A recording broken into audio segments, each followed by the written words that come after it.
Nope, that's not what I wanted to do.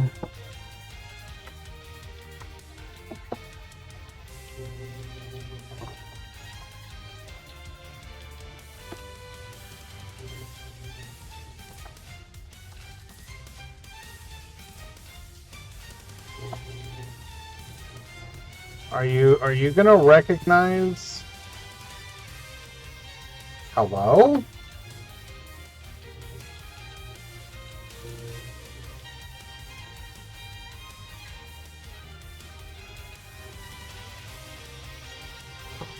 Hmm.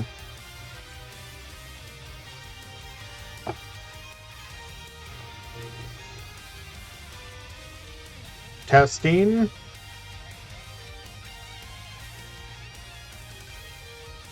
This doesn't seem right though. Why did my audio settings change?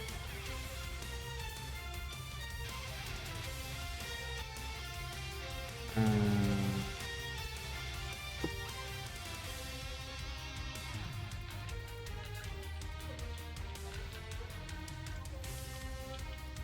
Because it's not my normal audio settings.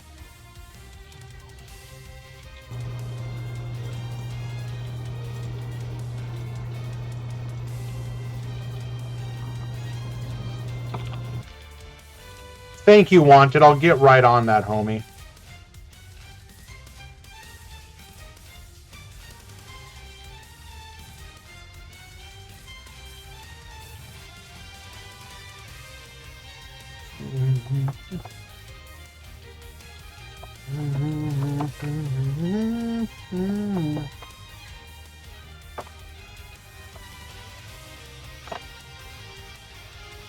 Testing? Yeah, no, it's using the wrong. It's not even using my default. Okay, yeah, it's using my webcam. That's the problem.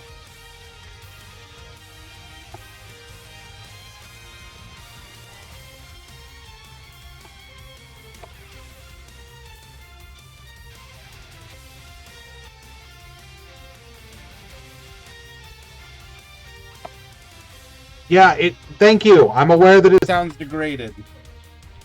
Because again, it's not recognizing. Oh, why does it do this?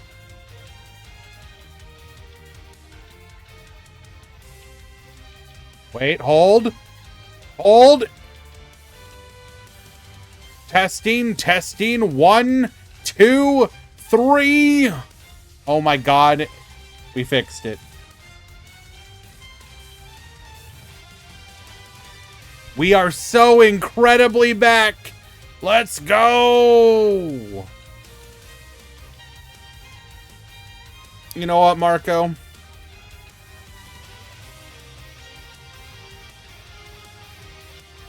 Sometimes I hate you so much.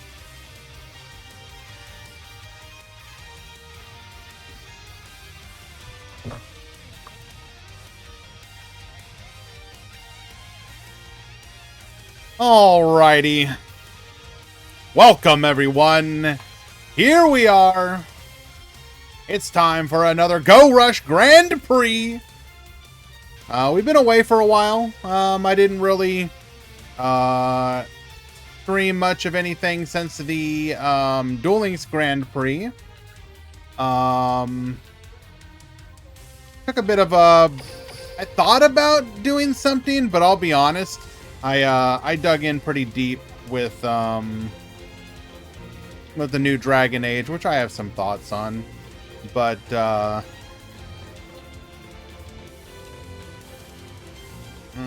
go ahead and fix the rest of the audio here. There we go.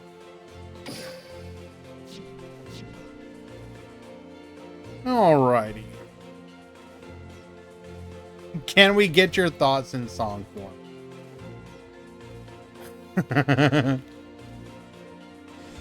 Yeah, but anyways, we are here, and glad to have y'all joining us again. Looking forward to it. We're going to see what other refinements have happened within the Rush Duel tournament scene as people get used to the introduction of the new Warrior deck and seeing if that can chip away at the dominance of the Materian deck. Melodious is the best deck ever printed. Thoughts? So incredibly false. Although I will say it is definitely one of those decks that when it gets legacy support, and how to put this, every so often a legacy anime deck gets new support and it makes you feel like they kind of understood the assignment. So an example of that would be, okay, I would say a good example is the Melodious. A bad example is like Ubel. Ubel has the problem that it didn't have proper limitations, and so it just ended up as like an amalgamation garbage pile. But Melodious ended up in a situation where you do use a lot of the archetypical stuff and whatnot. So, hello, Jinzo. Love the new Yami Ruler deck. Yeah, it ended up being... It's not as good as I would like it to be, but it's better than I gave it credit for. Anytime you hear me call out a deck, assume that it is in fact the opposite. So yeah, that track record continues. The Kime Luna art is cool, I agree. Very Sailor Moon-esque.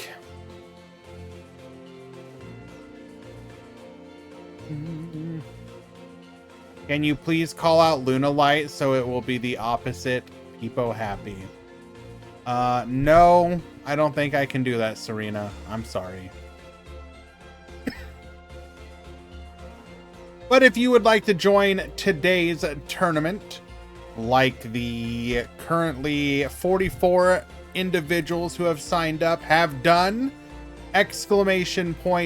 Discord. Head on down to the Rush channel and sign on up. Why Kime Luna waist is so tiny? Anime. Cut Grand playing Runic last night. I mean, you think you're doing a gotcha on me, bro. I got some stuff for you, bro.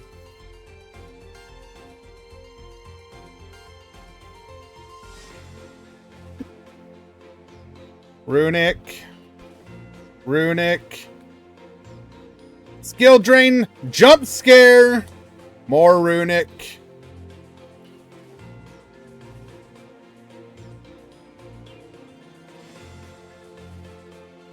Look at it, Wanted.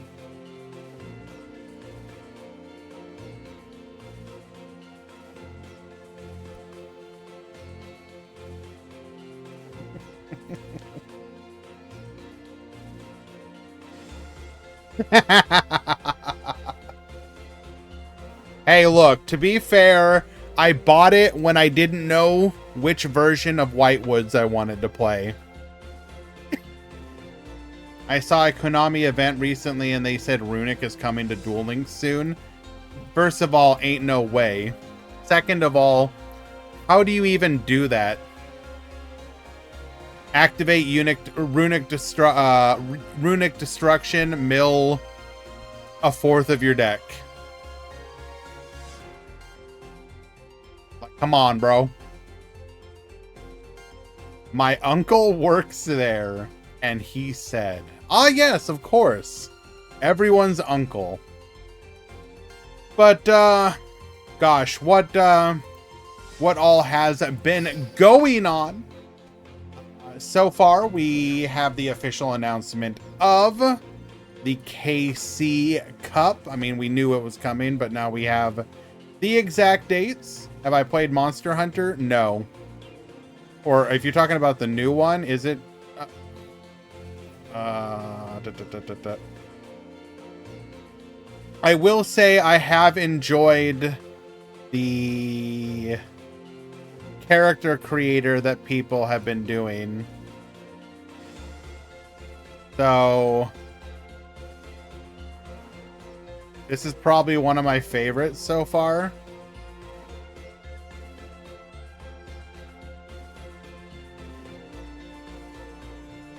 No.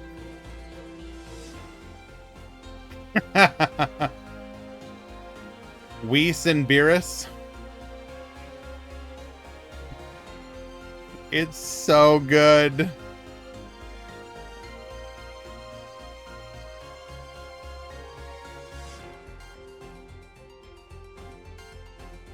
Or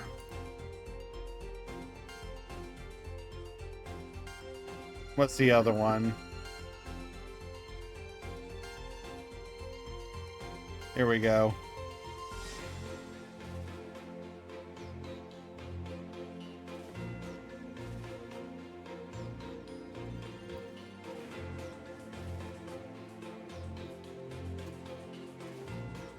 Mr. Satan and Boo.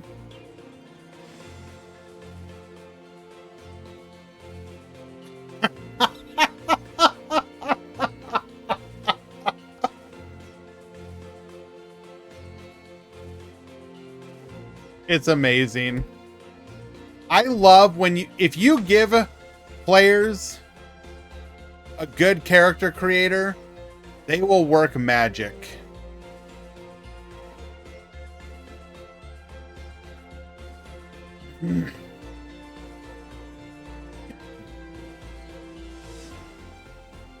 But let's see what else we got going on. The other thing that I found particularly interesting was the fact that the most recent, well, what was it? The Bonanza set that was announced for physical.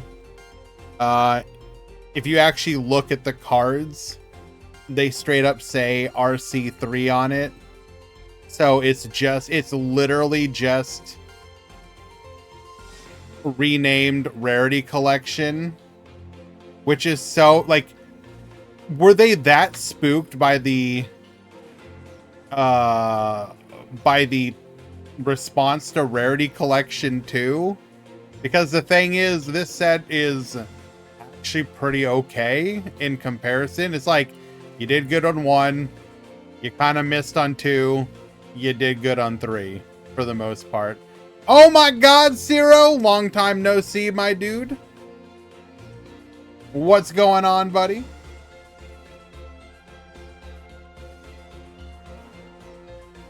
Yes, it has been forever. Have you returned to join the Pokemon Pocket people? Have you built up your collection yet?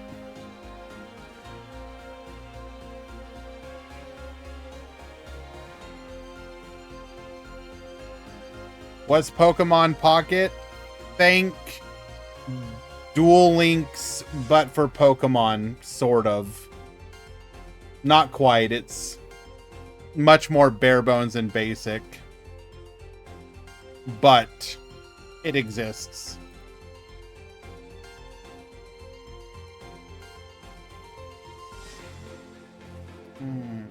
Okay.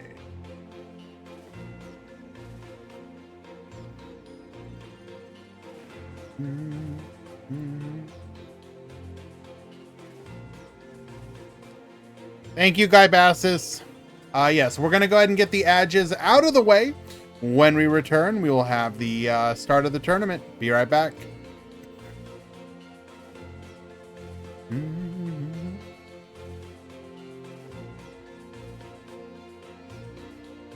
It just feels like a pack opening simulator for now. Yeah, pretty much. You have to get, like, lucky and then, like, a month in for it to really start feeling pretty good. But you can also get lucky. And, it feels okay.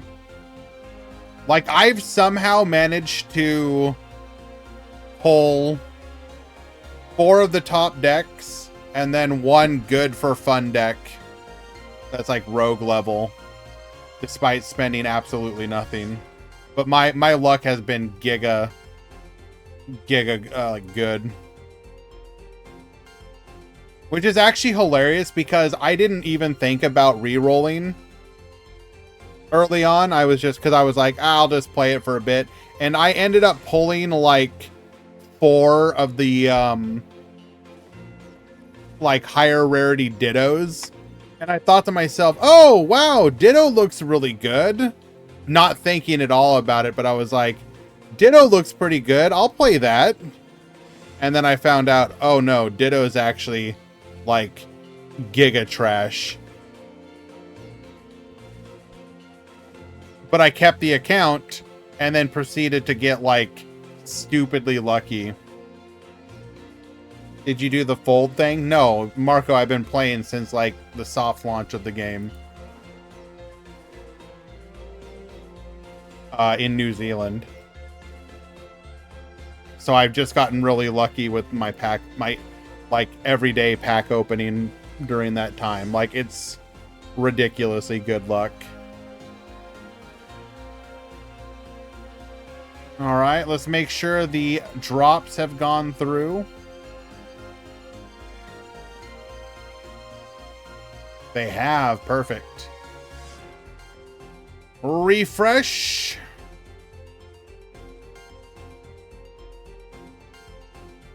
But do you do it? No. I just spin the carousel a couple times and then whatever it lands on, I open. I don't care that much. I'm not that invested.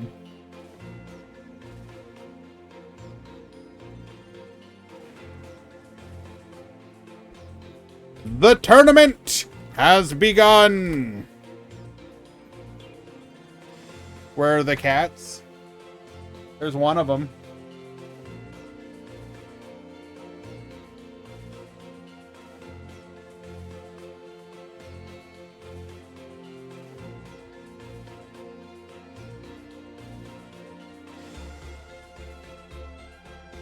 So, like, I don't know if this is going to show off very well. I should probably just get, like, a PC emulator. But I got the Mewtwo one. So, full Gardevoir line, plus Crown, plus Immersive.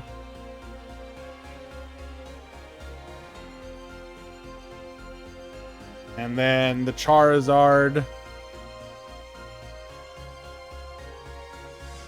Double Immersive.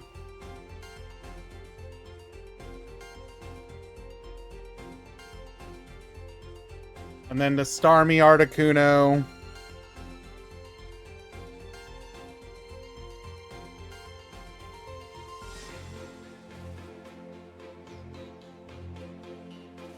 And then the Pikachu.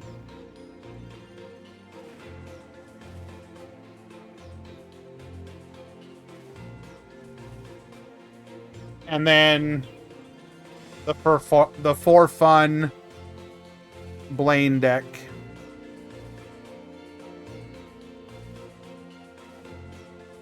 All managed free to play.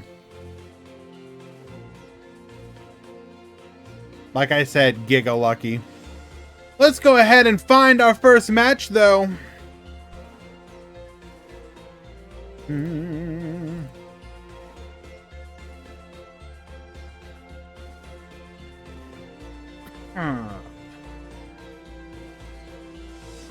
Can we see Warriors put in more work today? That is one thing I would like to see. And then any other random spicy decks, like perhaps The Random Worm or Blaster's Inferno. Hello.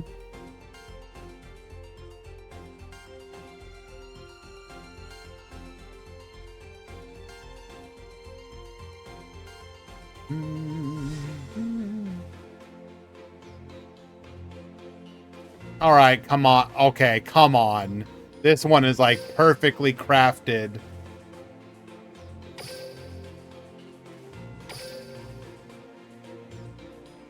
$18 trainer deck is pretty fun. No. I hate stuff like that so much. I'm gonna keep it real with you. That stuff is giga cringe. Does buying the pass with just a trial count for free to play? Sure, why wouldn't it? If you're not spending any money, how can you not call it free to play?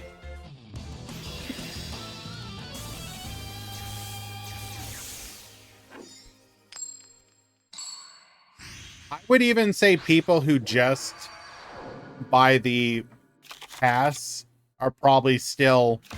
You're not technically free to play, but I would still count. I'm not gonna like count it against you.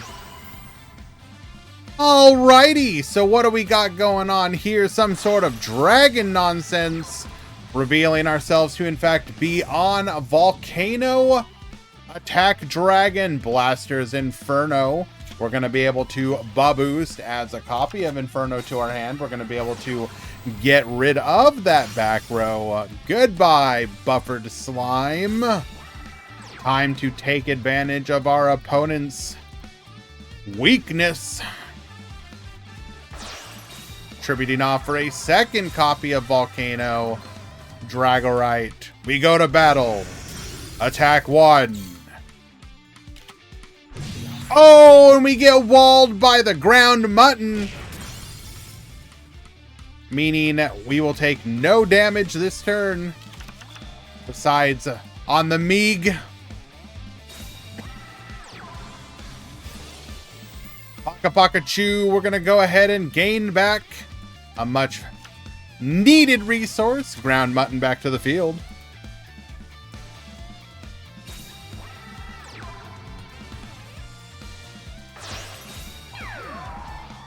Contributing off both for the Galactica Oblivion and an Ancient Gear Golem. Two boss monsters that contest our opponent's own. Do we even have an out for Ancient Gear Golem?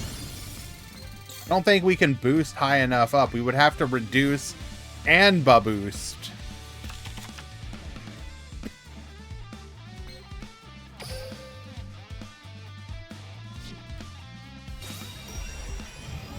Well, there's one answer. Get poppin'. There's the other answer. Secret order. Get reviving.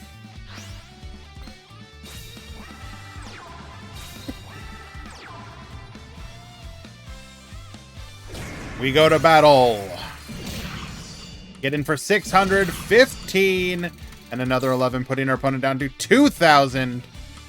Pass the turn.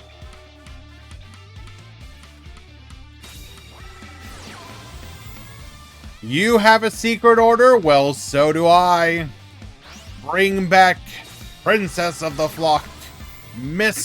Oh no! Miss Mutton is pissed! Meat and greed, boost. Back row's gonna need to be something or we are giga dead here.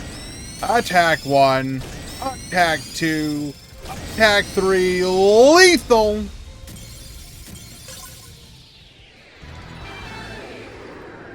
Mono Sync will take game number 1.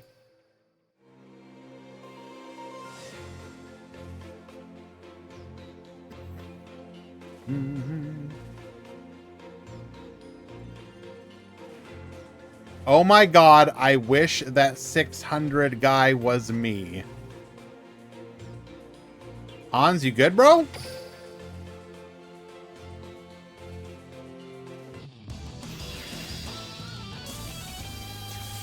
Hello, Metal Overdrive. Good to see you, my dude.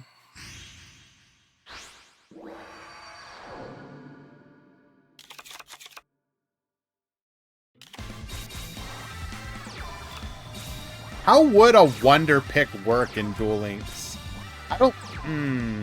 The entire system is kind of interesting. Hello, the Rio.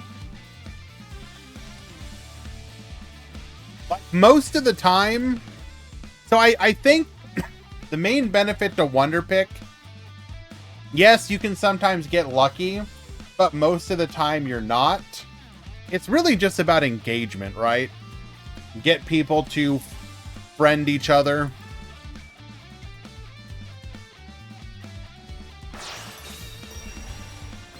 Kirby's off for the black, Red Eyes Black Dragon.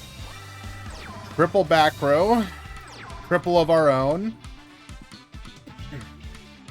There is delay. We get walled by the mutton. Clear the board.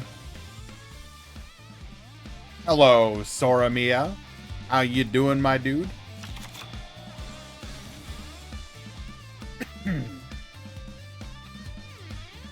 In the long run, you will get stuff.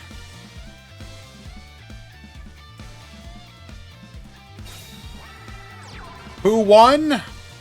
We're still playing.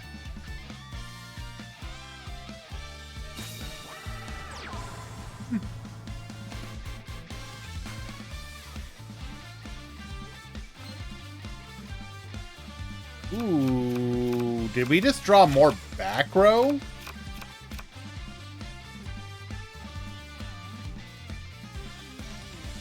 Yeah, I think it's an interesting conundrum. You have situations where, like, do you just assume that it's the 1500 basically anytime there's a face down?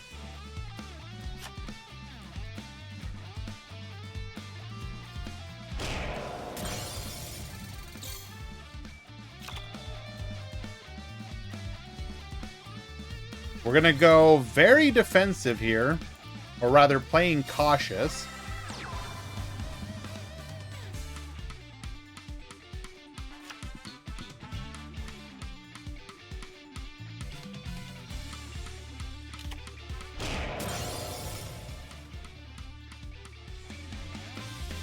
What are we worried about here?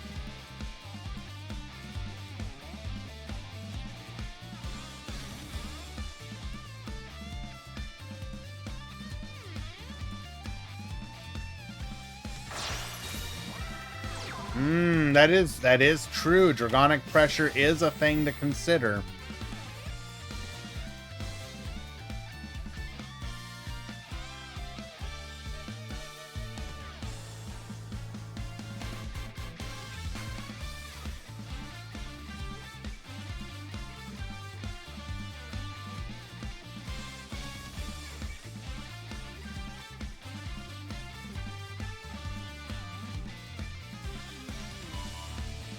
Recycle 1, 2, 3.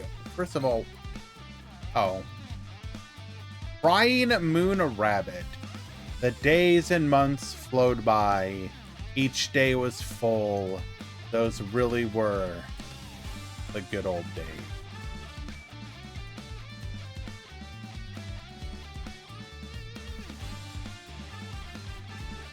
Okay.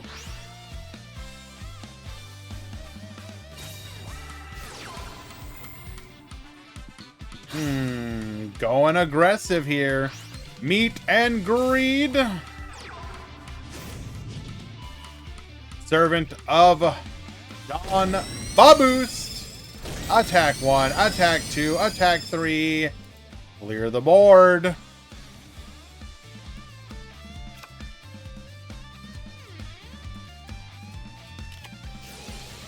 We're gonna go for the pressure play. 1, 2, 3. Wipe the field. Revive the treasure dragon. Draw a card. 5 cards in hand.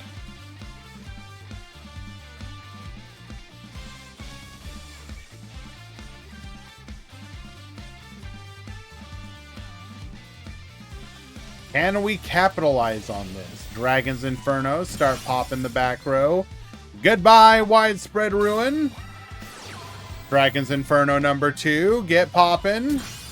Goodbye, Secret Order.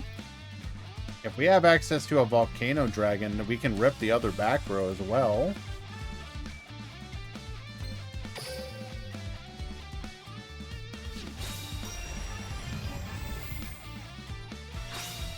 What?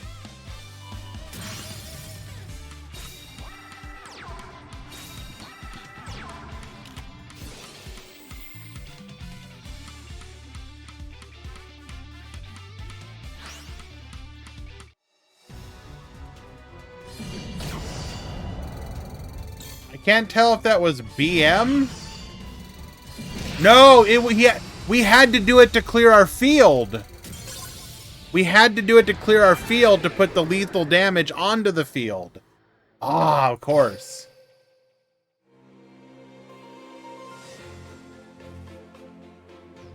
Game number 2.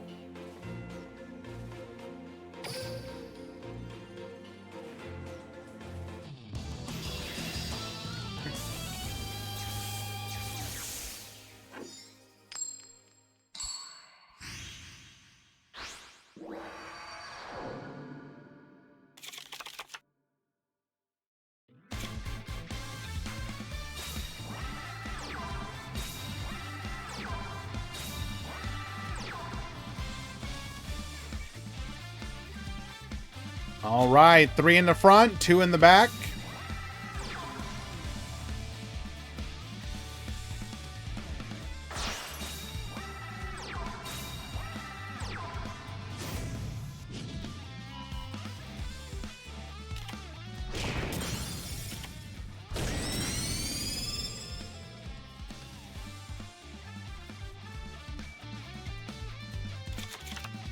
Oh, 1 second, mod call.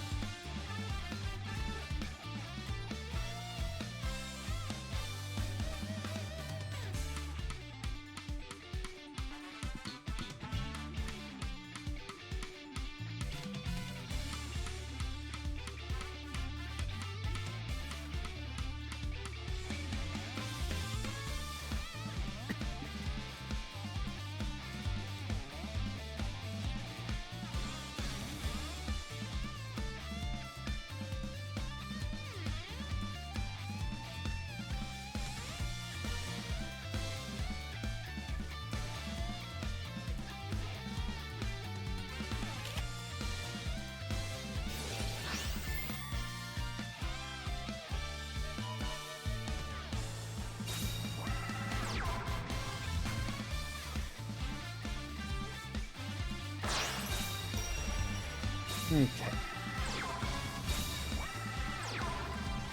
I'm gonna go for the reduction here.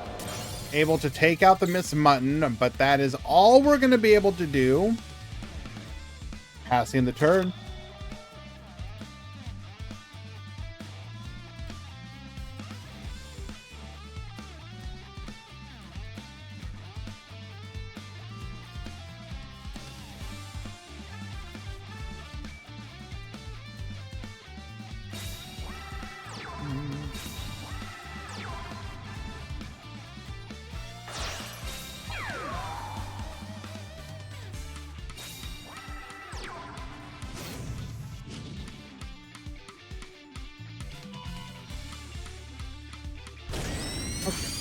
We resolve.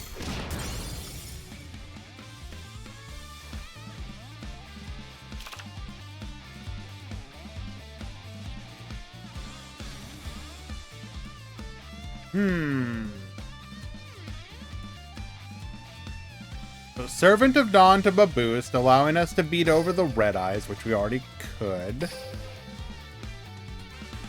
Take out the Triad Drago as well. Pass the turn.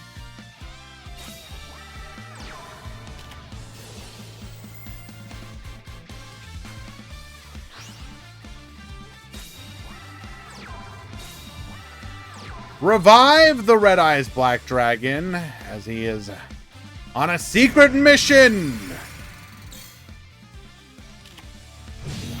We get greedy once again, taking on the ground mutton, but unable to break over its defenses.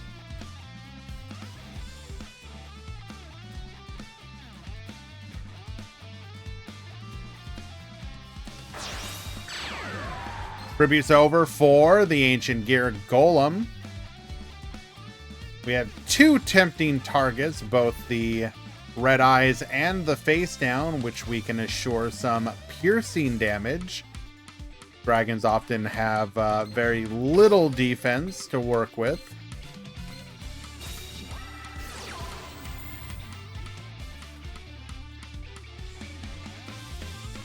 Secret Order, return Miss Mutton to the field.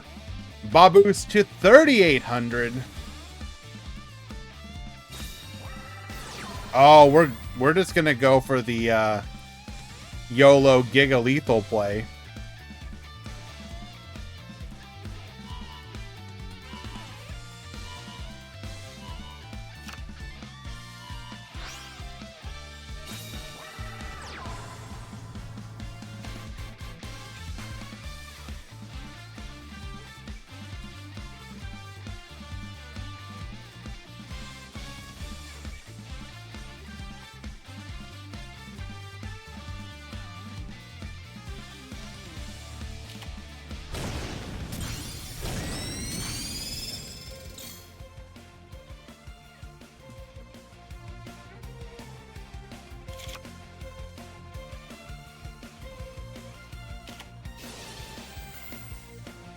We managed to survive.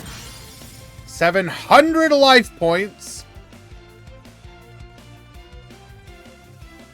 Pop the back row, taking out the Talismanic Seal Array. Two large bodies that we have to deal with once again.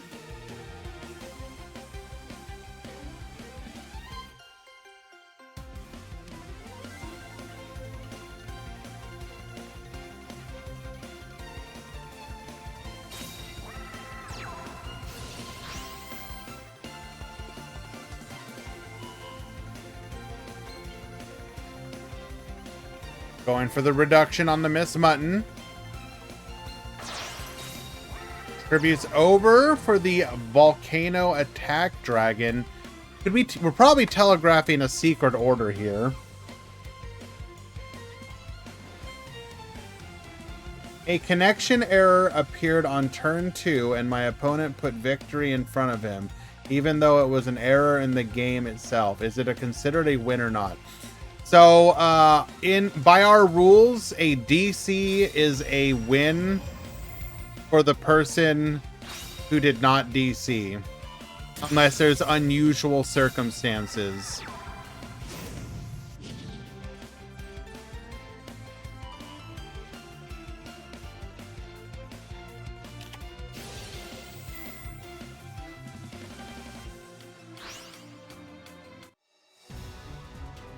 That's going to be 1,029. And the lethal comeback play! Volcano Dragon with the 2-1 counter against Miss Mutton.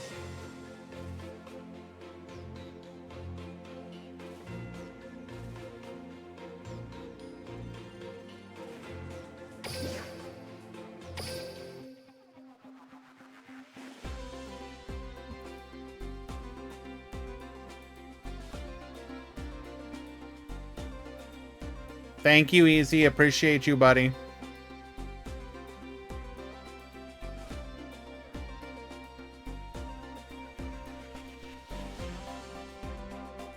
Can I check mod chat?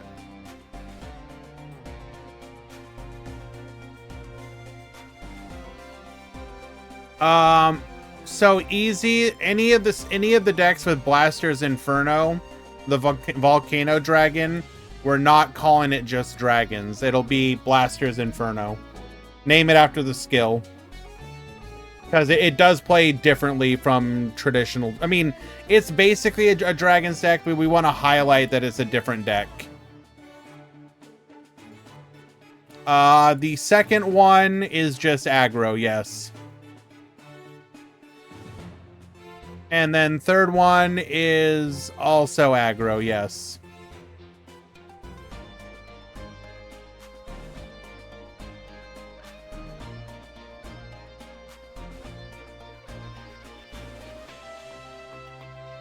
Okay.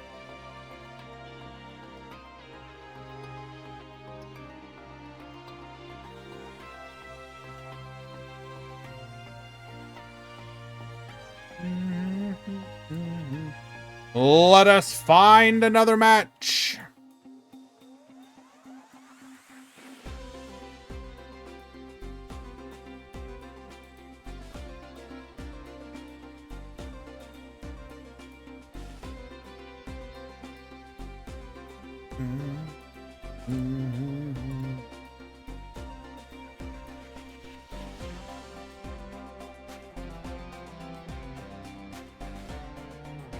Okay, we might watch you.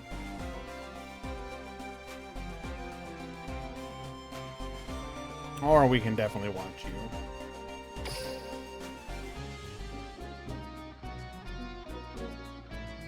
If I think about it, no one talking about the Japan/Japanese duel. What do you mean? Cyclone, I'm not sure I understand. What is the Japan/Japanese Duel Links?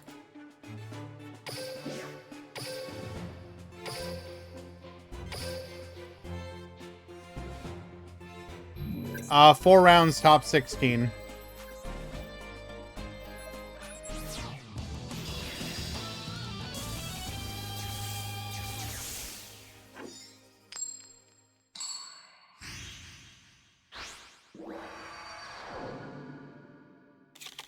Get ready for the rush. Alrighty, we're gonna set 3 in the front, 2 in the back.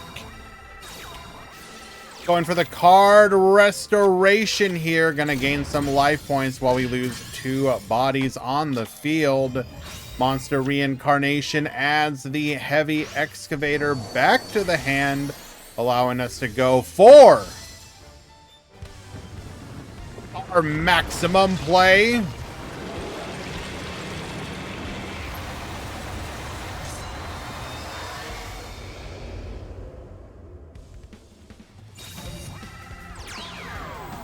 Pop one of those back row, hitting the fusion. Getting in for 3,200 and pass the turn.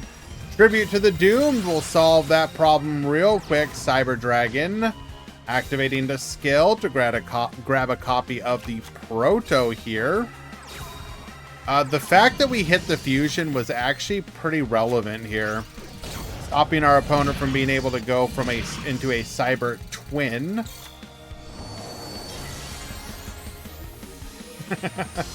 And then immediately go for a second maximum lethal.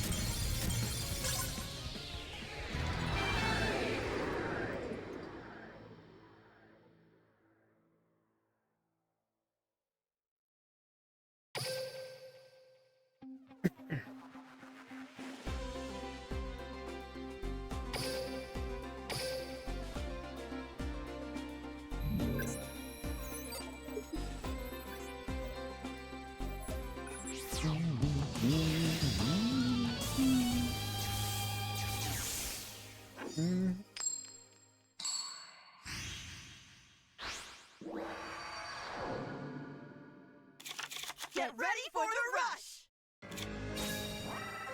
Alrighty, we're gonna go for a tribute summon of our main piece. Popping the back row, goes for the Ancient Gear Golem, getting in for 500 damage, passing the turn. That is not where you want to be right now. Goes for a fusion play into the Cyber Twin Dragon, gets in for 2,000 piercing. Buffered Slime will cause us to take another 2,000 damage. We've got ourselves a maximum summon once again. Using a card restoration to help ensure our odds of opening the combo that we need with 6 cards in hand instead of 5. We're going to go ahead and take out the Ancient Gear Golem. Goes for the Tribute to the Doomed. Get poppin'. And we scoop it up. Did we hold that? Were we holding that tribute to the doomed? That is wild. Didn't want to risk it getting popped.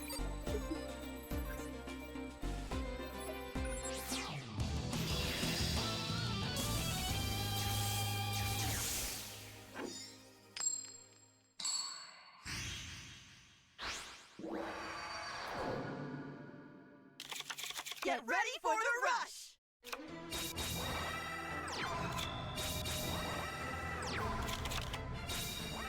There is nothing wrong with this picture. The Yu-Gi-Oh! And Pokemon crossover.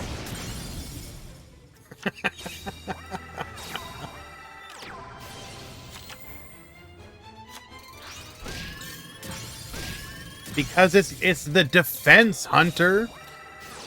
All right, we finally see the field spell for the first time in 3 games. We're gonna get boosted, negate attack, stopping our offensive play here. Barrage of Steel pops a back row, does not care about the boost from the peaks of Blistopia here. Is fine going for a crash and a crash. Monster Reincarnation adds the piece back. Call it Warriors.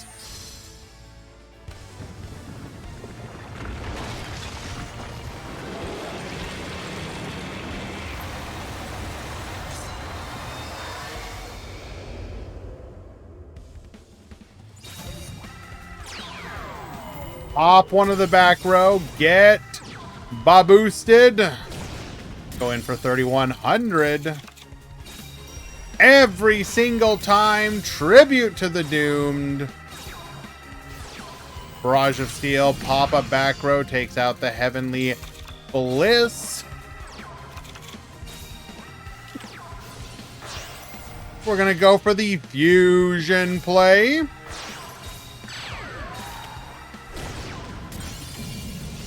Buffered Slime will keep us alive.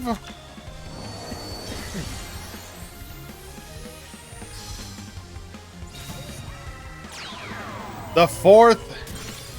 Well, no, this will be 5th time.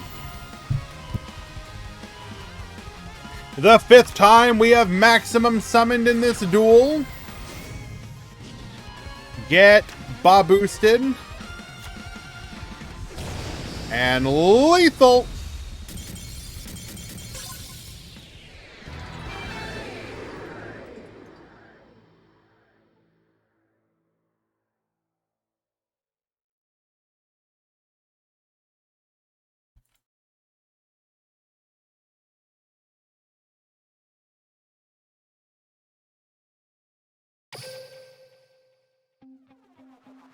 Worms take it home.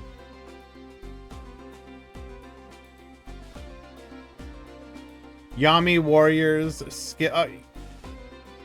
Naming decks in Rush Duel can be difficult sometimes. Because, like, take the Warrior deck, for example. Yes, it runs fairies as well, but you're trying to get people to understand what you're talking about, right? It's all about clearly communicating. Is it a Yami ruler deck? No, not really. Is it a warrior deck? Yeah, kinda. Do you want to get, like... Sometimes it makes sense to name the skill. Like with the maximums. How is it not called Celestial Warriors? I mean, it probably should be.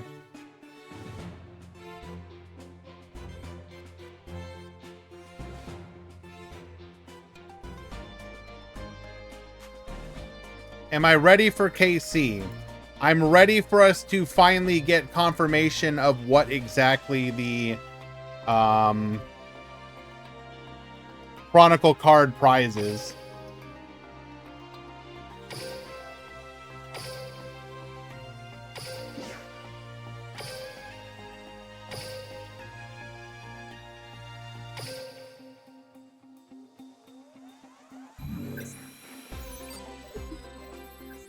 Oh yeah, I'm winning KC this month, by the way. I believe in you, Valk. It's gonna happen. I have nothing but the highest confidence. Easy. If you can still hear me, name warriors, celestial warriors.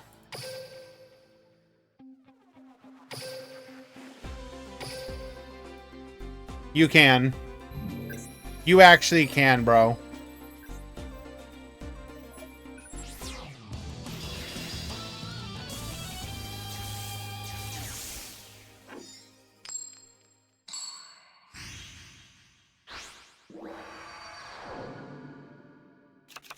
Naming them for hire. What is wrong with you?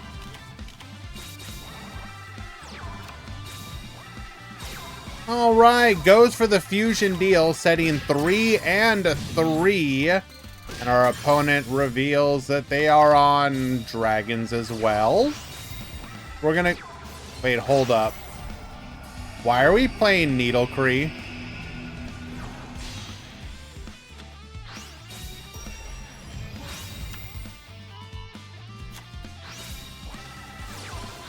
What the hell are you doing here?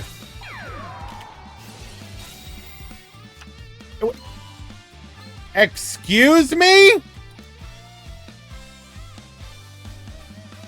What you thought was just a Materian variant turns out to, in fact, actually be the worst possible hybrid you could ever hope for. We're going to go for our fusion play. Bring out the Yamitarasu. Put our opponent under the floodgate. Negate attack.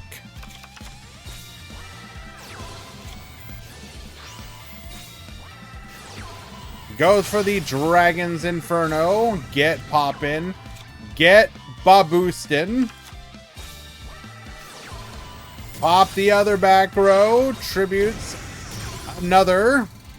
And we're going to get in for a little bit of damage there.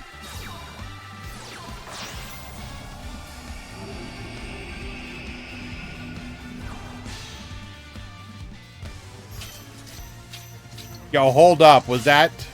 I think that's my first damaged card I've ever seen.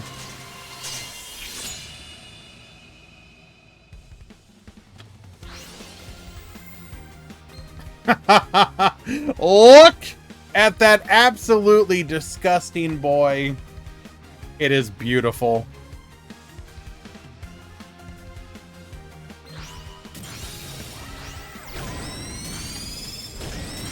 Looks like they put it in the dishwasher.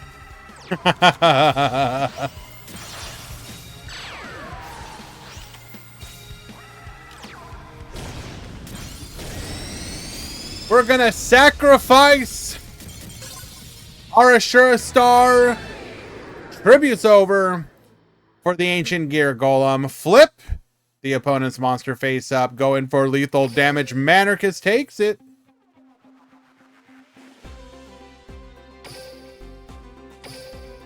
Game number 1.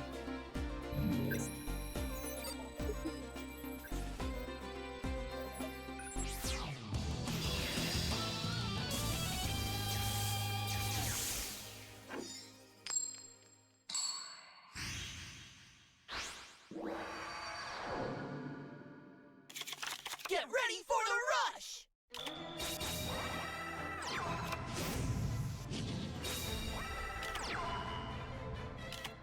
Oh! And there is a Sepia.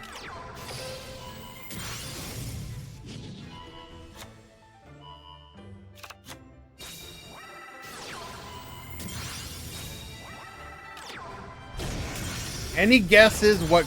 Well, I mean, I don't have to guess. But...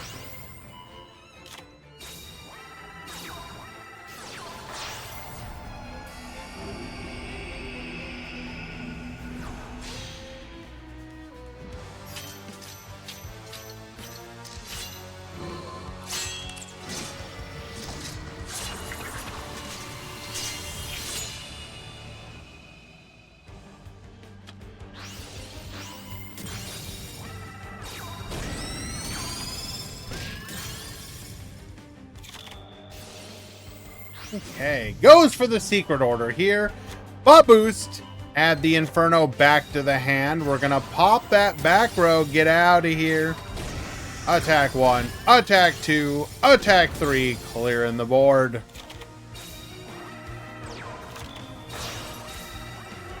Going full defensive here. We're just going to start churning through the bodies.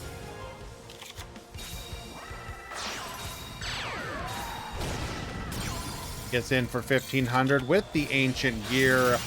Golem, wipe the field. Treasure Dragon goes for the revive. Blaster's Inferno. Cannot finish the job, though. We're going to go for the Star Restart. Bring back the Imaginary Actor. Goes for the Serpainter. Goes for the Fusion Play. Into Vitrastar. We're going to go Serpainter into a Sword Dancer. And run straight into a negate attack. Dragonic Pressure, wipe the field once again. Forcing out the buffered slime. We have to lethal... Nope! Wait, no, we still have to lethal this turn.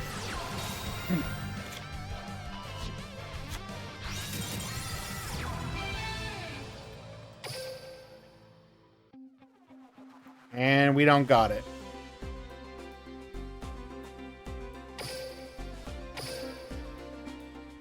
Alrighty, round number 1 is completed. Round 2 has begun.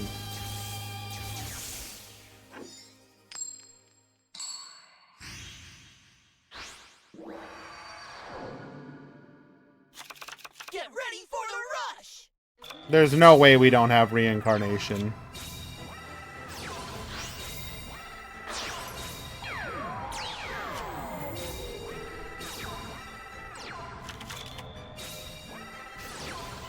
This is why Latin Kings are flopping. Chill, bro. Let's keep the Colosseum smack talk on the DL.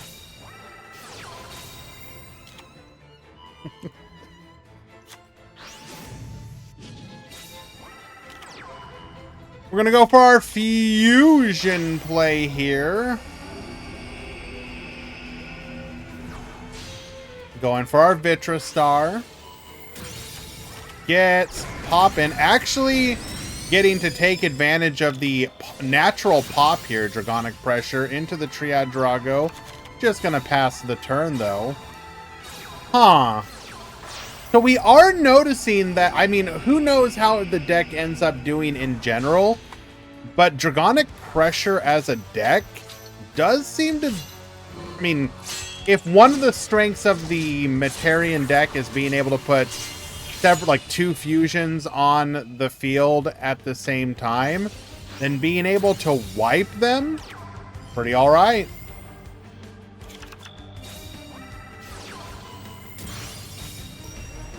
We're going to go for a Tribute to the Doomed here. Secret Order. Blaster's Inferno. Return the Inferno to hand.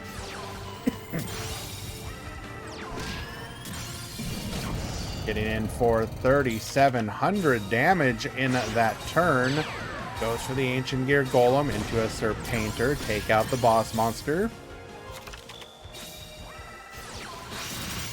Dragonic Pressure. Once again. Oh. I mean, this isn't the exact Materian deck, but is Blaster's Inferno Dragonic Pressure actually a legitimate counter strategy?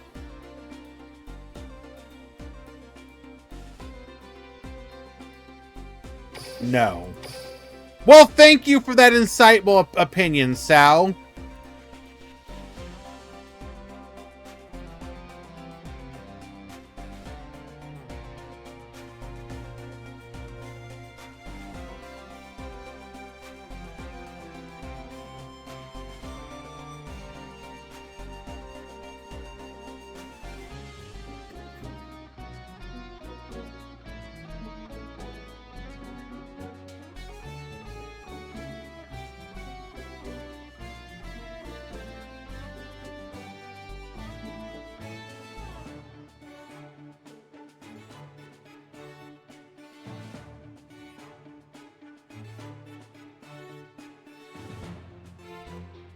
Alrighty, in today's tournament, thank you, Ezekiel, for the breakdown.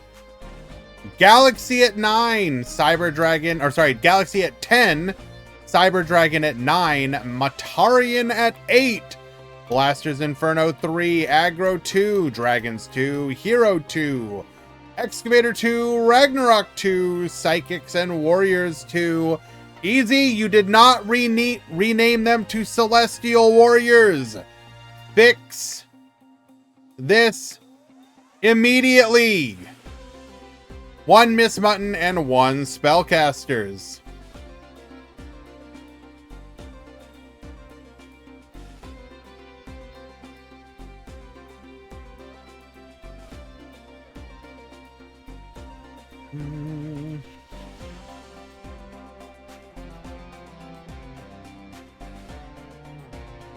To answer your question as well, Easy, 1 person was dropped, yes.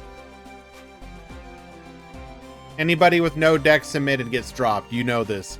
You've literally been doing this for years.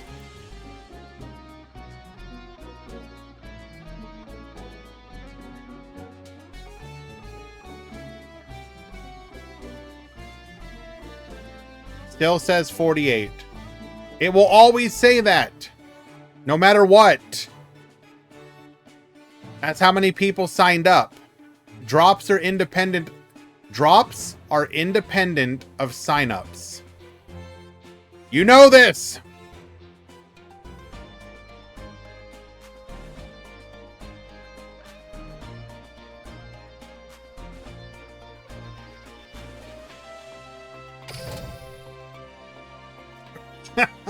What's Blaster's Inferno? It is...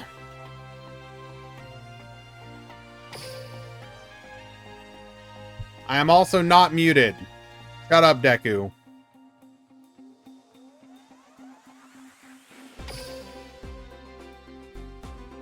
So, Blaster's Inferno is a deck focused primarily around Volcano Attack Dragon. What the skill does is that you lock yourself to dragons, and your main boss monster is going to be the Volcano Attack Dragon. The benefit of limiting yourself like this is that you can boost up your higher level fire normal monsters by 600 attack, and then if you boost up basically your Volcano Dragon, twice per duel you can add a Dragon's Inferno back to your hand. So what this ends up doing is, well, this is an old version of the deck. Bro, look at it. You really looked at this deck list and said to yourself, no secret orders, that's the problem. Not the fact that, like, I'm running Fire Guardian? Really? Anyways.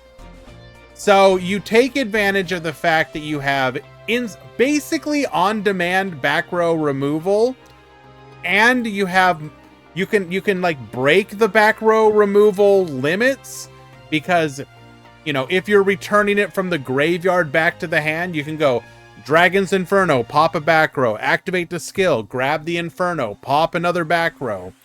You also get to take advantage of, as was mentioned, Secret Order to revive, which will bring your monster back boosted, which you can even boost further. So, and then the last benefit is the fact that you get to run Dragonic Pressure. Oh my god! Why are you guys focused on the deck? We're not talking about...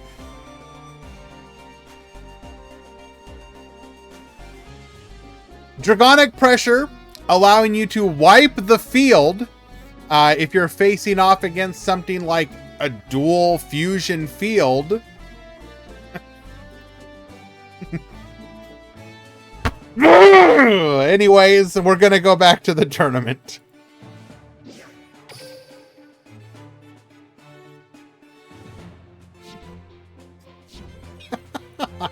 I hate all of you so incredibly much.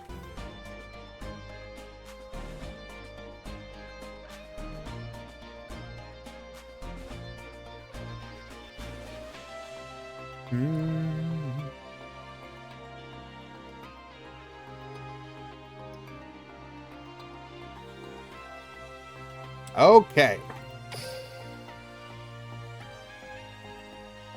I don't think...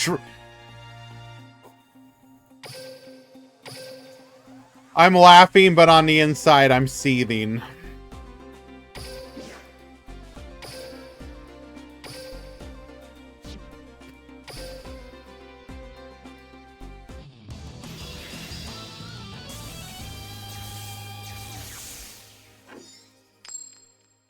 Actually, unironically, Null, so I tend to do a lot of bike riding, but lately I've been doing a lot more e-bike.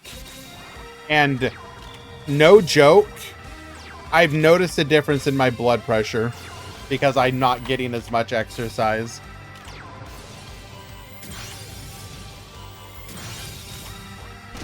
I need to do that more.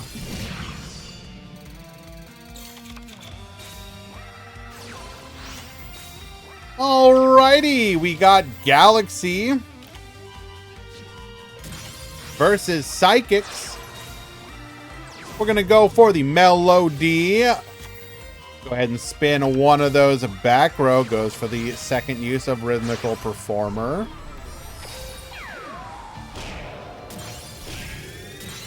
We have chronicled out our Candy. That is dedication to the craft.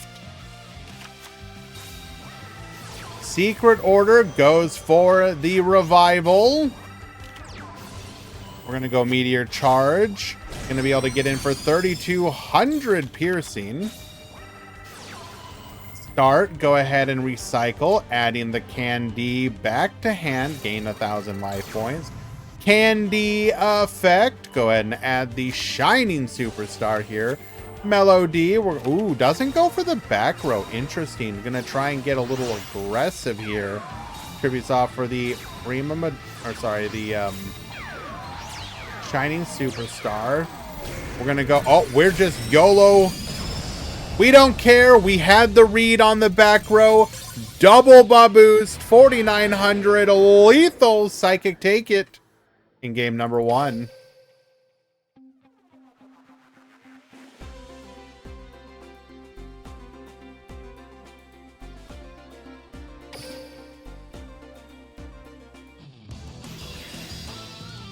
I mean, if we felt no delay on the previous turn attack, maybe we just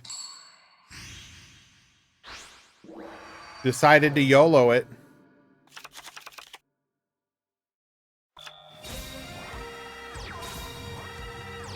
Three in the front, 2 in the back, the classic.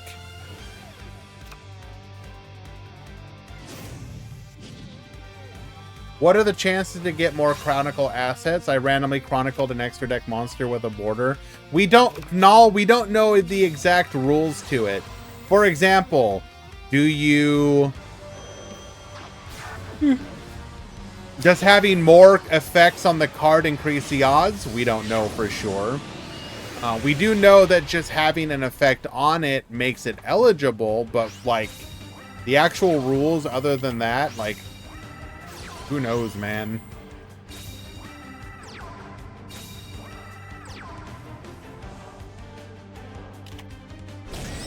$3,200 piercing. Guess in for another 1,100. Yogi, that wasn't the question.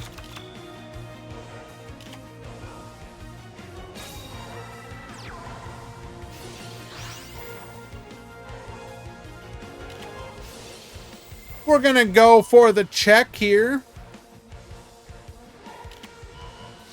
Pick your poison.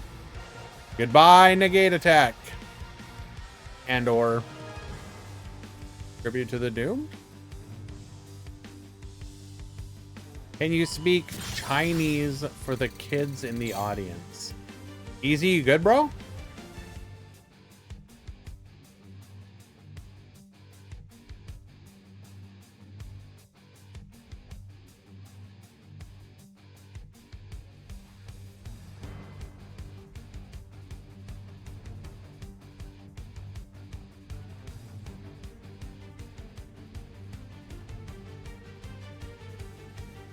I leveled 3 of 4 Chronicle cards with 3 Chronicle Fusion and a Chronicle Ashura in one deck in the space of a week with about 3 to 4 playtime every day. 3 to 4 what, Manarchist? Hours?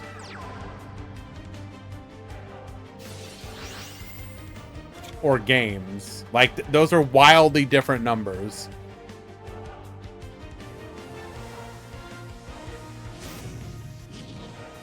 $300 to 400 games. That sounds more correct.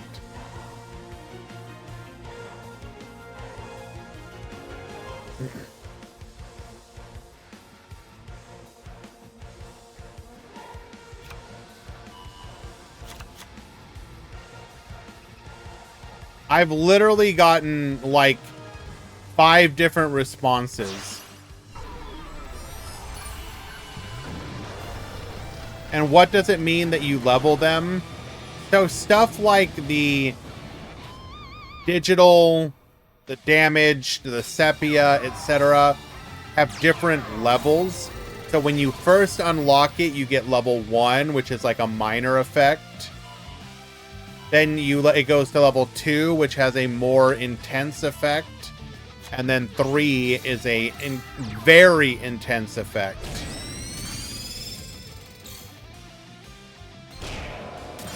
That's right, we got a star because she's a shining superstar.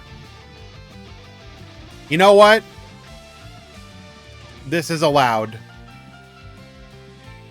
This is okay. I will accept the star on a card that has star in the name. Done. Also, I love the fact that my cat is like on my playmat.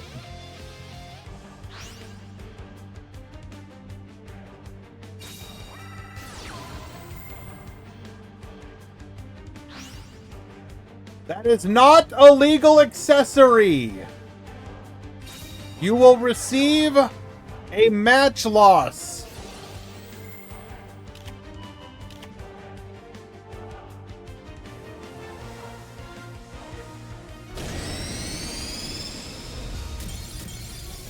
No, it's Harpy. If...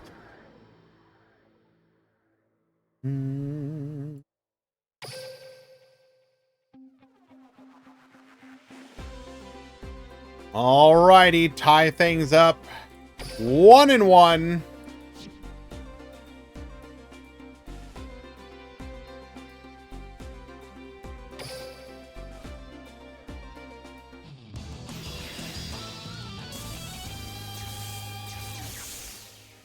I'm sorry, but like, I could never be bothered to go for playmats. I always felt like they were, like, I just didn't care. I would get like 1 or 2 playmats, usually by entering something or winning something, and then it's just like, well, I'm using that playmat forever.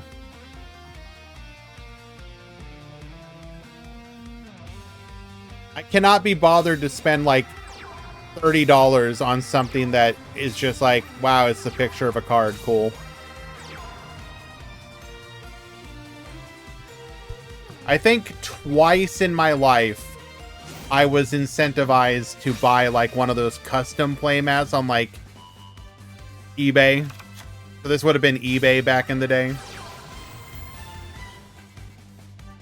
Well, what about the Big Booba game mats? I did do a Big Booba game mat once or twice in my life, I will admit.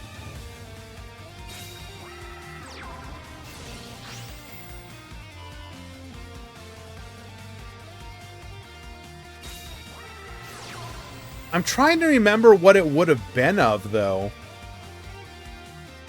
Because this would have been so long ago. It probably had to have been, like, I don't know, a DBZ one or something. Because I would have been playing Dragon Ball at the time. No, it wasn't a Yu-Gi-Oh one. I'm thinking real hard right now. Yeah, Kisara, I think it might have been an Android 18, if I'm being honest.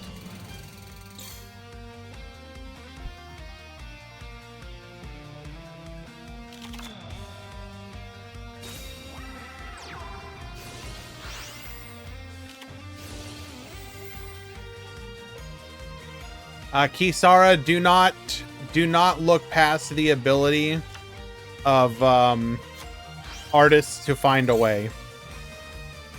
The Fox Girl announcer from Yu Yu Hakusho. Okay, first of all, picking a Yu Yu Hakusho character, pretty based, but I'm sorry, that one is kind of cringe. Granza Coomer.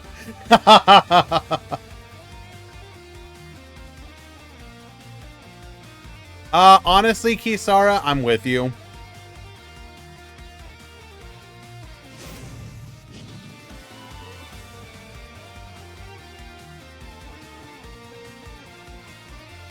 You cannot call it the Tournament of Power, Sao. That's literally from Dragon Ball Super.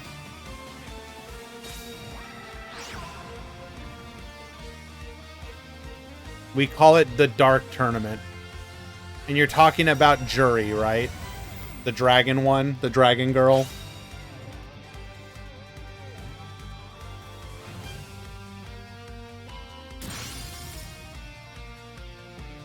You thought it was a fish. She had a lizard tail. How in God's name can you think it's a fish?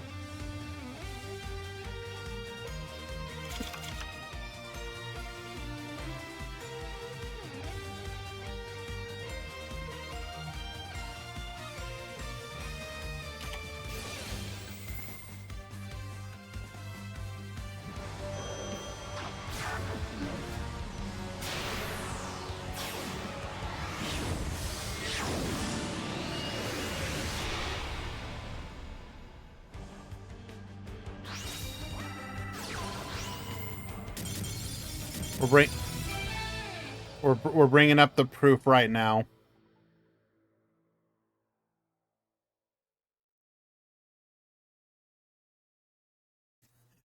Oh no, I've been exposed to my roommate.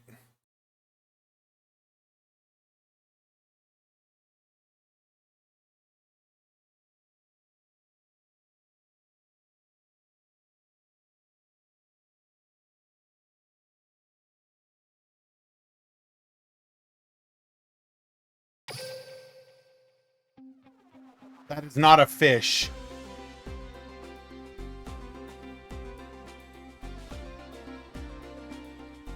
You do not get to call this a fish.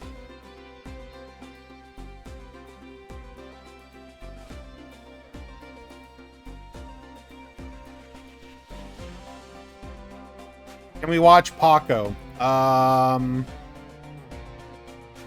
Can we? Yes. Sure.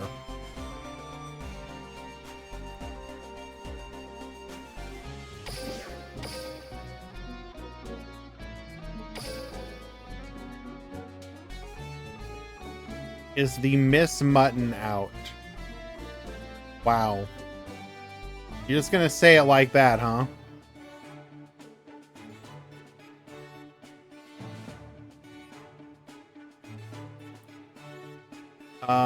Who was on it again? Anarchist? No.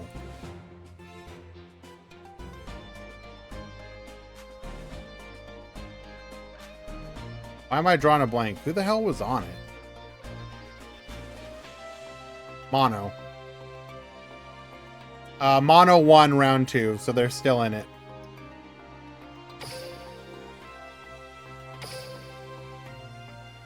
Alright, Hans, I think you're crossing a line there, dude.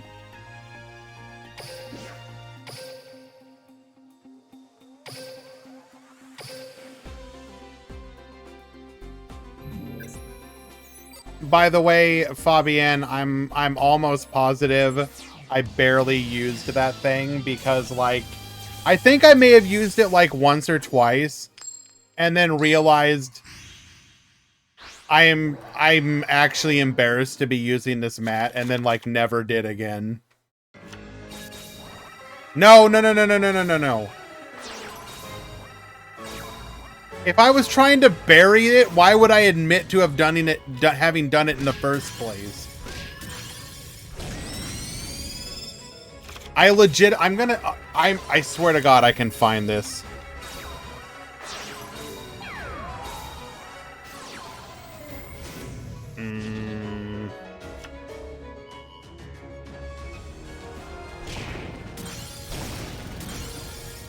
I think... I don't know if this is exactly it, though. Okay, this is similar to what it looked like, I believe.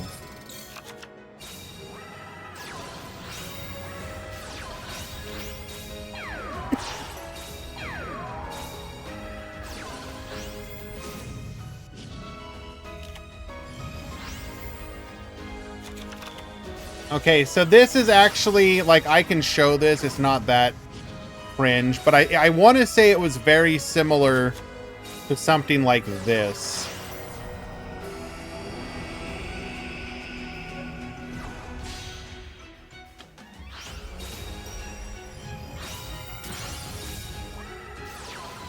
But it was like a little bit more. It wasn't like completely lewd, but it was definitely more lewd than this. It was still mostly dressed, Sal.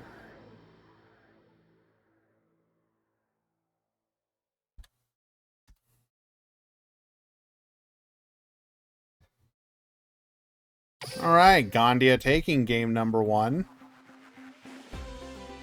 Wait, did we get raided? No, we didn't.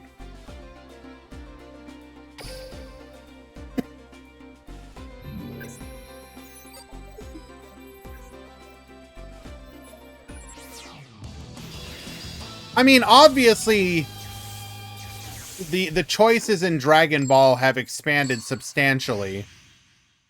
But, like, I ended up getting an official Dragon Ball card game playmat pretty early on.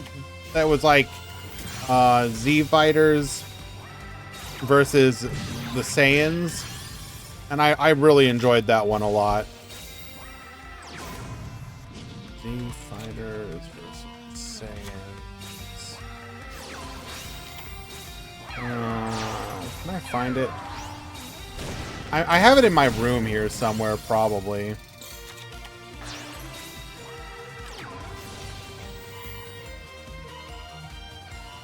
You know what? DBZ, CCG, Panini, Playback.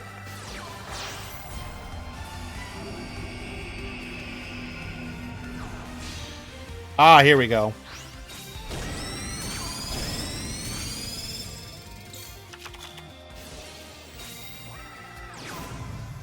I actually like this one quite a bit.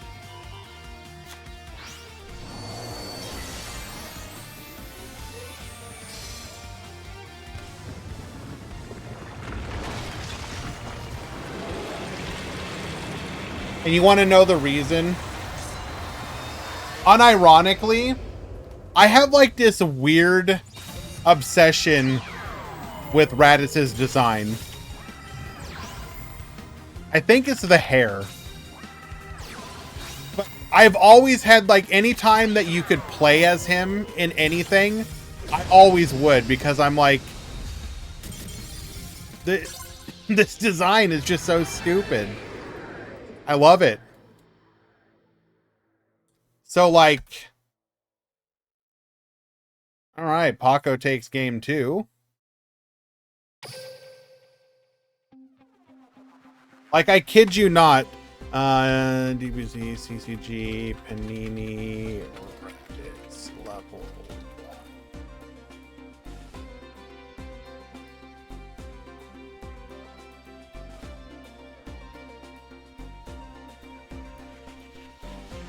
1. The character was like the only one that I went through the effort to try and like foil out. I ended up even buying like custom versions of the card.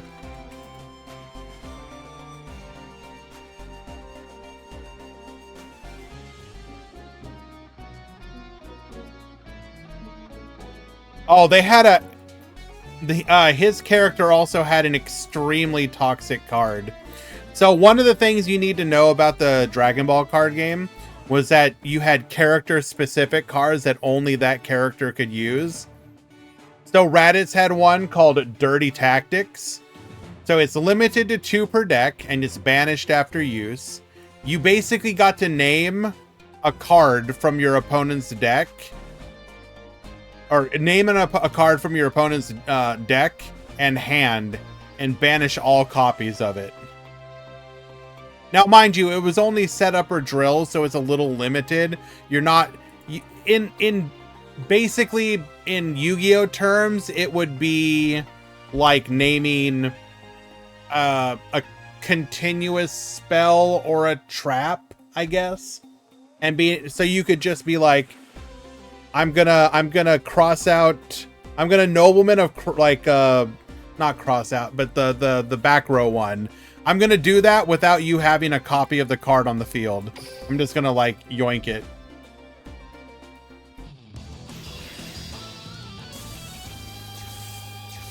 Extermination, right. Nobleman of Extermination.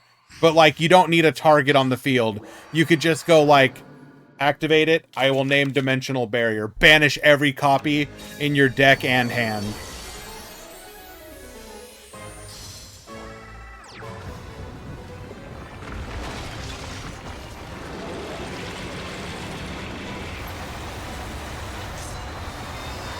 That wouldn't even see play in Yu-Gi-Oh! Well, it was pretty good in this game.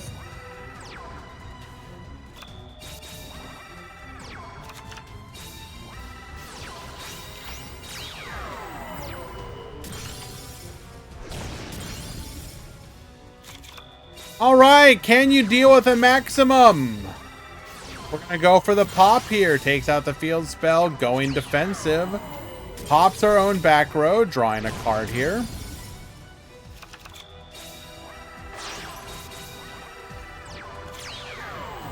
We're gonna pop that back row, draw another card. Takes out the Cyber Dragon. We've got our opponent on the ropes. Hello, Tauros. Pretty dang okay. We had 47 people today. Would have been 48 if you'd shown up.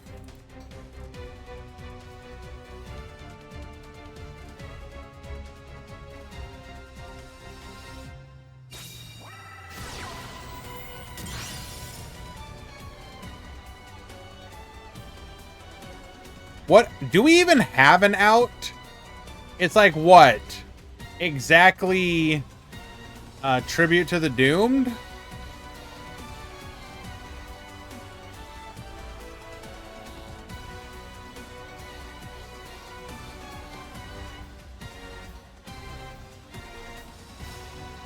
Aren't we even out of TSA range at this point?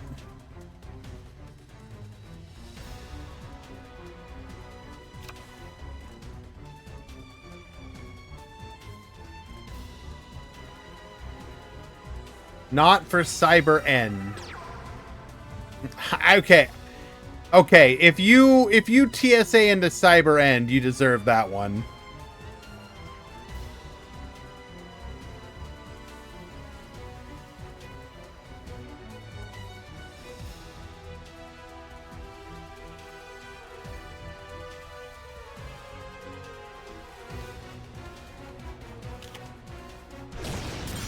Take out the Cyber Dragon.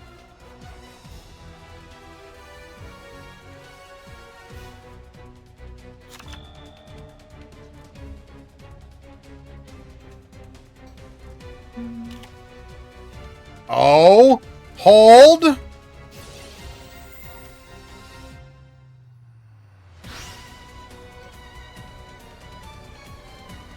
Boost. Special summon.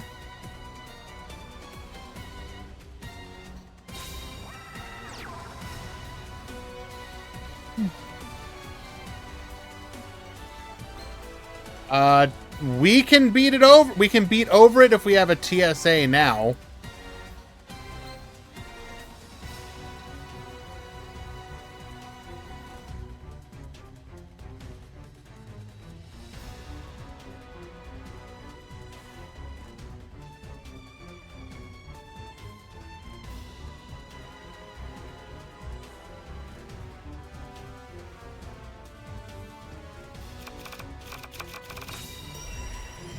Okay, tribute to the Doomed.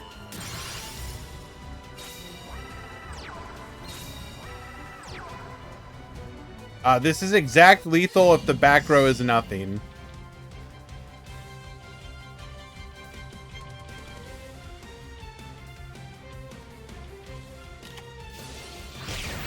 Buffer to slime.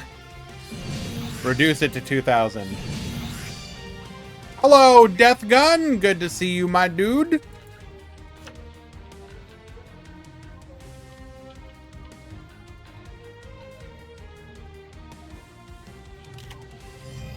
Uh-oh. Monster! Reincarnation! Bring it back!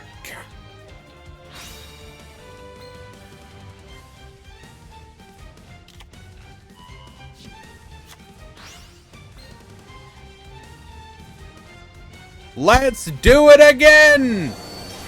Maximum!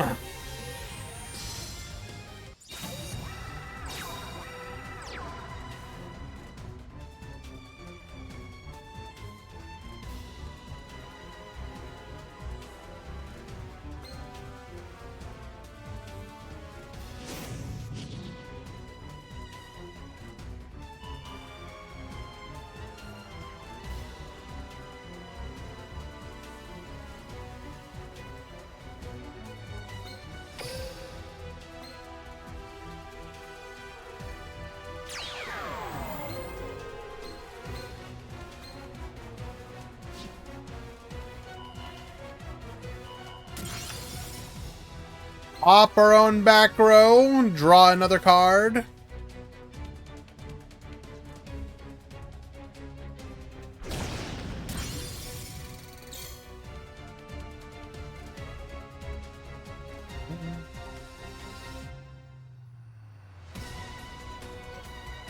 The Cyber End TSA Dream is still alive.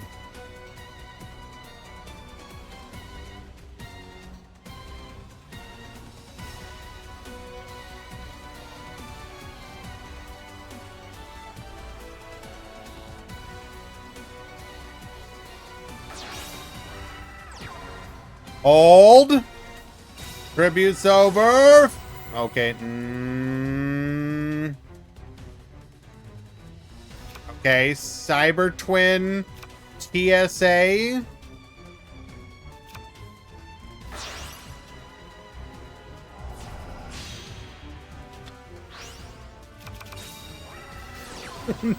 No!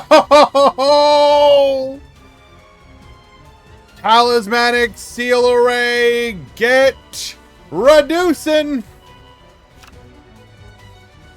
Any normal summon clears as well.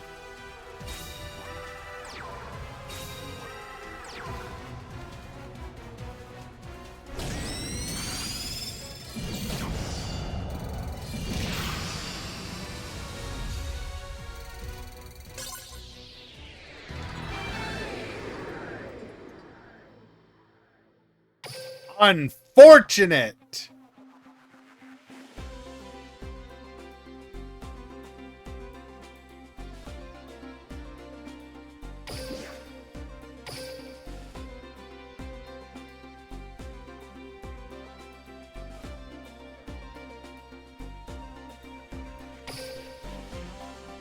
Unless you're Gandia.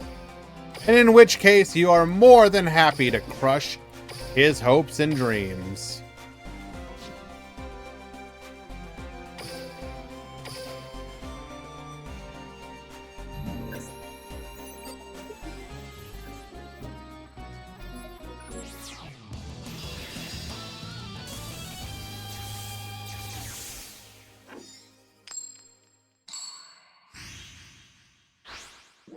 Last, we're actually going to watch the final game. This is the last game of the last match of round 2.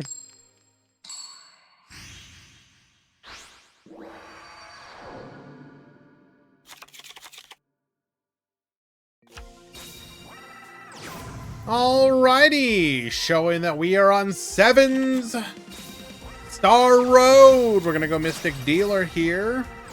tributes over for the Witch. Brings out the Sevens Road Magician. Going for a Sevens Paladin. Turn 1. Just filling up the graveyard.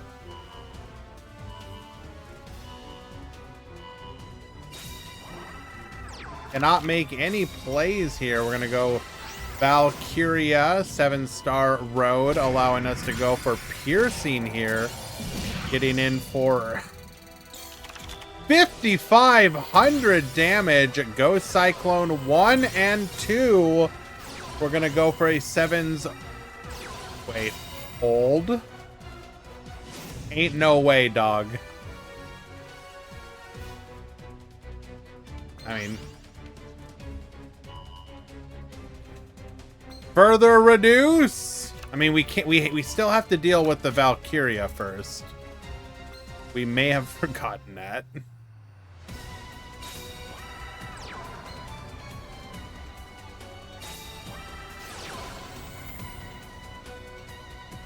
Oh wait, no, we don't. It's not. Oh no. And we're not even going for... We're going for the Ether Fusion. Come forth, Ether F Striker.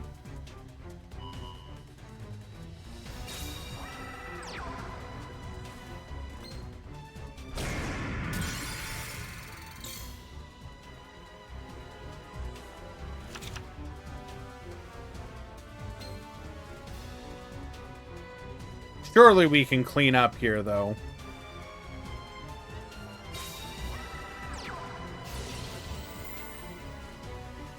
Sevens Road Sorcerer Effect.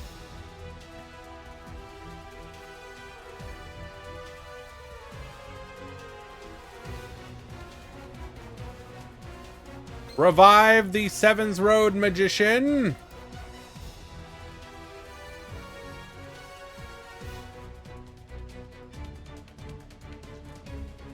And the Sevens Road Witch.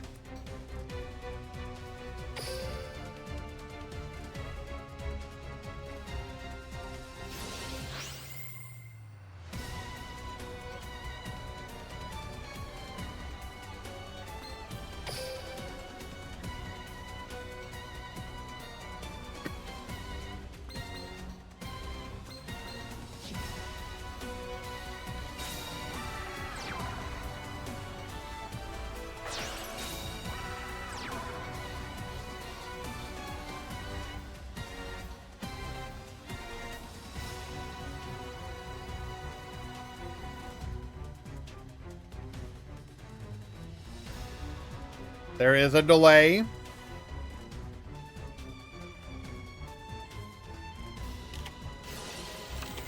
Hard Restoration.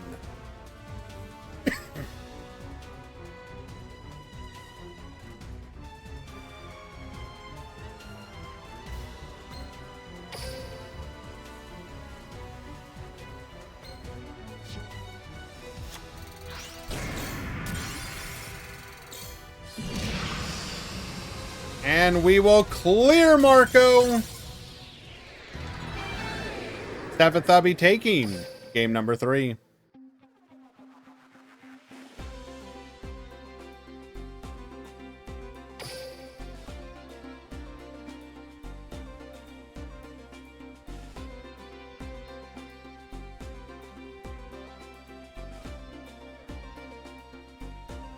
Alrighty.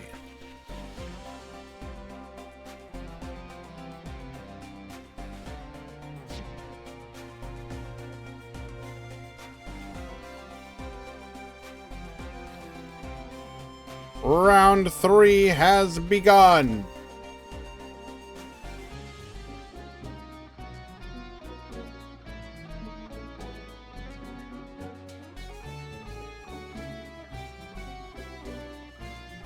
Don't we have Blistopia? Isn't that the one that we have, or is it another?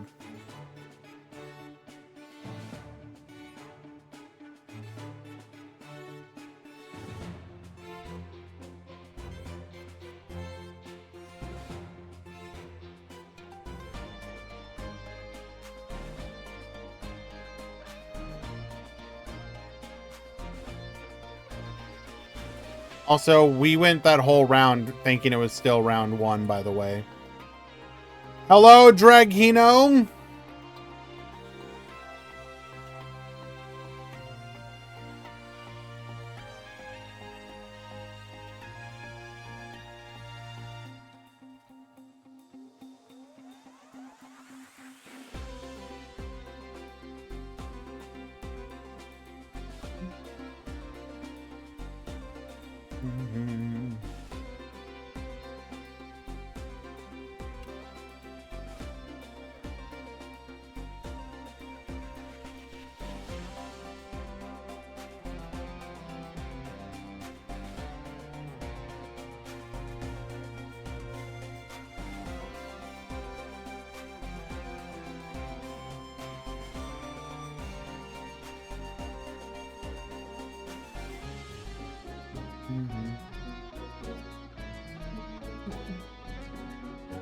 Alrighty. No.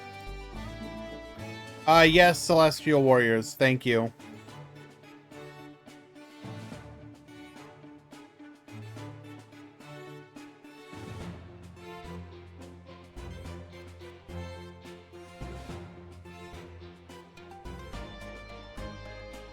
Yes, Ezekiel!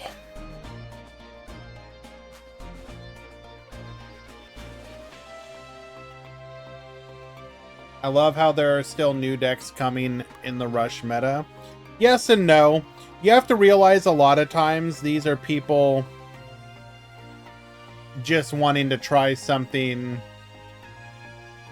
different, even if it's not necessarily good.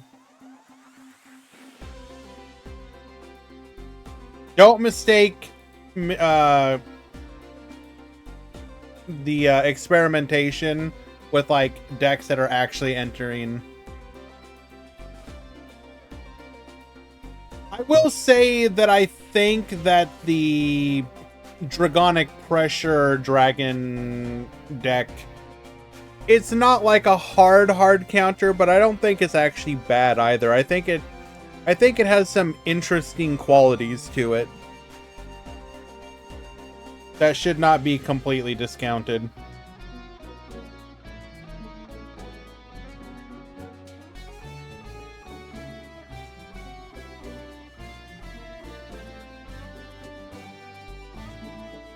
Basically, I wouldn't object if people wanted to experiment more with that one. I don't think worms are something that you should be experimenting with, though. We kind of know what that's all about.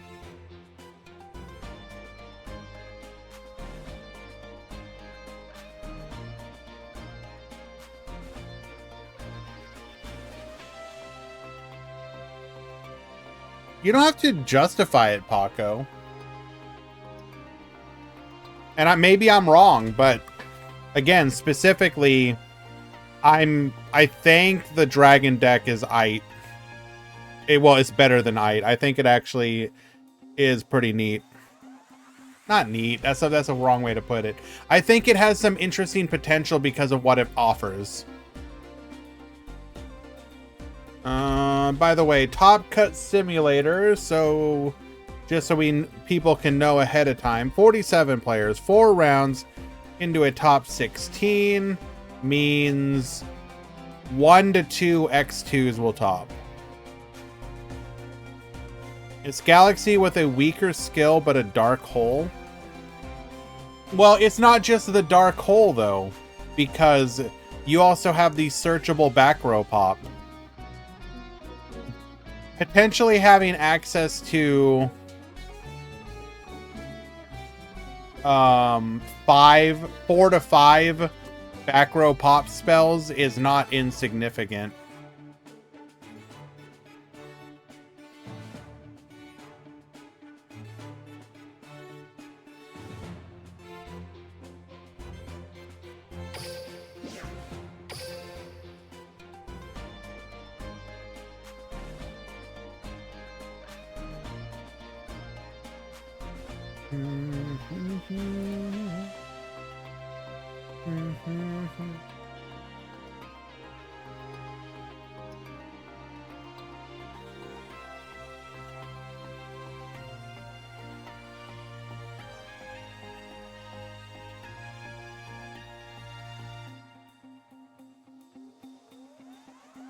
Okay.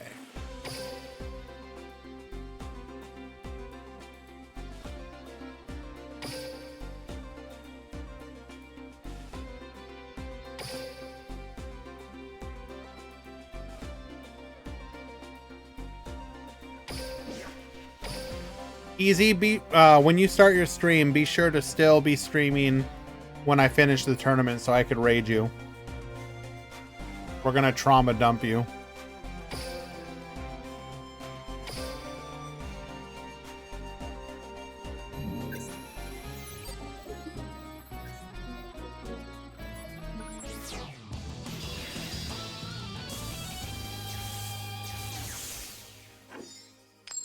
We're gonna make you stronger, Easy.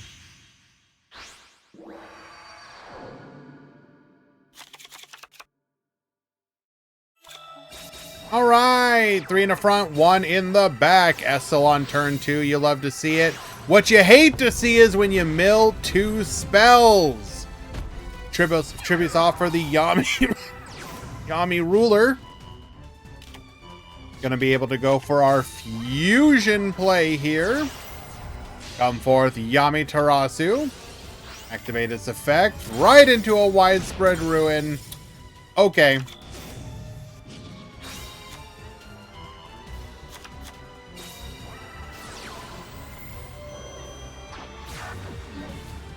Would Yami Ruler have mattered here?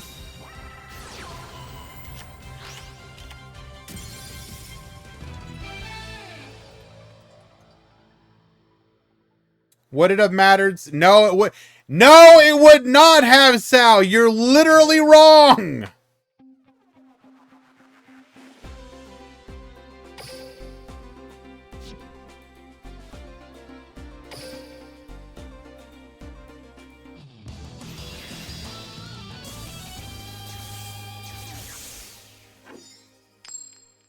Another one.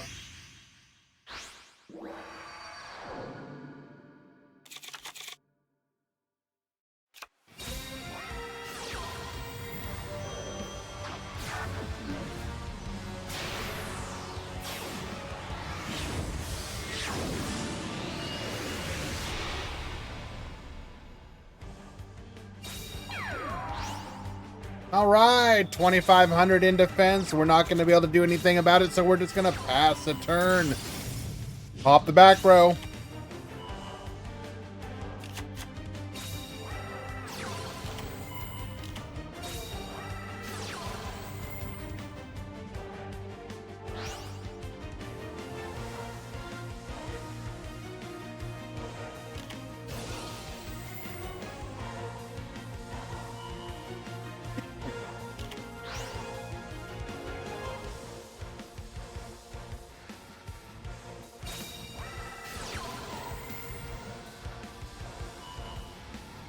Oh my God.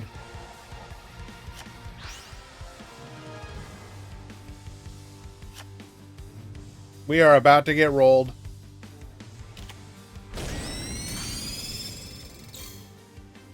Not quite lethal.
Riveting off for the Yami Ruler.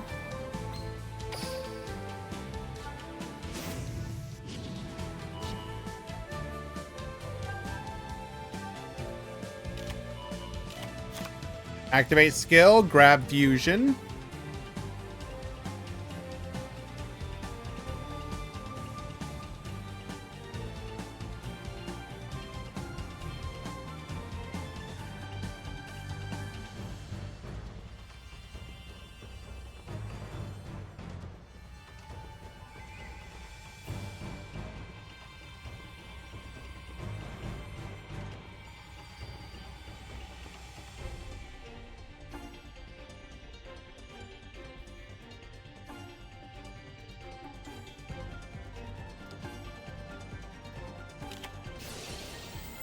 Gonna go for our fusion play here.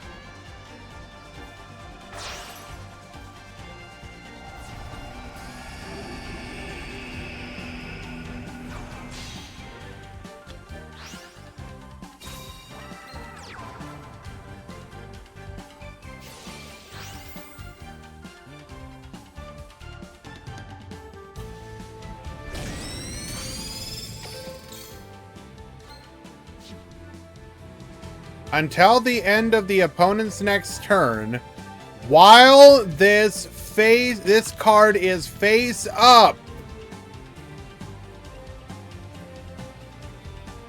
Yami Ruler, mod check, where you at?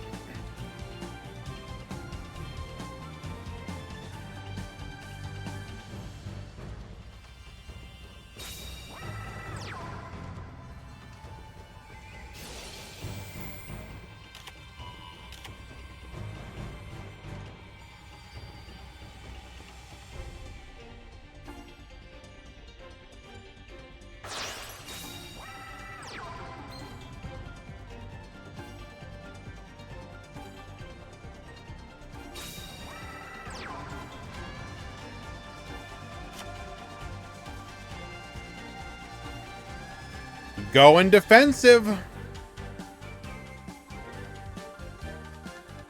I like clicking buttons. I mean, you see me clicking right here. I can understand the desire. The urge to click is strong.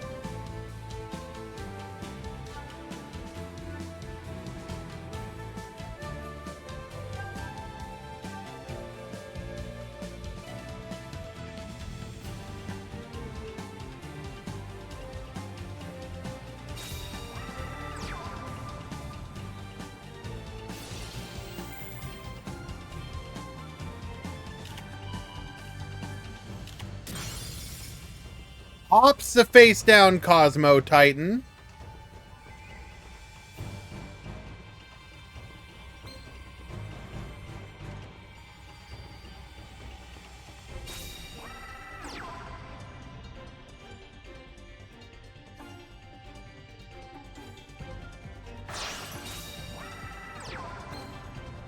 Gonna go for the Kime Luna.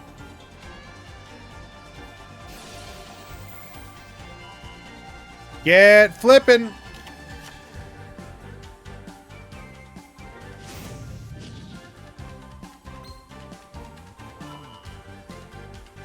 Hello, Dick Petty.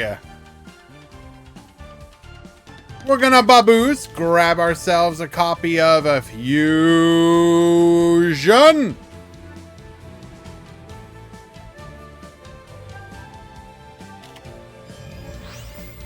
Sword and shield, baboost. 5,100. She's huge.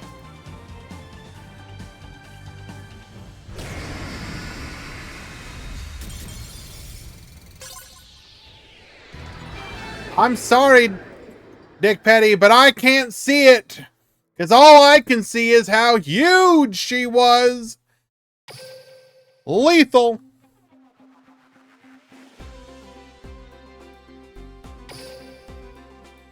Tie things up 1-1.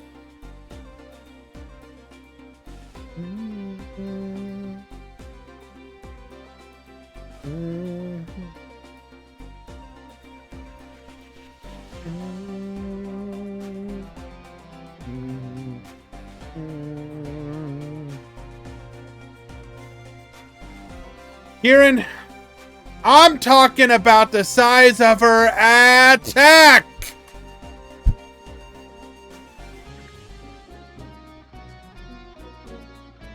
Game 3.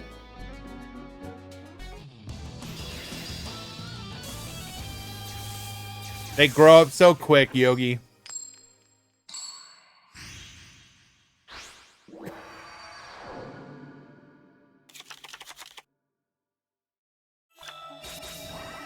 We do a night.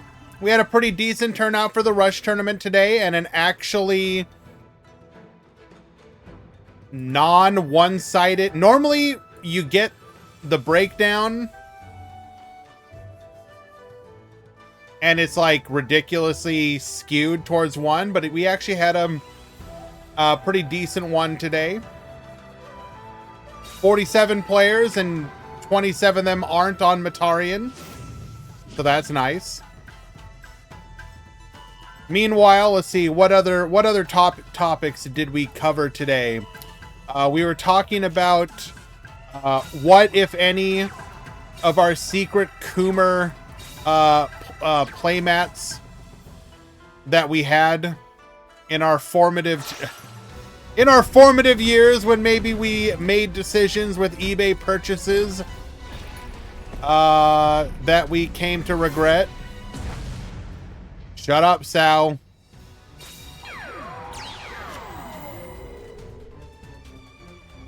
New potential level up rewards.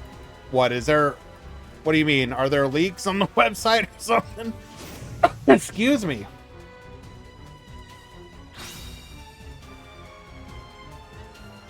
Am I allowed to listen to this as a minor? Are you allowed to do anything as a minor, Paco?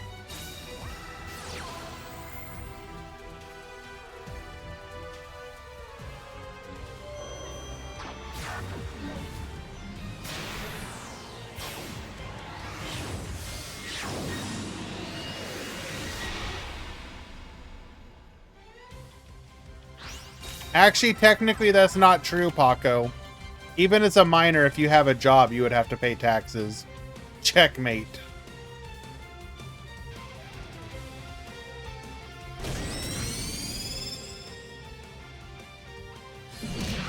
We're gonna get in for 2,600 damage.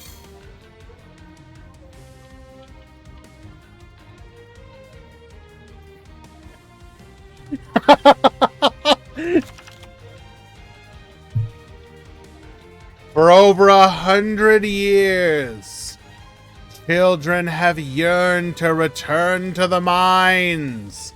And soon that could become a reality.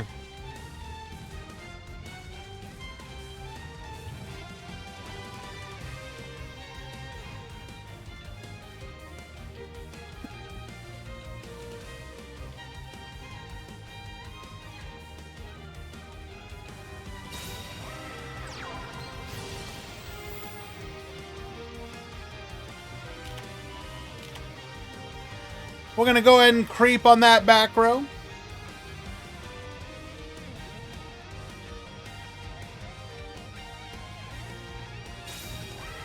I saw a thing on TV 1 to 2 days ago about cave explorers looking at old hidden mines. Absolutely nope. What part is a nope for you? Because that's actually unironically. So, like, I would never want to go spelunking or like cave diving or anything of that nature, but like one of my like secret, like, I don't know, not likes, but like things that I'm like fascinated by is caving and diving, like bad things that happen.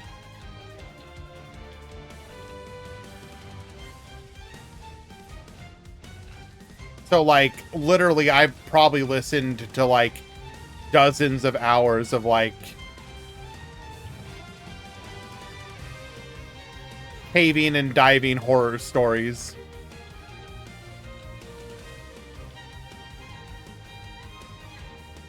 Oh, no, it's absolutely nightmare fuel.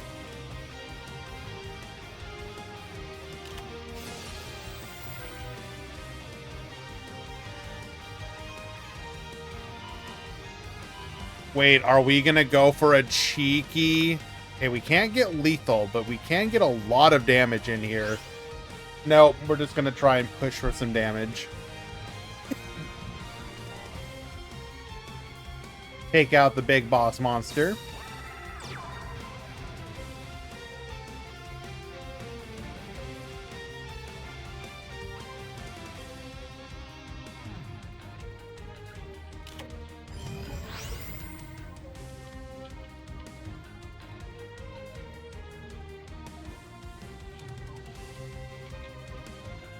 This isn't lethal, and it's kind of all in YOLO. There's the delay.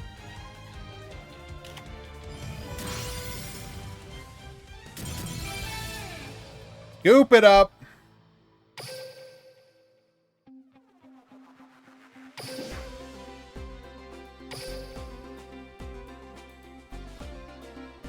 I know it's probably one of the more common ones, Kisara. But if you haven't looked it up, if you want to enjoy some nightmare fuel, probably the most famous and horrifying one, I think, is like what, the Nutty Putty one? The Nutty Putty Cave.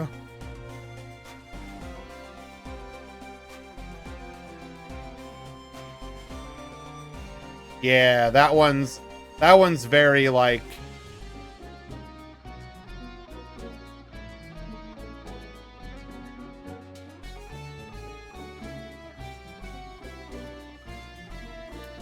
I think the part that gets to me in that one is you're trying to go through a restriction.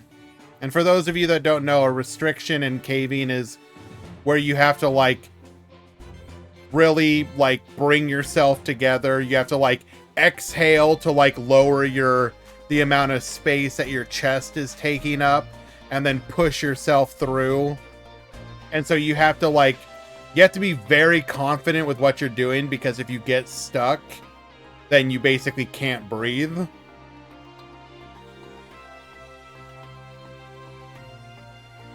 And the one in this particular cave that the person was trying to go through was called the birth canal. And it's like, dog, if you're going through something that is called the birth canal, like, you already know you done. Yo, Tumor! With the 4 gifty. Oh no, you got Murata. Take him back! Take him back! I don't want him anymore!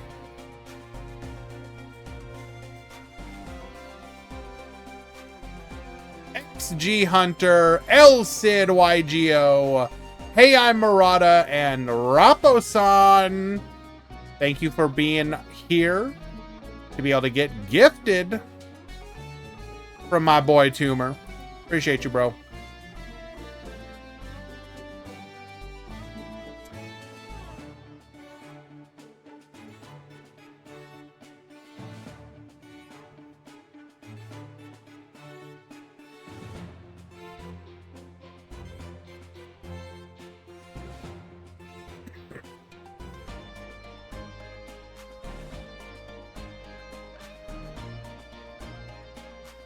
Let us find a match.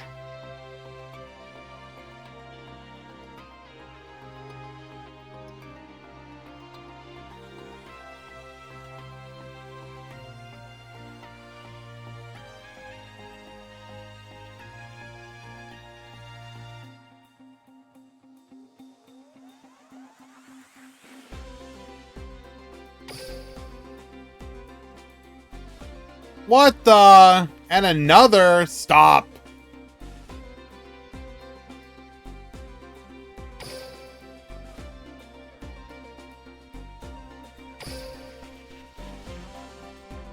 Appreciate you though, bro.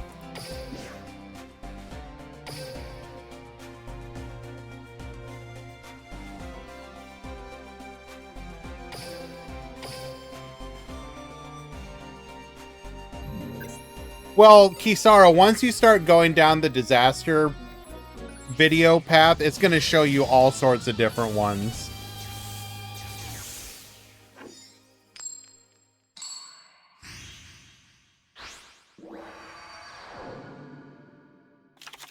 Get ready for the rush!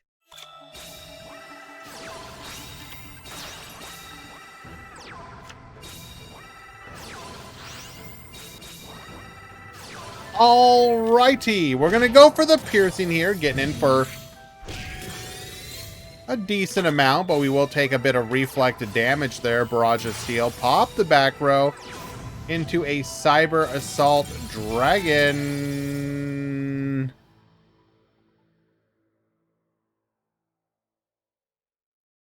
Wait, I'm confused. Oh, we... Okay, we revived the opponent's Cyber Dragon. I'm like, I don't think you can play Cyber Dragons in that deck. Looks like an unfortunate DC, though.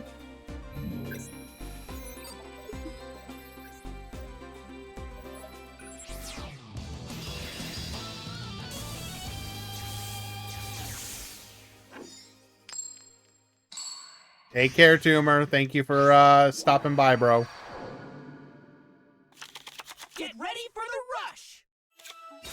rush.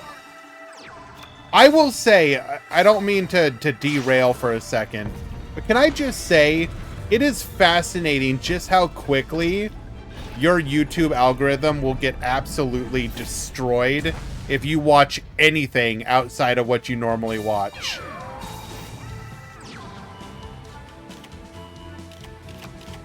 Like, you have to delete those videos, like, instantly if you don't want to just start getting pushed.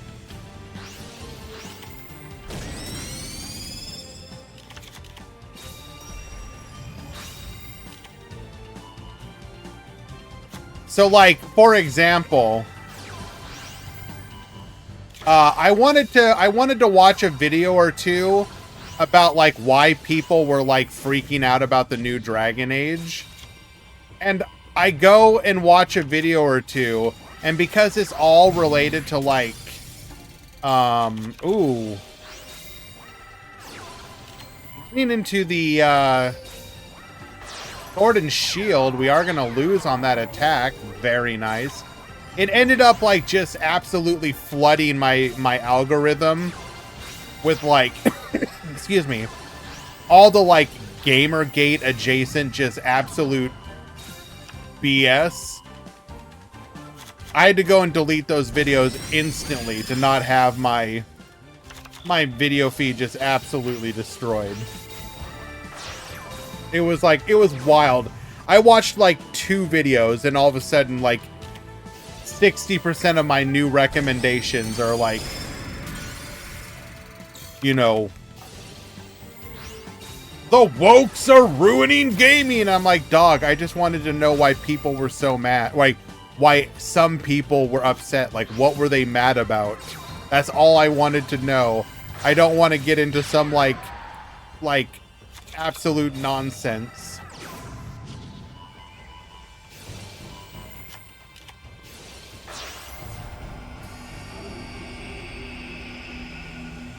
The main problem I have seen with the new Dragon Age is that it's too safe compared to the previous one.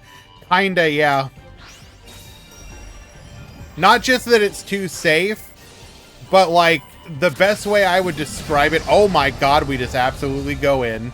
The best way I would describe it is... I've been a fan since the beginning of the series. And it genuinely feels like I know more than the developers at this point. Because I'm pretty sure whatever team worked on this one is not like the original teams from the original ones. And so there's like changes to the lore that I'm like, that's not... Wasn't Dragon Age always kind of safe? Yogi, have you like checked out this series at all? Especially the first 2? Ready for the rush. For example, in Dragon Age 2, you get introduced to something which is called the Qun, which is like a religion that's basically like... I'm trying to think of the best way to describe it. It's one of those religions where we're going to convert everyone in the world to it. You have no choice. And if you ever leave the religion, you get branded a heretic and are basically kill on sight.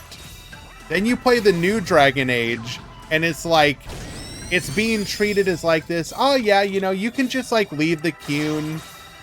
It's perfectly okay. Like, these characters left and, you know, there's no consequences for it. And it's like, No, that's not how their religion works at all. Their religion is, like, horrifying. No, but you don't understand. It's like, they're actively at war with, like, they're trying to conquer and, like, take over the entire world to forcefully convert everyone. And in this game, it's treated like, it's just like a normal thing.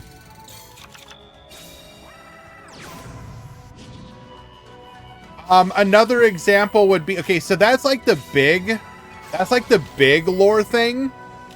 That's kind of weird.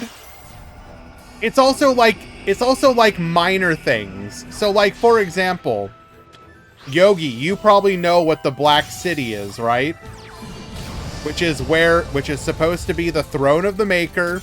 It's visible from anywhere in the Fade at all times, always. In this game, you can go to the Fade and not see the Black City. And it's like, did anyone making this game, like, not read the lore Bible? You're supposed to be able to see the Black City. It's like one of the quirks of the Fade that it's always visible. It's just silly stuff. Like, does that ruin the game? No. But I think the other way I would describe it, I don't want to do spoiler stuff. But they introduce major characters that, if you told me that they had intended for this game to be a Destiny-style multiplayer game where these major characters would have been like hub quest givers, because they'll introduce a character that you're like, oh my god, it's that character! Oh my god, can I talk to them? Find out, like, what the hell they've been up to? They're just gonna stand there doing nothing. Can't talk to them. And you're like, I literally haven't seen your character since the first game, and I want to know what the hell you're up to. What? You couldn't have just, like, anything? Any sort of conversation?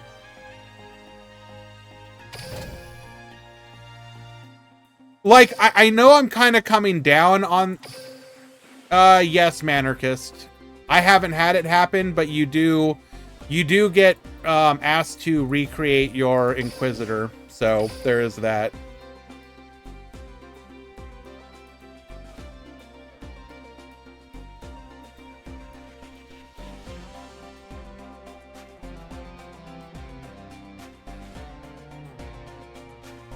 You know, have you played the game yet, Yogi?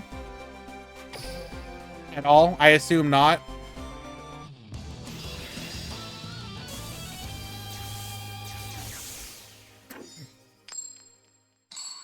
I'm coming down kind of hard on the game, but like, it's not awful. It's just kind of like, it's just like a little disappointing. Like, it's like, it looks nice. The combat's not bad. I enjoy the combat for the most part. There's like a spark of something there, but there's just enough where it's like, it's not offensively bad. You're just kind of like, how to put this? They don't even give you the, like, it feels like the Saturday morning cartoon version of Dragon Age. Like, there'll be times where you're just like, okay, I want my character to be an absolute ass here. And then you'll choose the option and your character will be like, I'm very disappointed in you. But it's okay, you'll do better, champ. And it's like, no! I wanted you to, like, verbally tear them a new ass. Like, what are you doing? Gonna go for the Ashura Star here. Get boosted.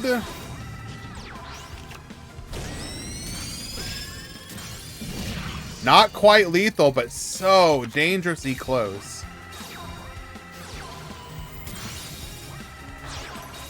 Can you name a sequel to a video or a movie that filled you with rage?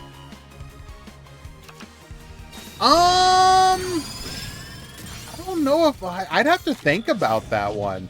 A sequel to a video or movie that filled you with rage.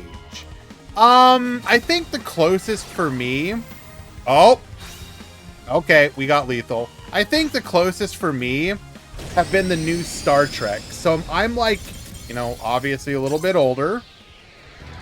I really liked the Next Generation, DS9, Voyager era of Star Trek, and the new Star Treks have just been, all of them, disappointing. The movies, disappointing. Picard, disappointing. Discovery, disappointing. I'm like, guys, why can't you just make, like, a good Star Trek? Like, it shouldn't be that hard. But apparently it is.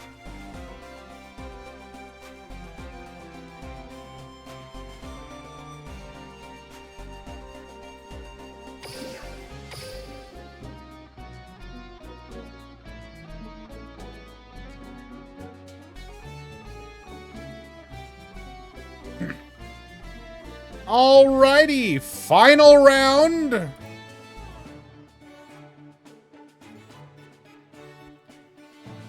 Round 4 has begun. Final round, 1 to 2, X2 will top.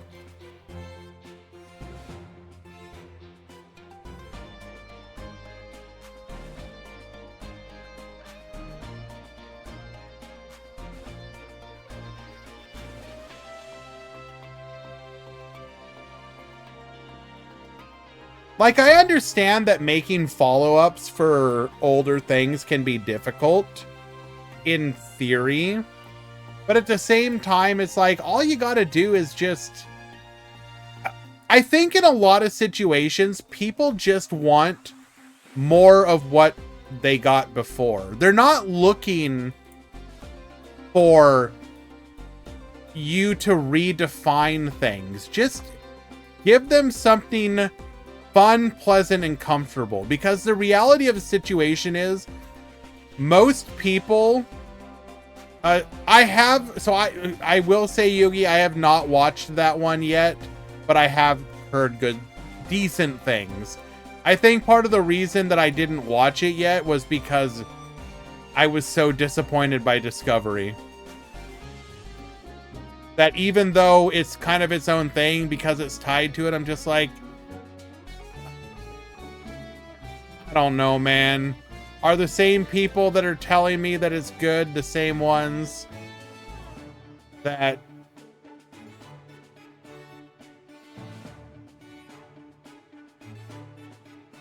I don't know. Like, I'll probably watch it at some point, but realistically, I just want another TNG or another DS9 or another Voyager. Just give me something pleasant that I can just dig into. Apparently, like, if you're right, maybe that is it, and I've just kind of delayed from watching it, but I don't know. Let's go ahead and find ourselves another match.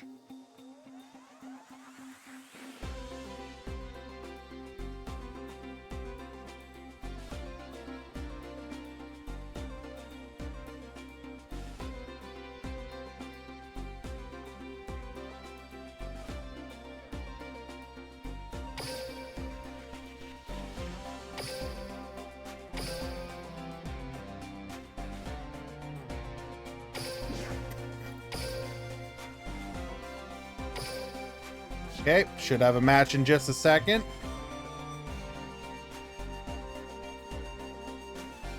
And actually, I will be right back.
Okay, we return.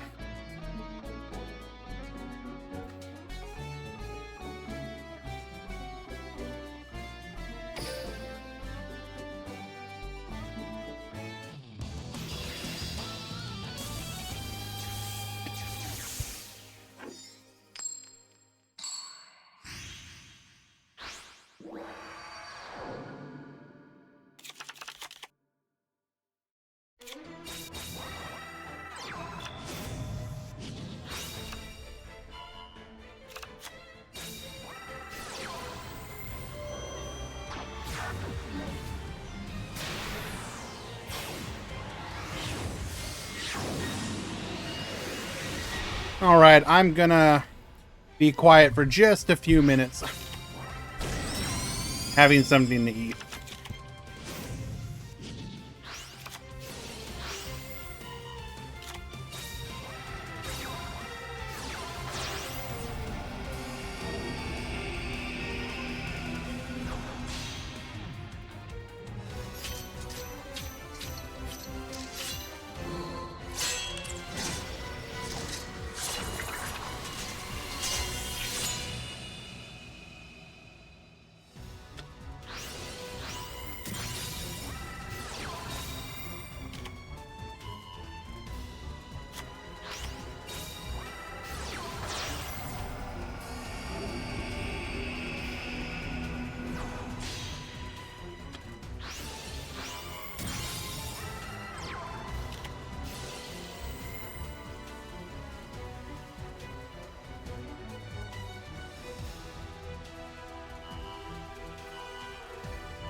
We're actually having a chicken burrito. Nugget attack! Managing to survive the back row purge.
Unfortunately for El Chico Cosmo here, we do trade our negate attack for theirs. We're gonna probably lose our face downs. And then the rest of our board will follow. Power of the Ashura Star.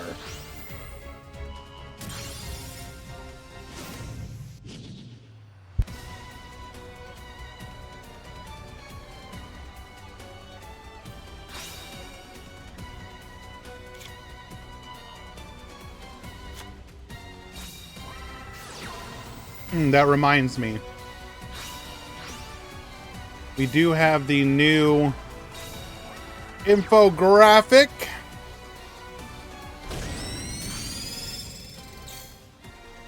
Go ahead and get that attached to the breakdown.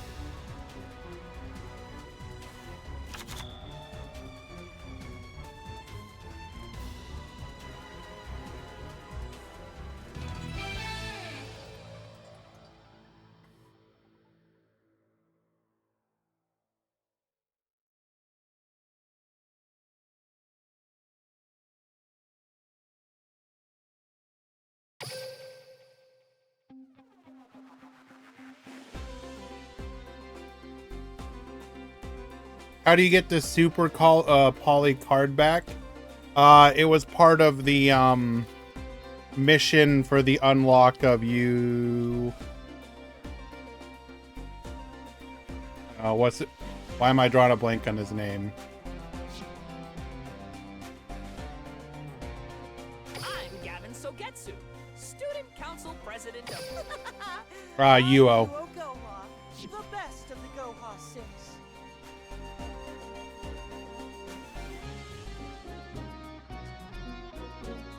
So it was one of the rewards for that event.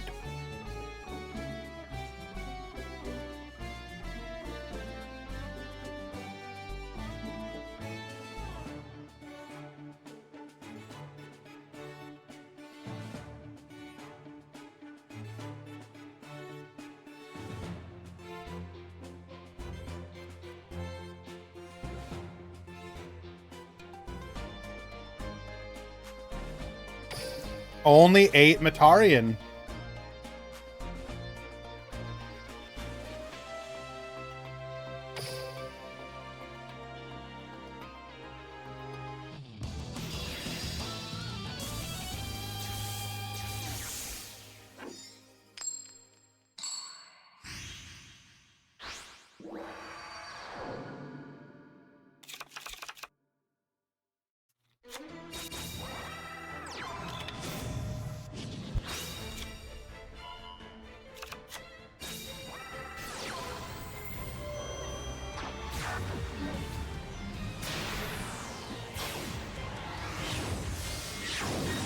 Isn't the code entry for the different colored fusion spell? I thought they were talking about the card back.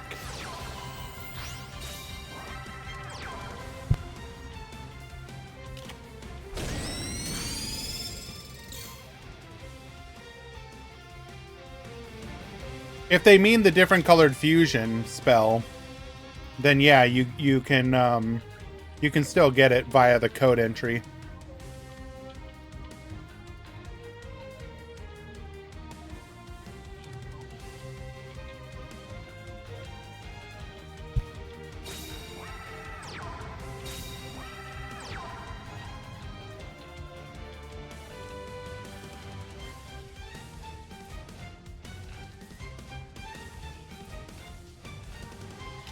Oh, I completely misunderstood you.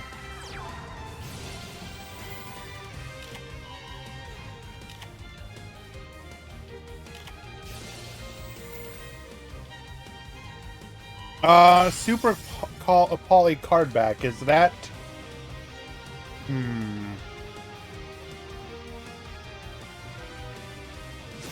Was that...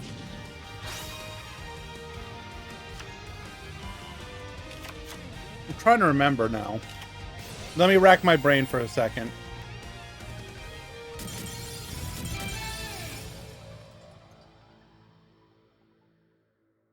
Okay, wait, hold on.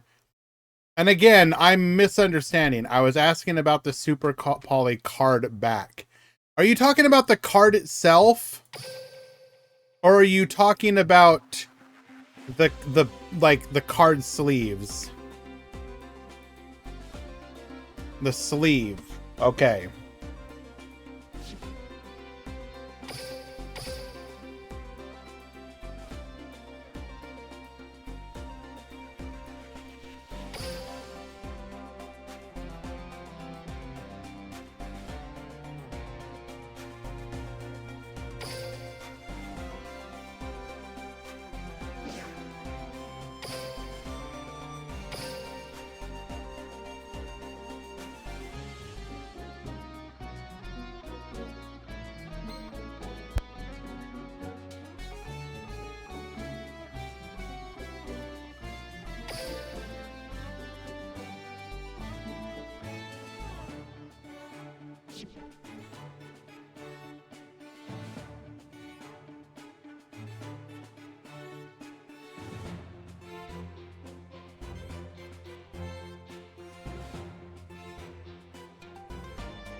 So that would have been Duelist Chronicles GX U Bell. That would have been one of the ones where you spin the roulette, if I'm not mistaken.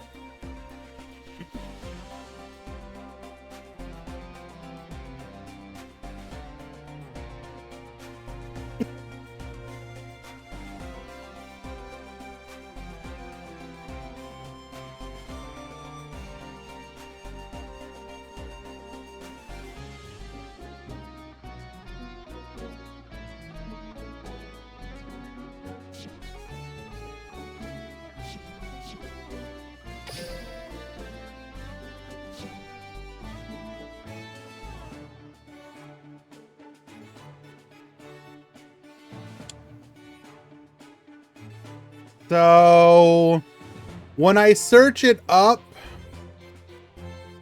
it looks like it was in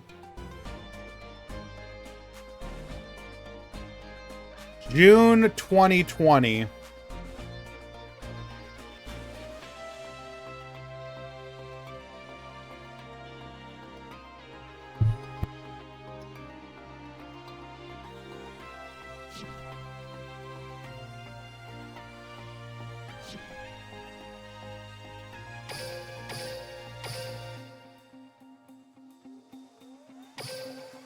So we are tied up 1-1.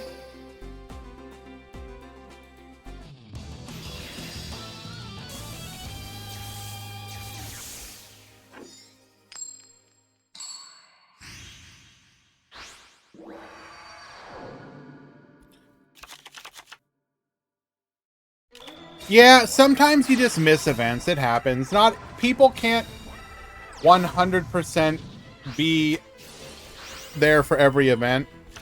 Like, I'm like a hyper giga. Like, I focus on completing all the events, and even I have missed some of them. I've been here since like the beginning. It happens. What would be nice is if Konami would introduce a way to get stuff that you're missing. Like, even if you want to like keep it rare by like, I don't know, limiting the amount that you can like earn slowly over time or something like that. But it would be nice if people could get older ones that maybe they want. But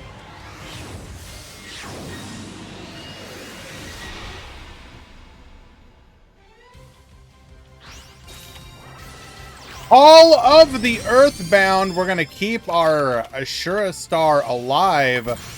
Barrage of Steel, pop 1, pop 2 of the back row, taking out the negate attack. Goes for another Ashura Star. We're going to pop another back row.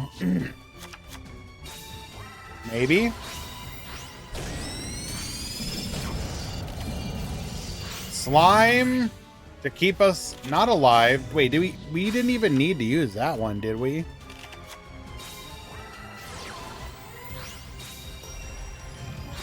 Tribute to the Doom to take out 1 Ashura Star. Take out 2 and get in for the counter attack. We're going to almost equalize the life points.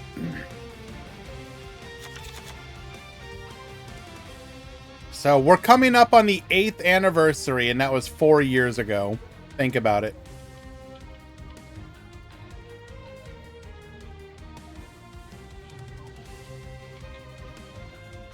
NA Math.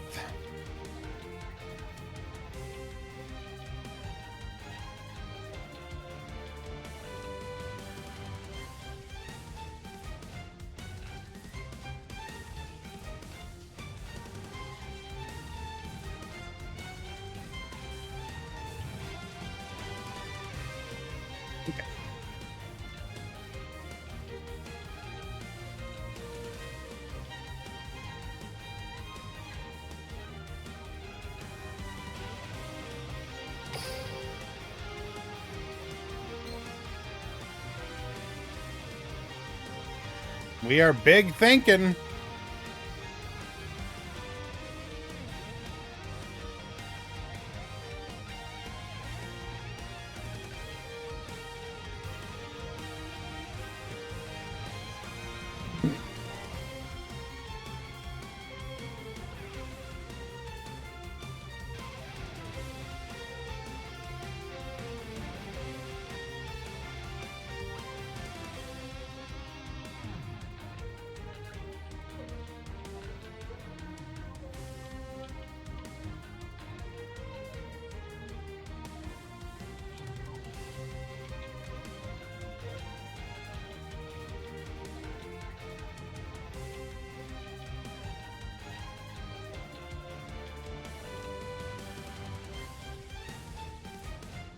Did the game bug or something? What's going on here?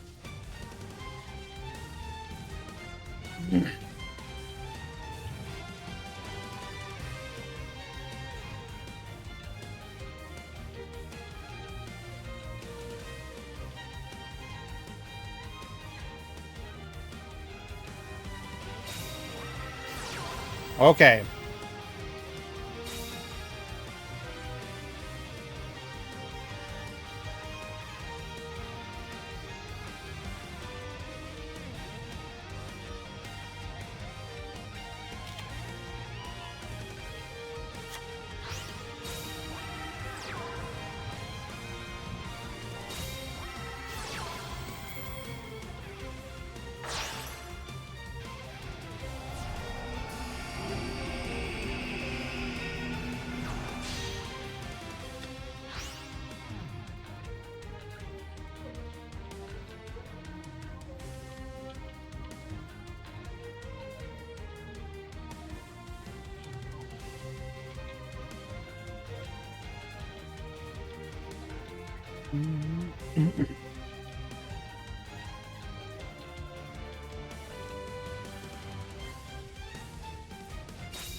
Does not go for the Oblivion. Interesting.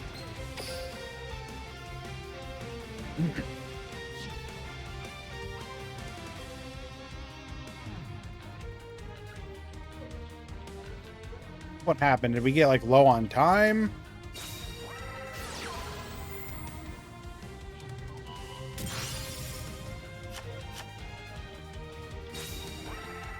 Going full defensive here.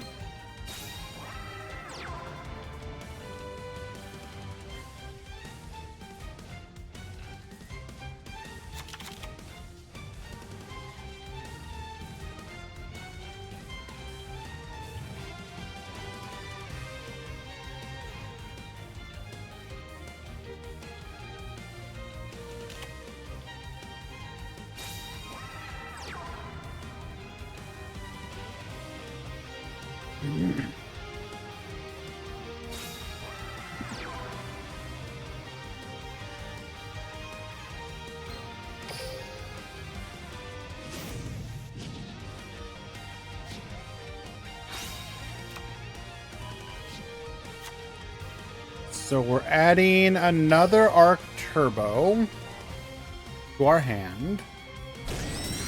Gonna go for a board clear. Only gonna draw 2. We're gonna draw 4.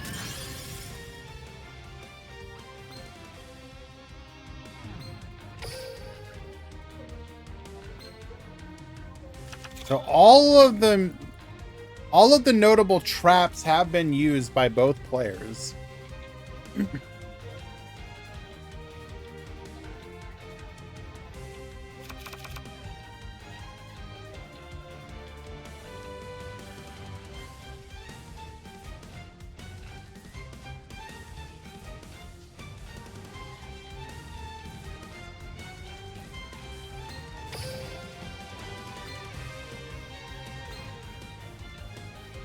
We still have access to 1 secret order.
Nova King likely has at least access to one more star restart.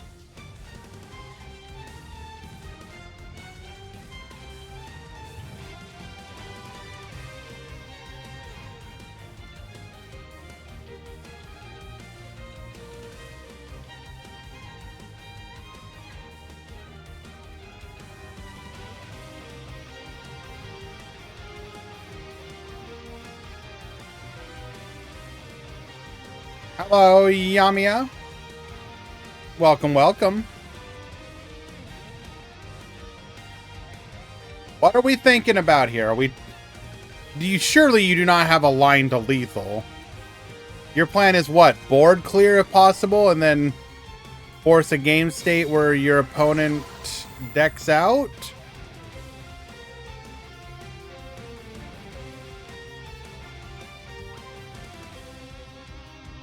Because as long as you keep one card in hand, you don't deck out next turn. Waiting to see if he DCs.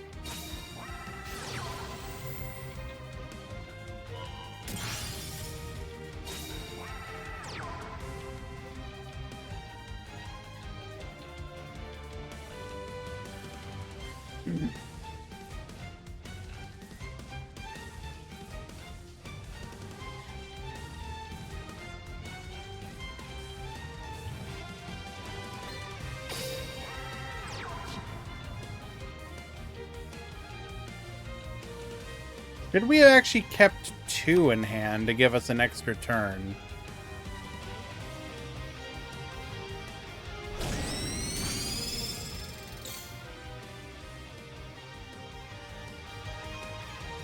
Well, won't matter. So we draw 2.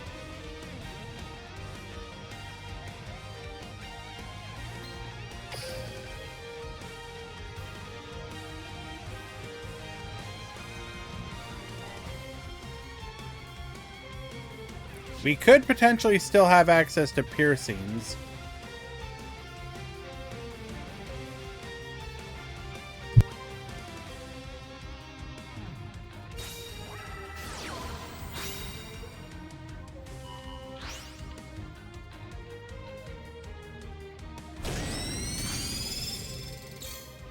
So we get one more turn.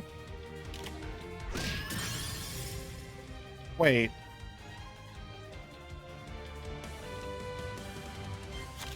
No coaching.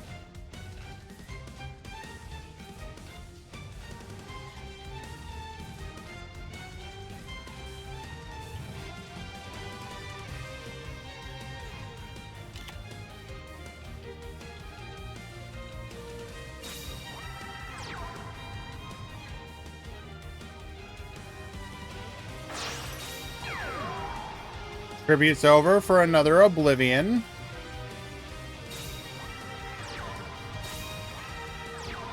Bright Sentinel, Bolticorn. Is this lethal? Well, now it's lethal.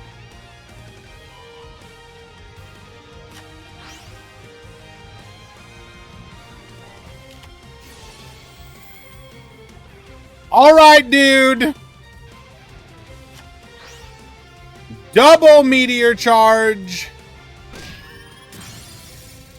Attack 1,000 pierce. Attack 2,000 pierce. And Bolticorn. Finish him.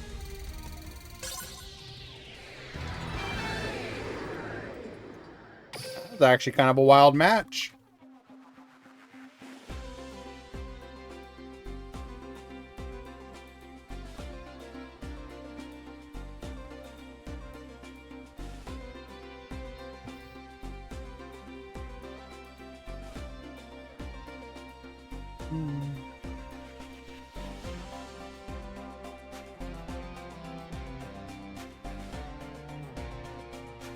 All right, looks like we have one more game left in the round before the top 16.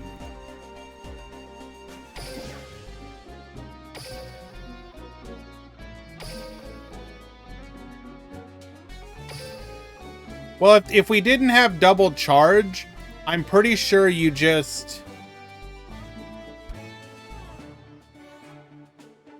Wait. Yeah, we need... Oh, okay, no, yeah, that was like the only way to win there.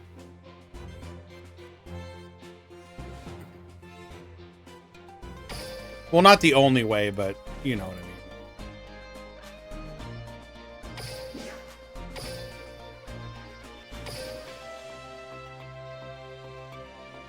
All right, and let me take that back. The final match has completed. So we will be preparing for the top 16. Let's go ahead and find out who our lucky X2s or X2 is.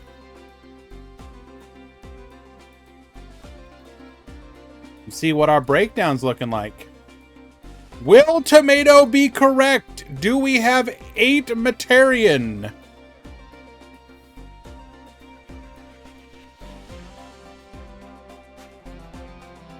The one and only lucky X2 is Shizu.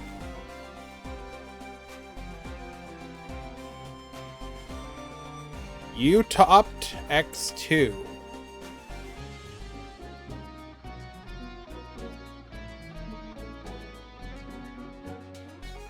Alrighty. Gonna go ahead and get the top 30... Excuse me. The top 16 started. I'm going to push the edges, and then I'm going to disappear for a moment while I do the deck breakdown. Stick around. We'll be right back.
I haven't said anything yet, Kisara.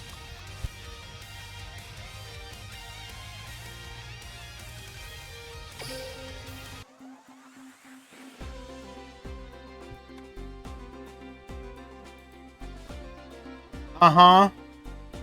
In the top 16, we have 6 Galaxy, 3 Materian, 2 Celestial Warrior, 2 Cyber Dragon, 1 Blaster's Inferno, just for Dwan, 1 Miss Mutton, and 1 Psychic.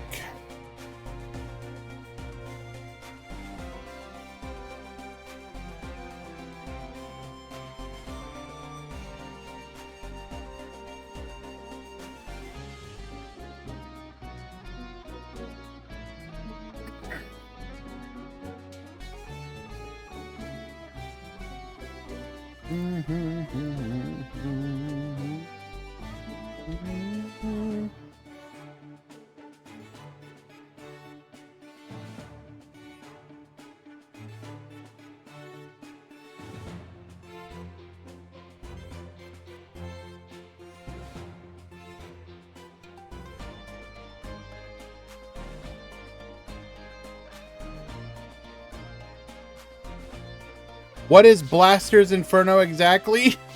It is basically dragons, but gives up the Dragius for better back row destruction, basically. And the ability to play Secret Order.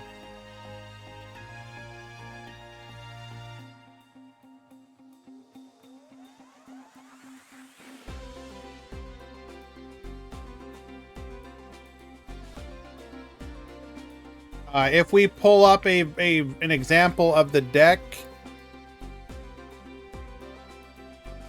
not saying this is the way to play the deck, by the way, but this is currently one on the DLM website.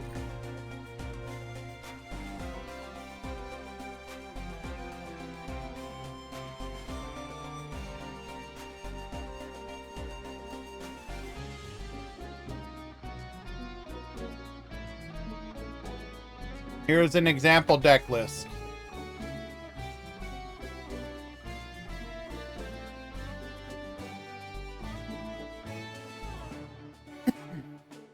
King of Games.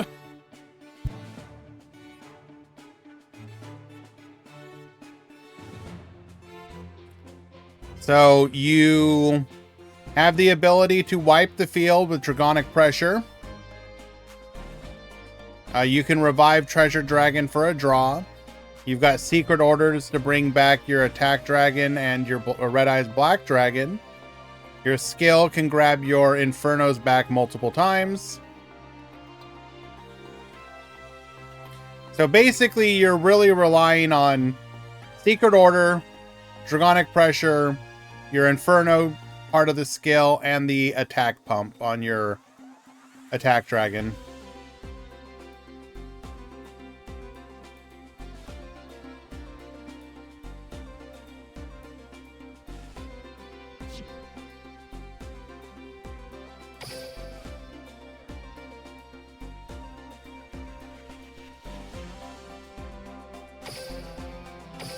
It's gotten better.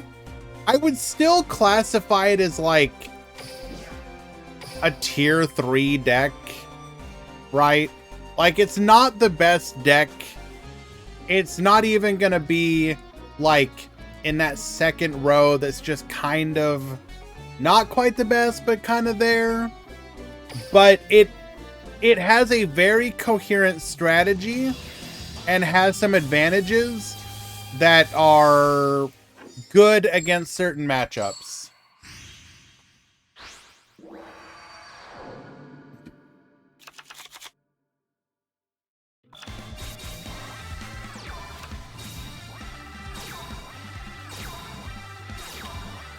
Alrighty, going full aggro here. We're gonna get walled off by the Essel. Galactica Order here. We're gonna go Secret Order, bring back the Galactica Oblivion. Strange Traveler, get reducing, go for another Oblivion, attack in, clearing 2, putting our opponent down to 1,800. But like the really nice thing I think about this skill in theory. Okay, well, first of all, this is kind of funny. But imagine, for example, that you have your opponent's board. Ooh, we are playing the Soul Drake version here.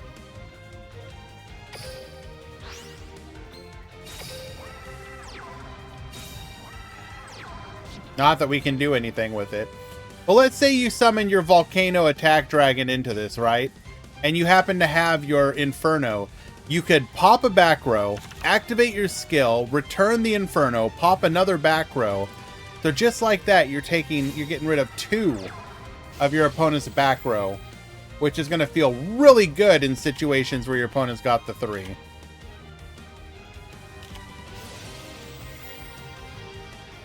Unfortunately for Rorschach here, though, we're going to start getting rushed down by the explosive early turns of Light Galaxy.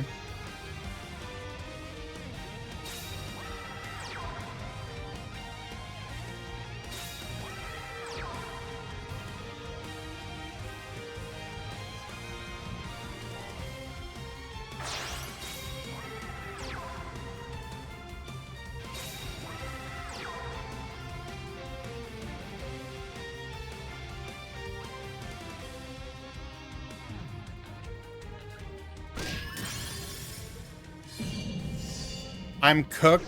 This happens to me every tourney. I get the most ungodly luck in Top Cut. First game, I turn 1 conceded because I opened 3 of my double tributes. Well, that's unfortunate.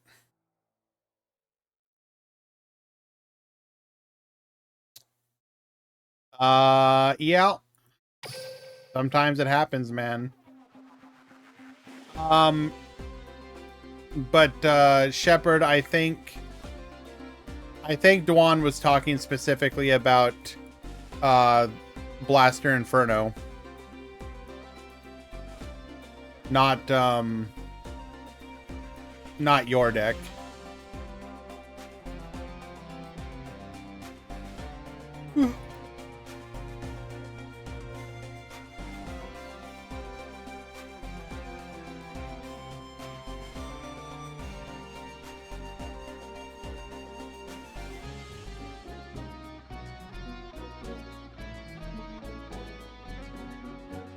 Oh.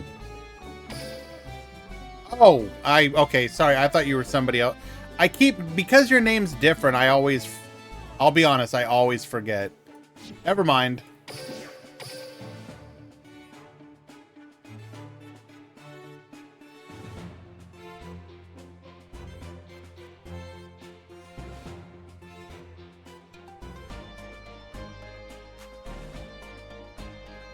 Well, regardless, good run taking the deck to top 32. Or, I'm so used to saying that. Good run taking the deck to top 16.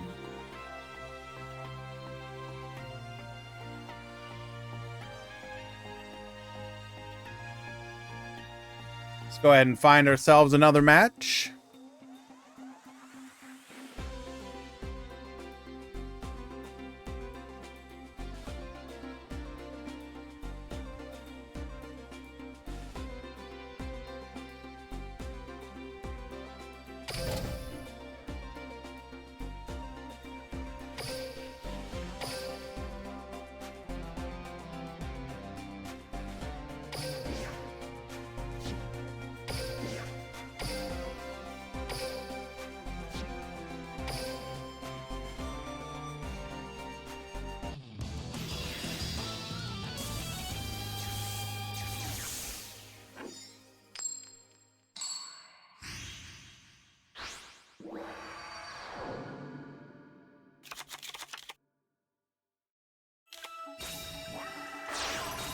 Okay.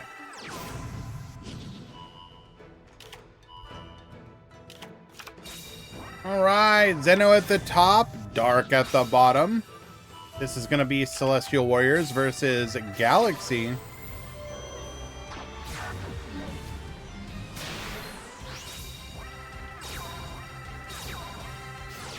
Going for the Meteor Charge here, negate attack. Gonna save our rear ends on this one. Goes for the few.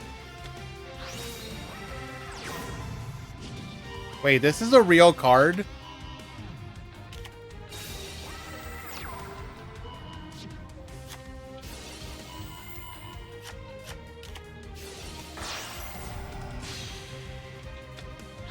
I'm not joking. I thought this was a meme. I thought this card was fake. Someone posted this and I was like, what the hell?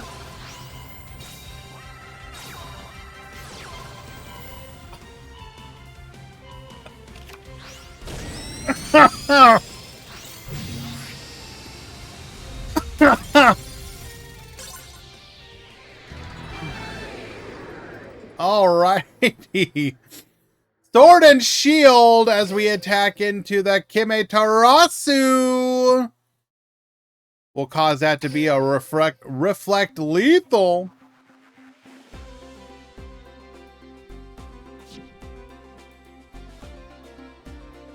Like, wait, what event is it from?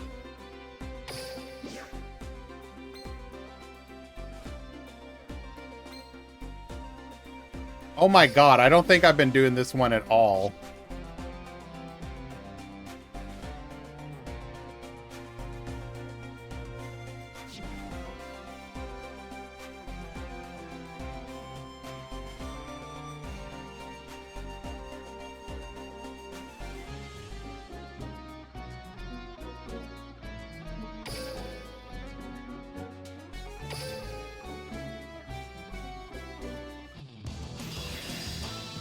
Legitimately thought that card was fake. I'm sorry. I was like, there is no way. Well, apparently this is the world we live in.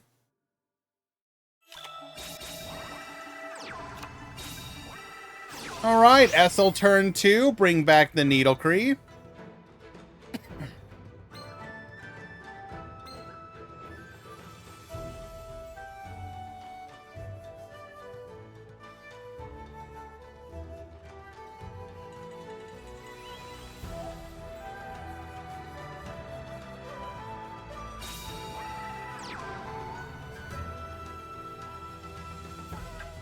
What's after Nib? What do you mean?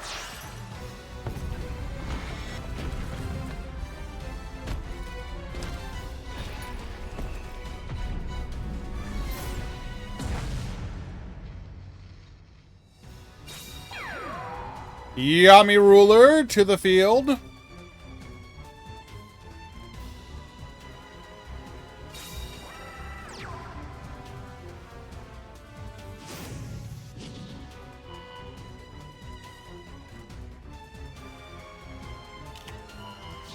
When it comes to hand traps, I think the one that I find the most potentially interesting is Ghost Ogre.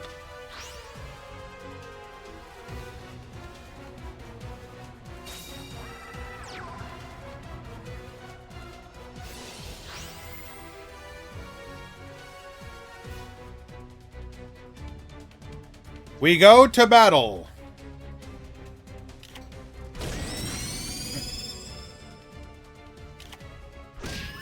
Clearing 2 of the 3, pass back to you.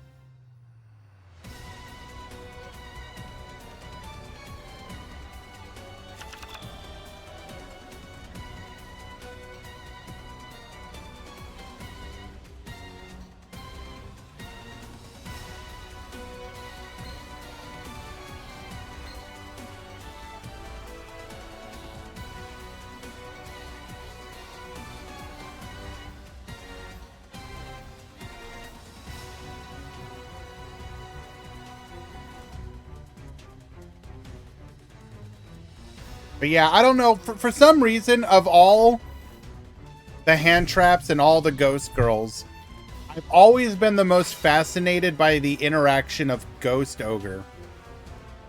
Because a lot of the other ones, you look at Effect Veiler, you look at Ash Blossom, you look at Mourner. They're all just like cards that say no. And just saying no can be kind of boring. But like Ogre is like an interesting trade-off of, okay, yes, you get to do the thing that you wanted to do most of the time. But the trade-off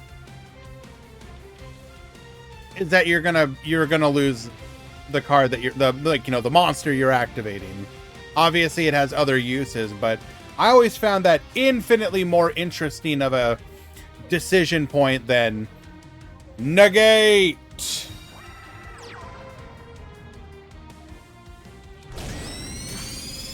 Actually, it does, Atlas. Are you gonna summon? No, because it said no.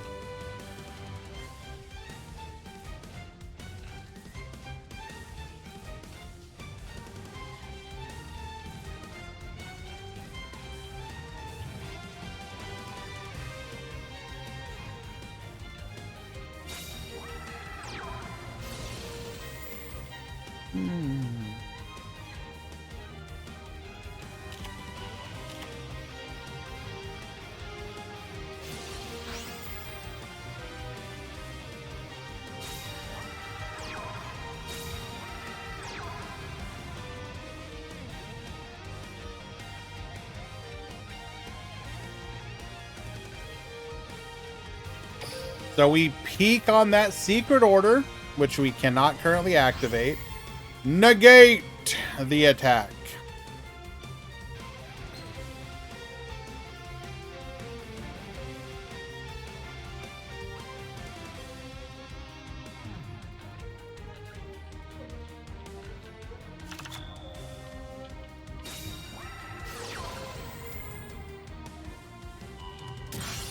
Pop the back row. Goodbye, star restart. Pop the back row. Goodbye, negate attack. Sometimes it do be like that. You hope they lose the 50-50, but they got the 100-100.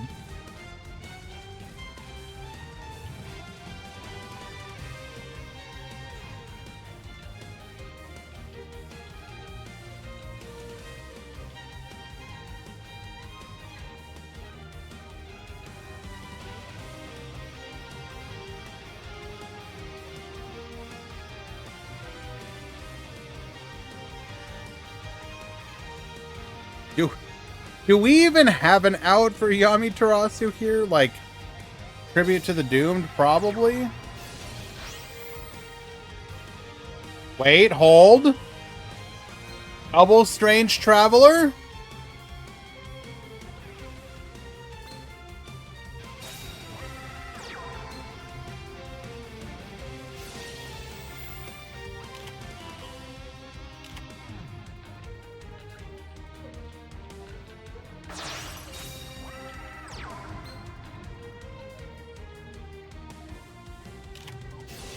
We've got the Galactica Force! We have the out!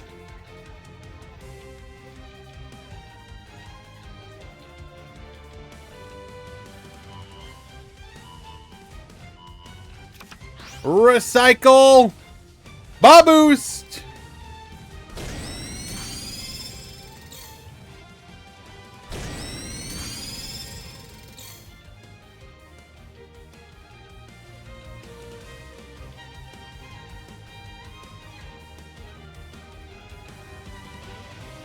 I'm sorry, Ghost Ogre seems bad in Duel Links. Okay. That doesn't change the fact that I think that it's an interesting card. Like, from a decision point standpoint. When it comes to hand traps, because I'm not like a super big fan of them, I want them to offer interesting decision points and not just be like a multitude of no's.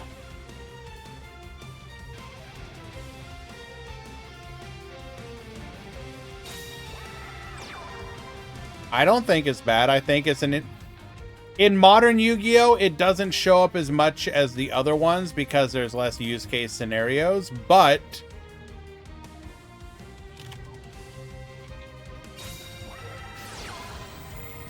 Avian spell tactics. Let's rip that back row. Goodbye, Secret Order.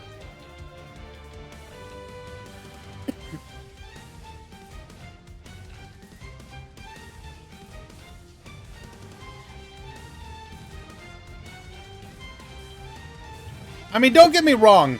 The fact that it can hit like field spells and continuous spells, there's less. I mean, that's interesting from the ability to stop those kind of cards, but that's less of an interesting decision than when you use it on a monster that activates an effect, because again, in that scenario, they get the effect, but they lose the monster.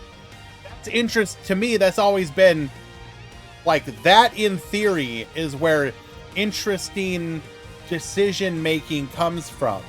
Like, I don't know. That's the kind of decisions I want to be asked to make. Not just like activate, draw phase, activate effect. All right, do whatever. I don't care. I got you under a lingering.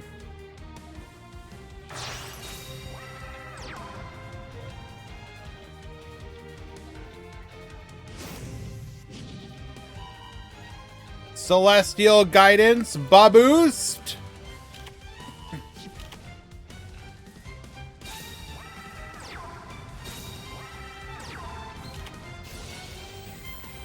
Hero of the Yeast plus Masaki. I think in certain game states,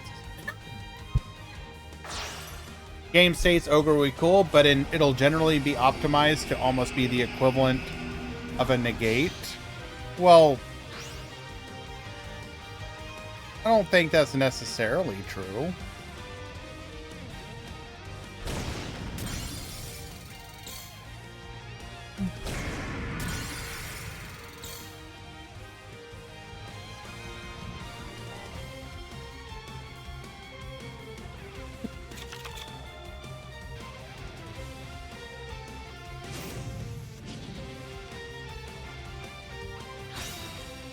What does this fusion do? Basically nothing. You can mill to make it unable to be destroyed by trap effects.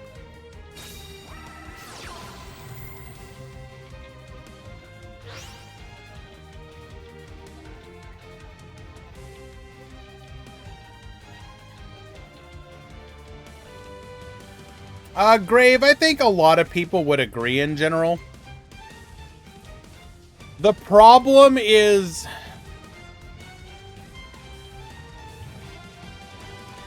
in a lot of situations, leaving a body on the field is almost it's not as bad as your opponent getting to use the effect, but in some decks, because of the nature of one card starters plus extenders, leaving them with material to use can almost make it like your hand trap did nothing. Obviously, it did do something. It forced them to have the extender starter. Well, yeah, Hero of the Kin is harder to bring out because of needing double of the same material, but it is objectively better, for sure.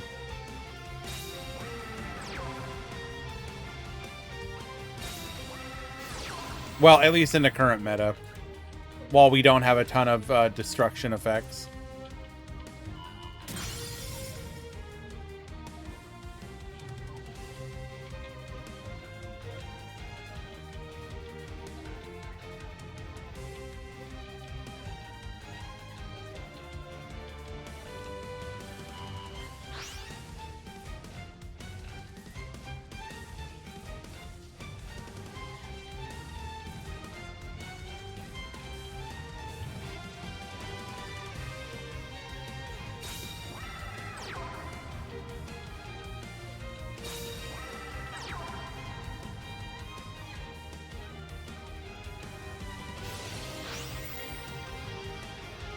Well, isn't the idea... Oh, I don't know, man. Isn't the idea that you can run both? Do you have options? And you're like, you get to have 1,500 beaters? I don't know.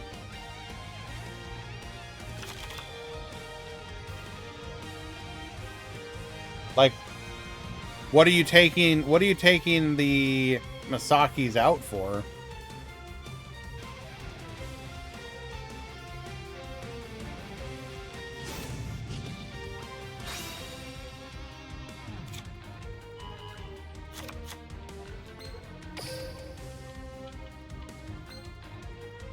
Our third and final secret order.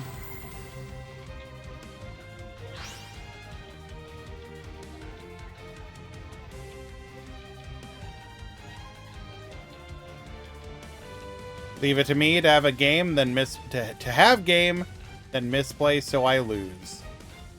Well, Hyuki, it happens, man. Don't worry about it.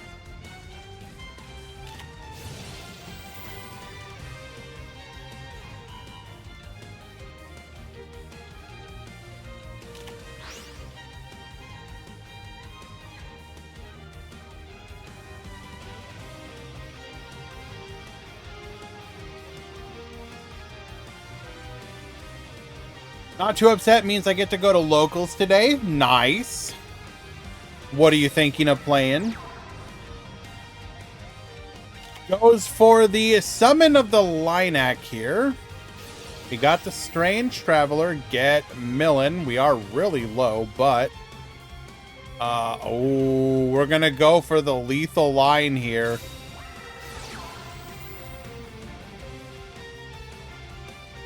Melodious is my go-to. Interesting. Okay.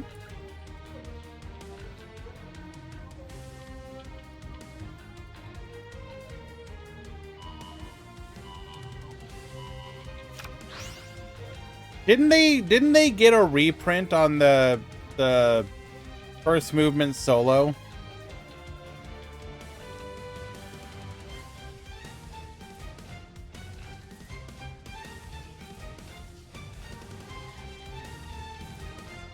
Remind me again, which set was that one in? Was that RC2? Oh, we've got the slime. Oh, it's not out yet. It's in Bonanza. It's QCR in tins. Okay, that's not actually good then. The tins are giga cringe and didn't really... Well, actually, how much did they move the price on first movement solo?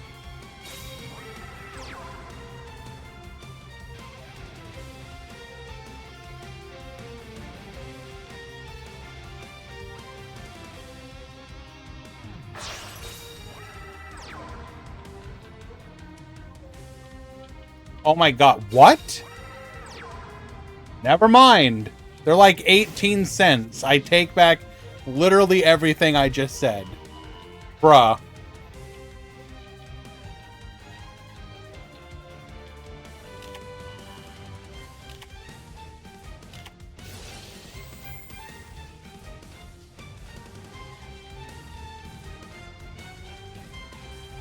Even the tokens are more... Bruh.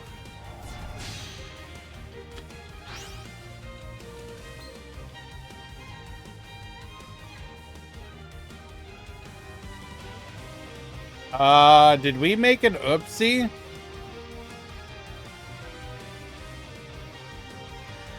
Oh no, Zeno.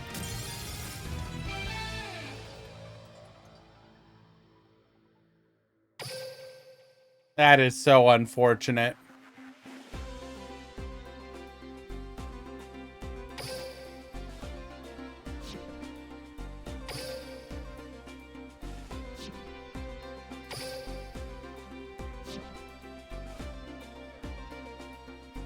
So I believe that is a 2-1 for Galaxy.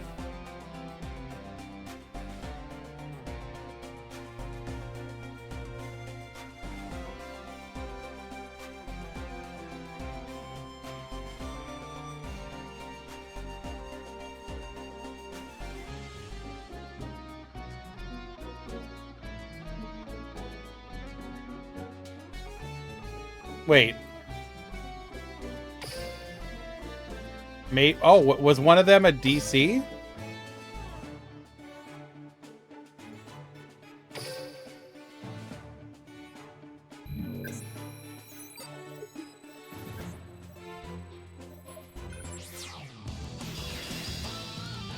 Double check. I think this one was a DC.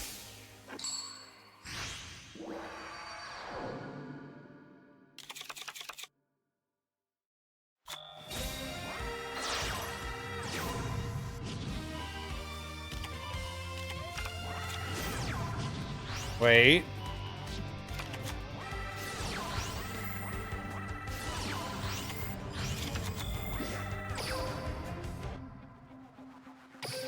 Which one was a DC then?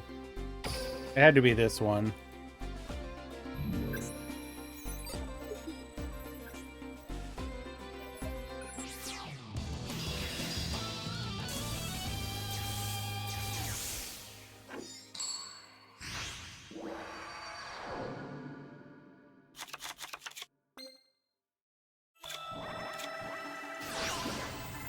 Okay, no, apparently it was the middle one.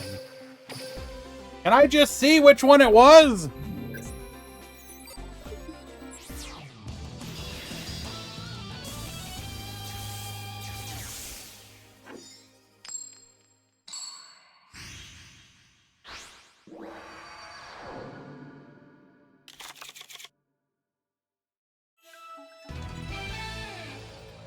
There we go. We have confirmed it was a 1-1.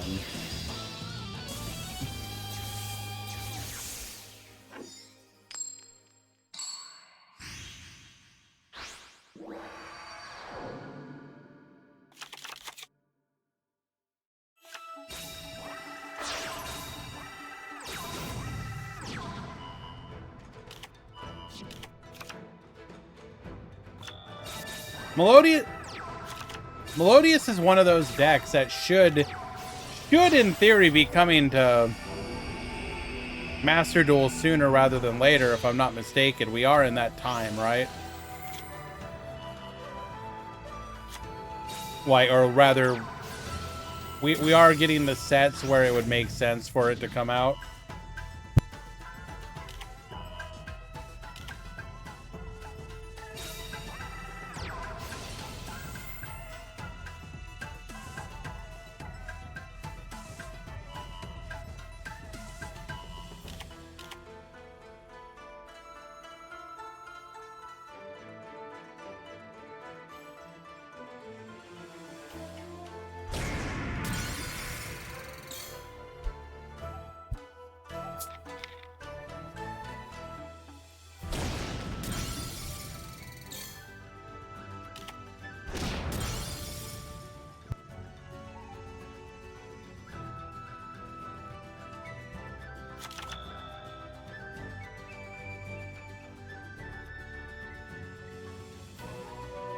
Be proud, Jinzo. That's another top for you, buddy. Little by little, one day, you will win the final.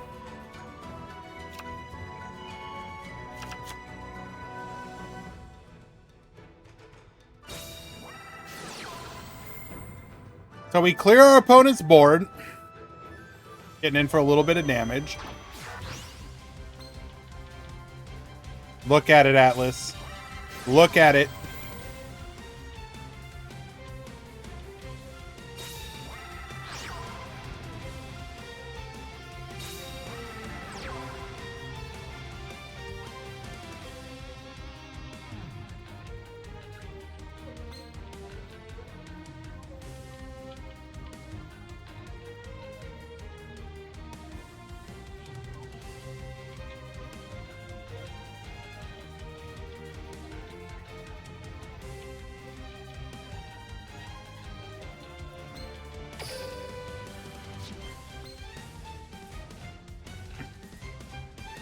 Not just that, Sakadetsu. Two of this man. Look at him. Look at him, Sokka. Two of this guy makes this beautiful man.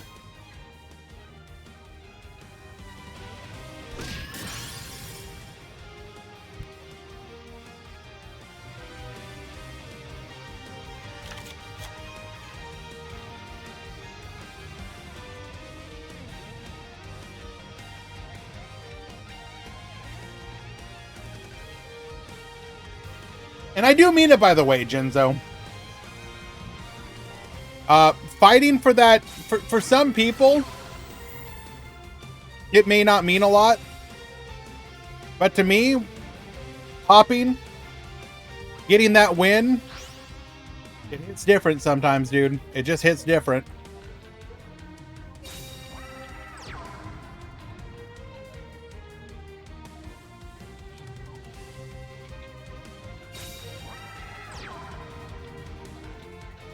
My goal has been and will always be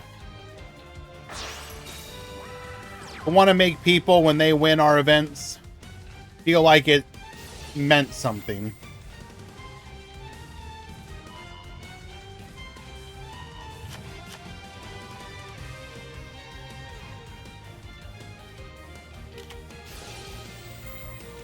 How was my Infernoble ladder stream? Did I actually end up doing one? I don't think I did.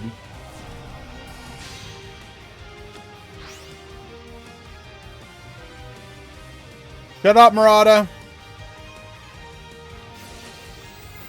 Get poppin'. I'm gonna take out the two bodies on the field. We are just shy of lethal.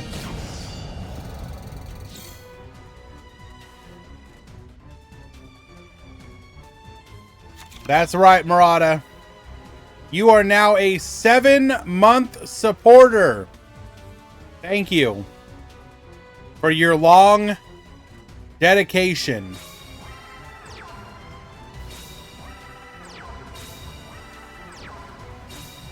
Triple setting. Oh, we're in a bad spot. I mean, not that we had any option here, but Kime Tarasu is going to be able to take out 2 of those.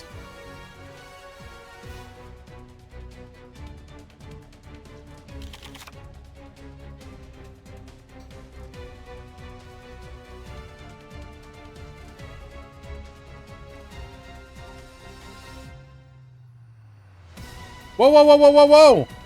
Hold up a second.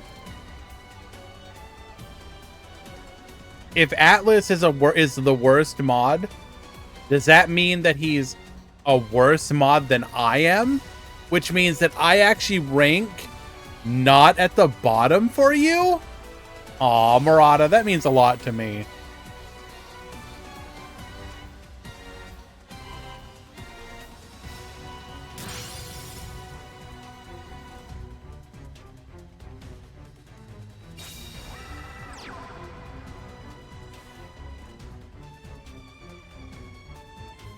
Hopping 2 monsters on the field. Now the question is, did we draw a back row that will actually allow us? Ah, but we got the avian spell tactics. Get poppin', takes out the buffered slime, and we already knew that the other back row was irrelevant. Celestial Warriors will move on. Well done. Oh my goodness.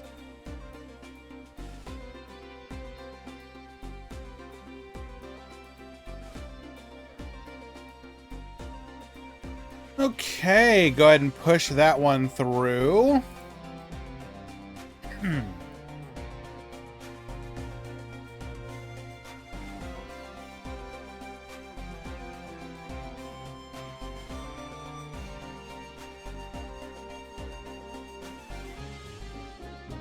You saw the sun in my eyes, really? You sure it wasn't the light from my light?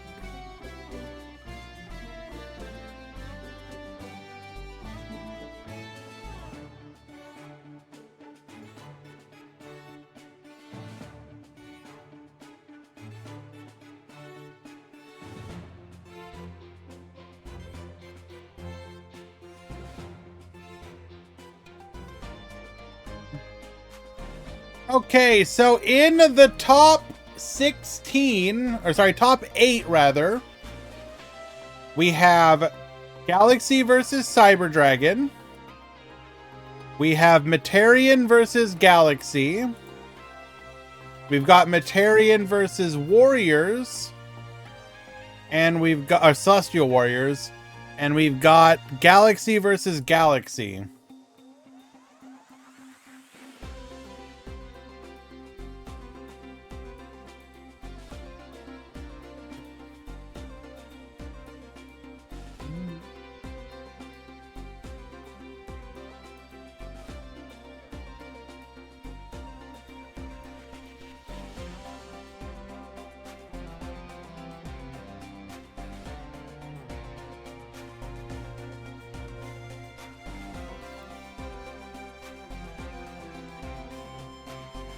Okay, we are going to follow the warrior player, I think.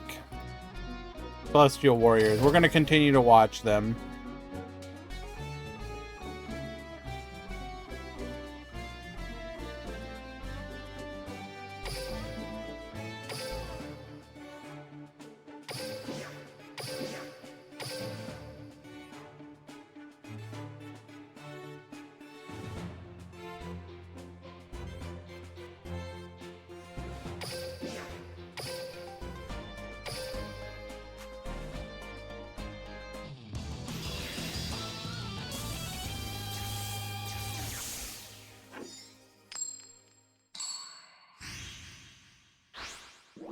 Is there Yuri fan art?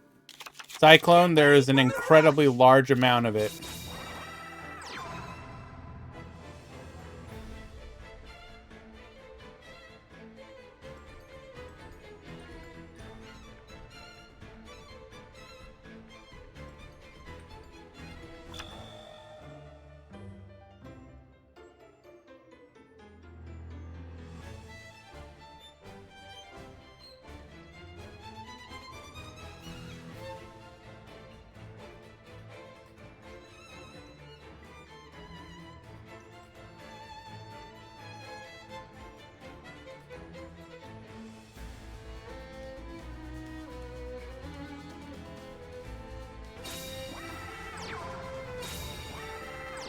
Okay.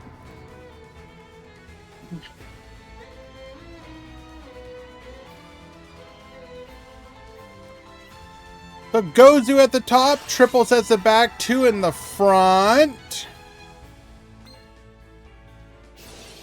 We're going to go for the Kime Luna effect. Change the battle positions, get flipping.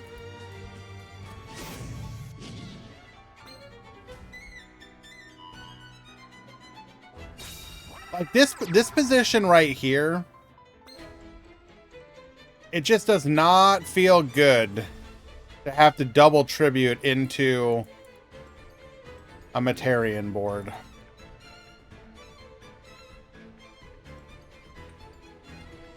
We do have delay. Electing to not use whatever it was that we had access to. Murata, I thought you closed stream. Why are you still here? Activating our skill here. Get dumping. Sends the actor to the graveyard.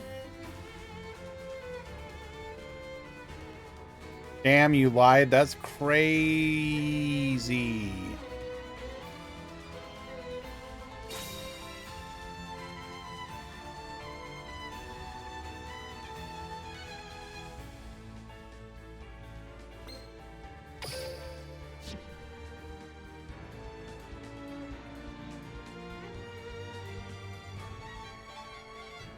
I'm thinking at least a 3-minute timeout, Atlas. A little bit of bullying builds character. Brings the actor back to the field. Barrage of steel, get poppin'.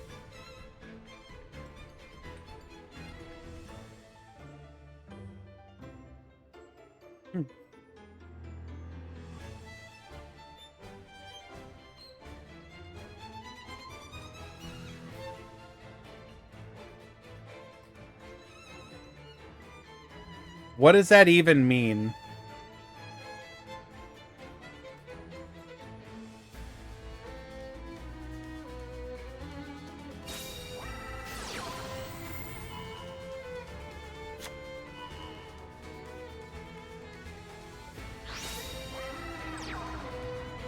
turning our opponent's monster into a dragon. We're gonna be able to get poppin'.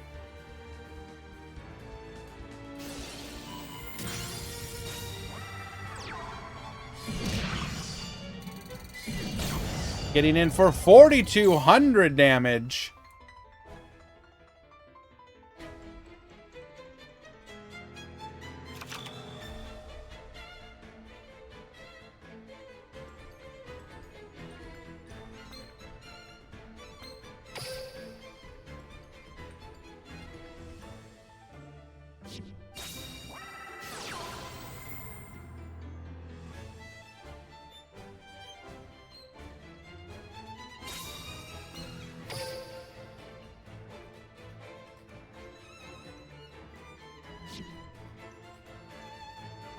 Bring back the hero of the yeast. Adds a fusion as well.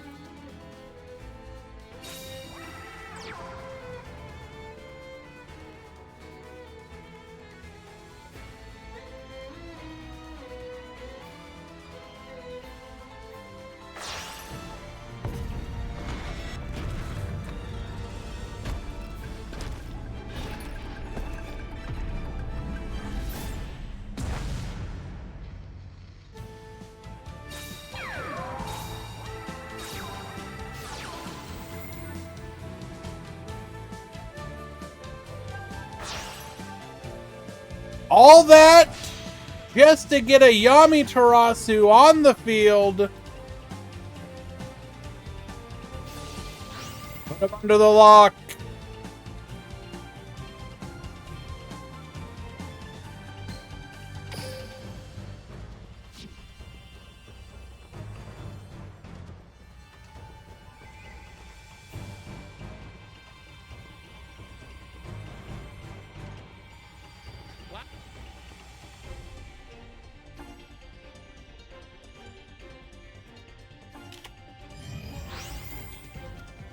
We have the negate attack, so we will survive.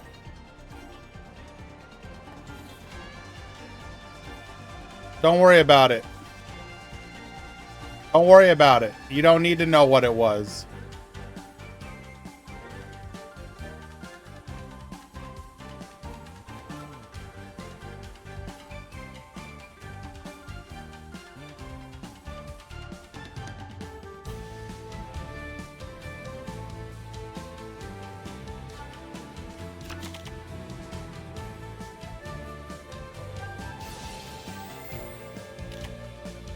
Oh my god, no!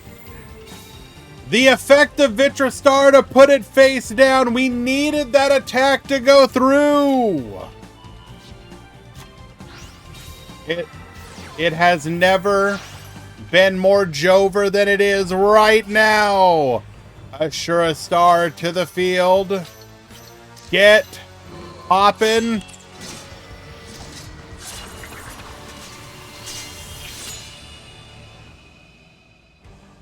It was literally 1 minute, by the way.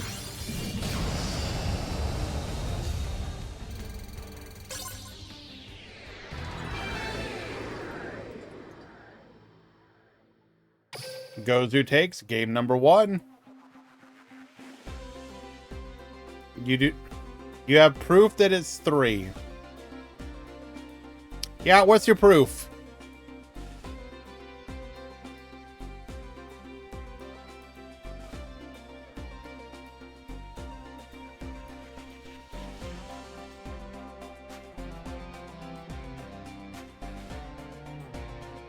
I'm not going to check my DMs. Because here's the thing. You're just going to have a dumb picture in DMs. I ain't going to fall for it. I'm literally just going to delete it without looking at it.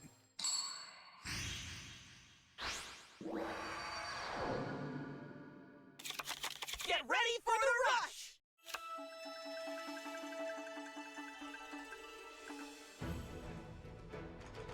Alrighty, Gozu up a game.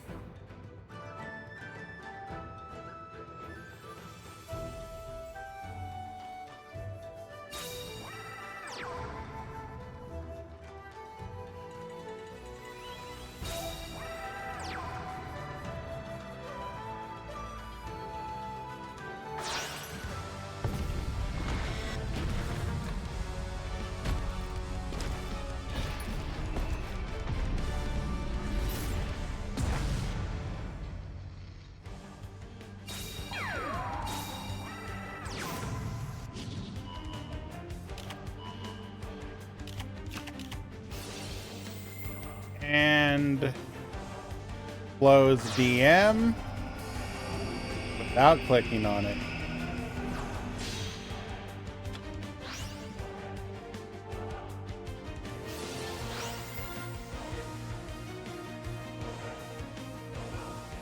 Alrighty, turn number 1, the Yamiterasu lock.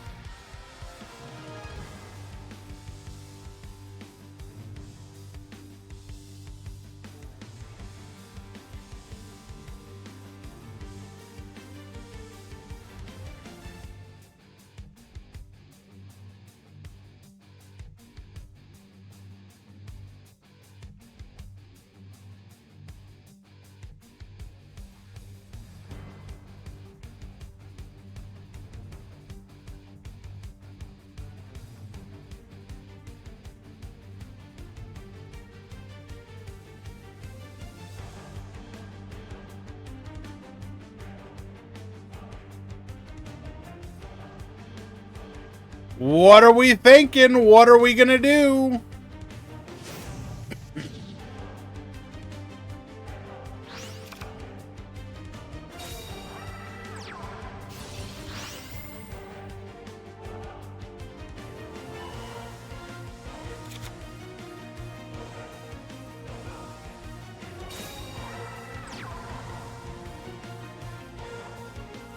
No shot. Okay. Okay. Let's see if we've got it.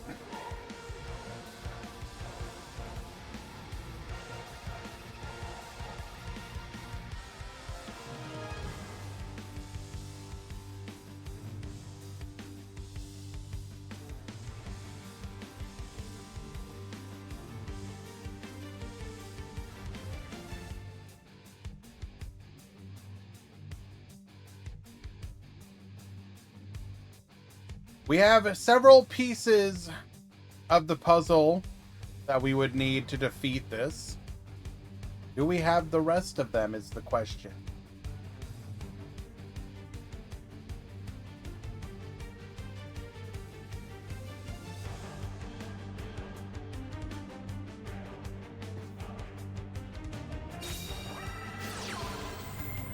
We're gonna go for the fusion play.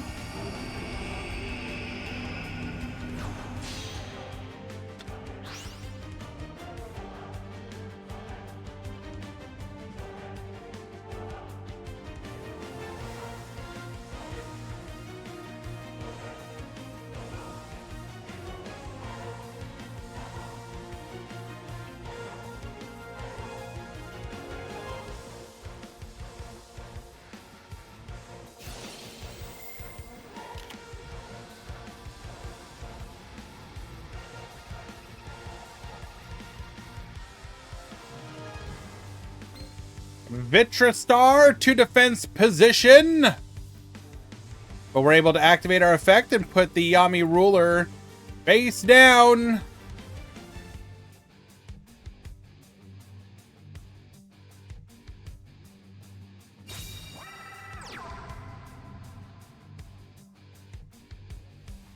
Okay. But okay, I was gonna, can we? Ooh.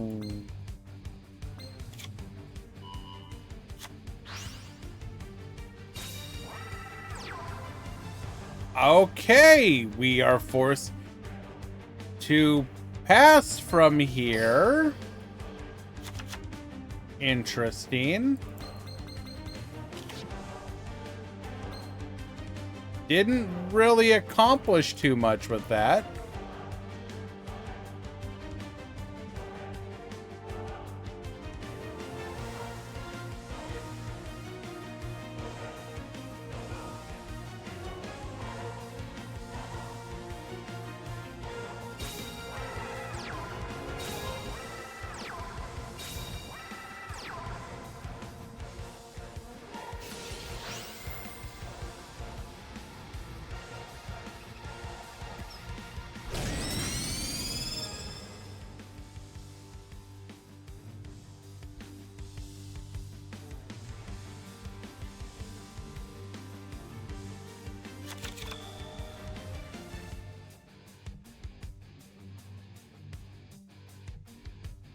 somehow manages to not have the ability to summon more bodies to the field. We are bricked up. Sniping the negate attack. We're going to be able to go for another Vitra Star.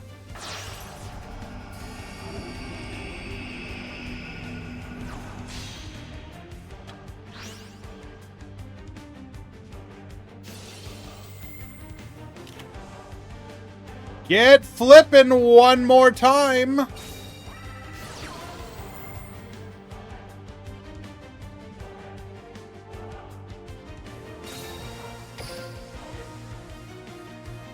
Okay, we do have the actor in the graveyard now.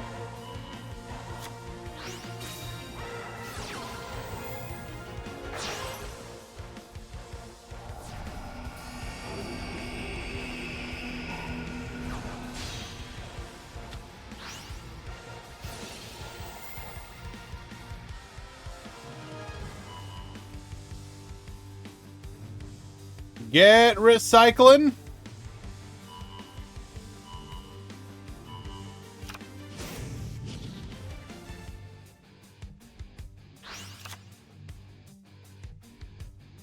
We don't have the boost spell, though. So once again, we are unable to do anything more than give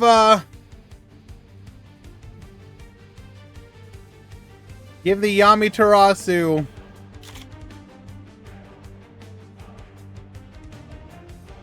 I'm not even going to say it.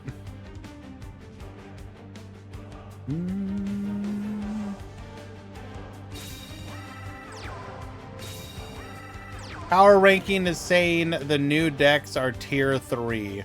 Which new decks? Are you talking about from Speed Duel side?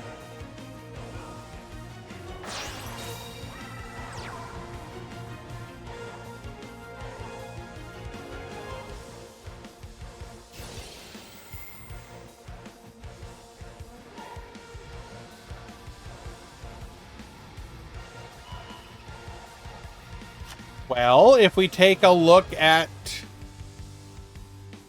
how many tops in tournaments we have, in the last 7 days,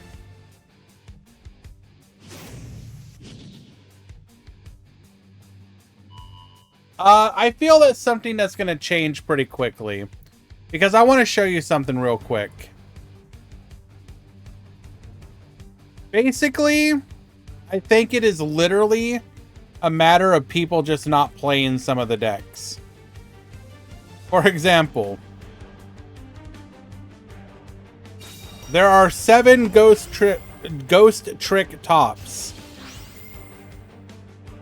You may say to yourself, 7? That doesn't sound all that impressive. That's not very many. Like, it's probably just a bunch of top 16s and whatnot. First, second, first, second, first, first, first.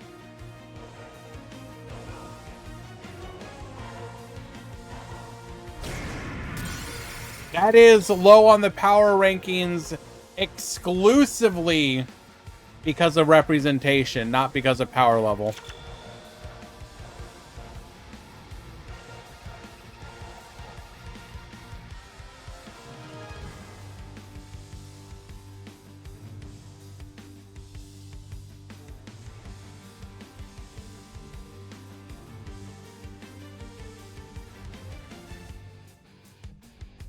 We are able to grind through our opponent's board.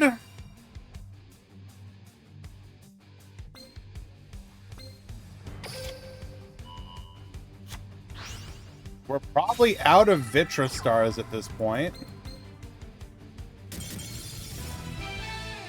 We will scoop it up. Is this a mouse or yes? So, I don't know. There's an older cartoon called Tom and Jerry. And that is one of the characters from it.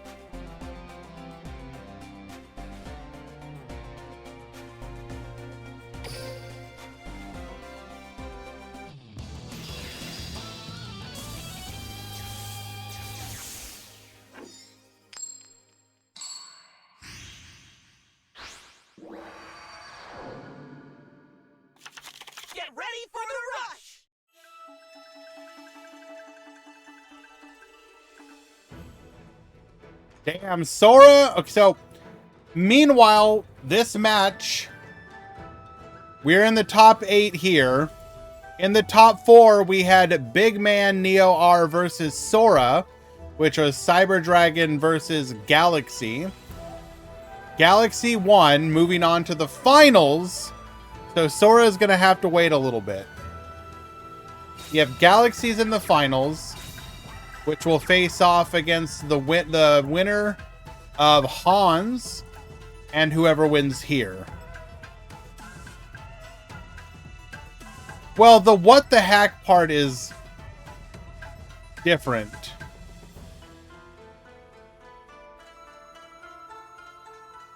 Or it's added. It's edited on.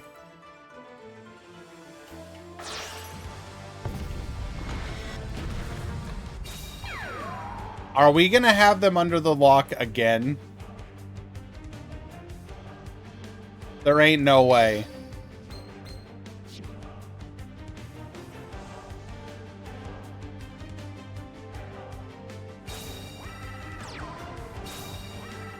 We do not.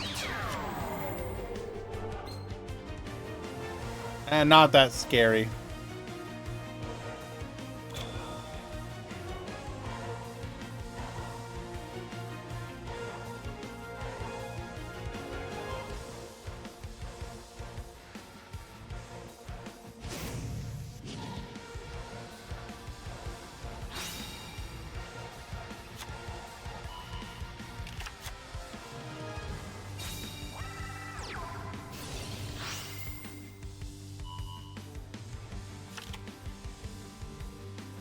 All that tribute summoning that Materian does, that's for sure.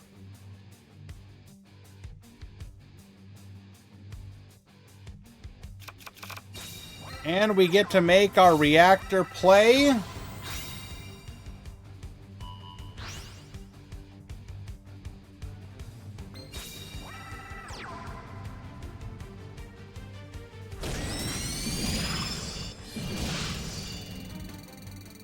So we did not have access to the fusion.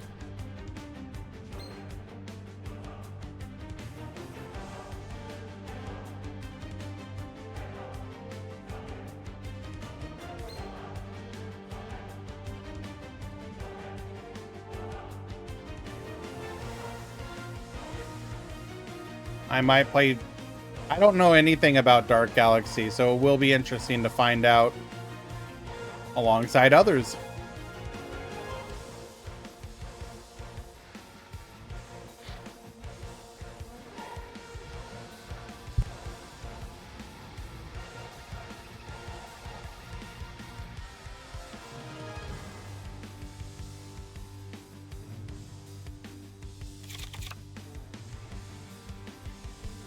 I have not yet, Atlas.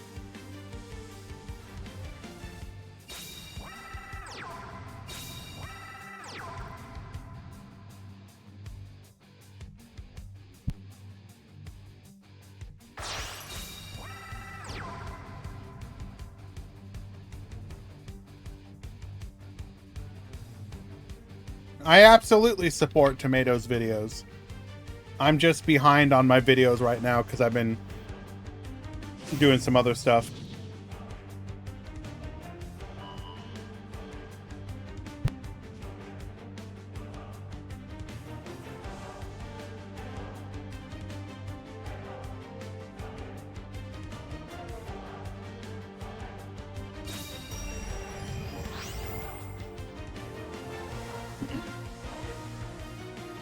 Wait, do we potentially have lethal here?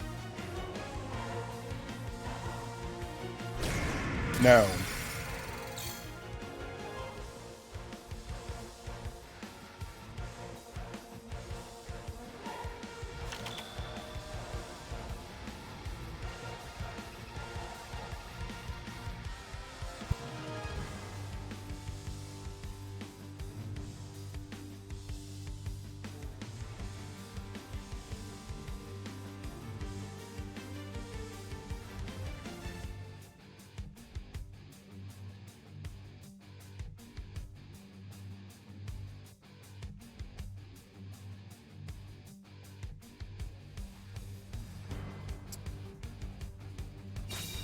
We get in for a significant chunk of damage. But Gozu does have the opportunity to make some real pushes here. We're going to be able to bring back the actor, add the fusion back to hand. We have our choice of Vitristar or Ashura Star.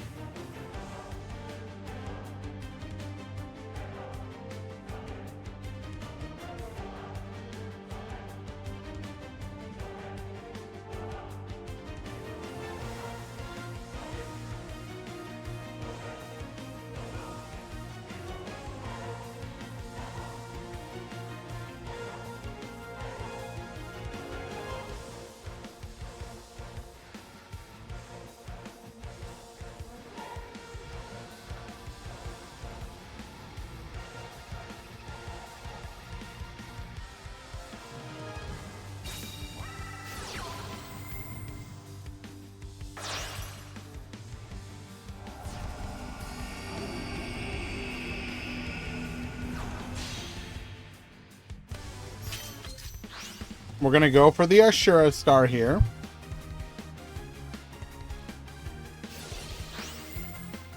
Get poppin'. Takes out. Ooh. Ooh. That would have been real nice.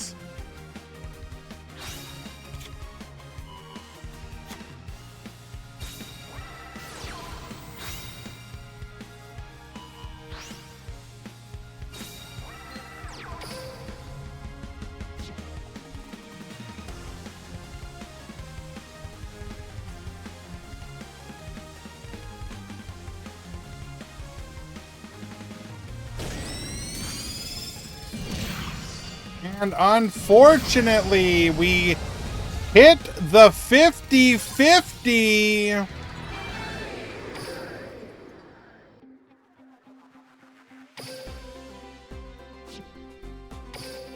And I believe that is going to put it 2-1 for Gozu.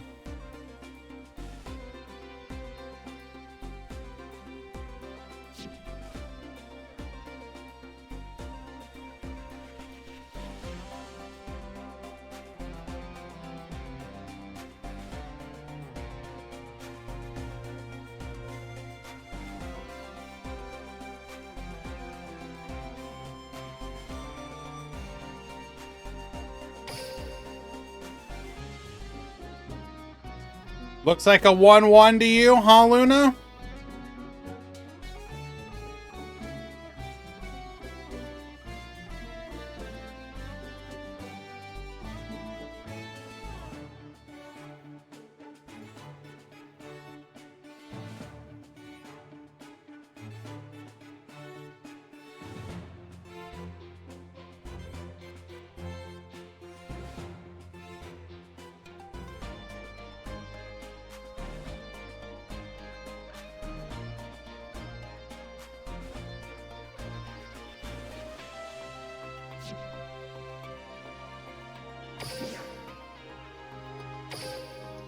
Oh, it would have been amazing.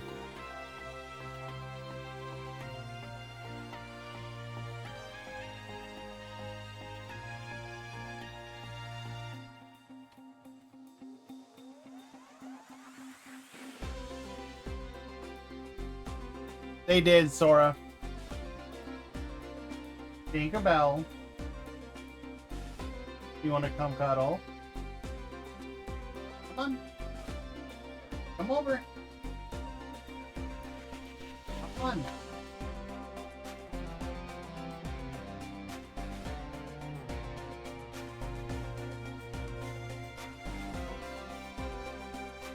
I'm thinking of doing it anyways.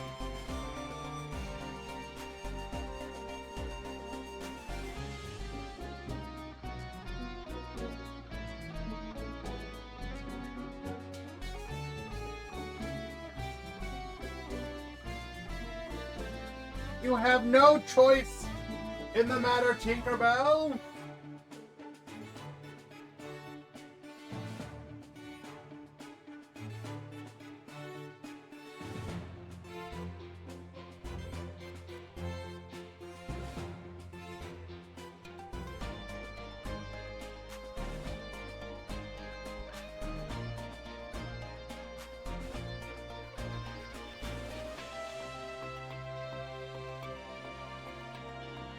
Nah, I just gave her some pet.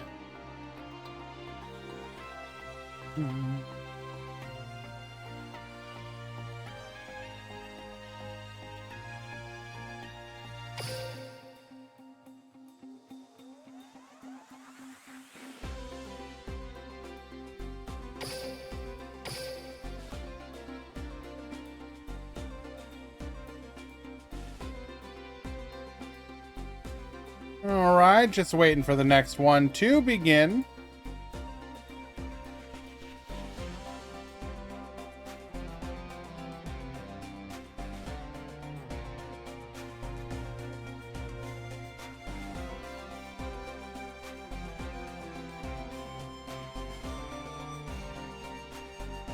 What's in the top 4? It was Galaxy, Cyber Dragon, Materian, Galaxy.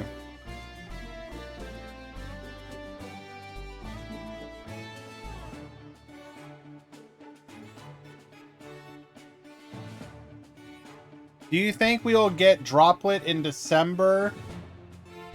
Unfortunately, I don't think they're gonna break the cycle of release orders, so probably not.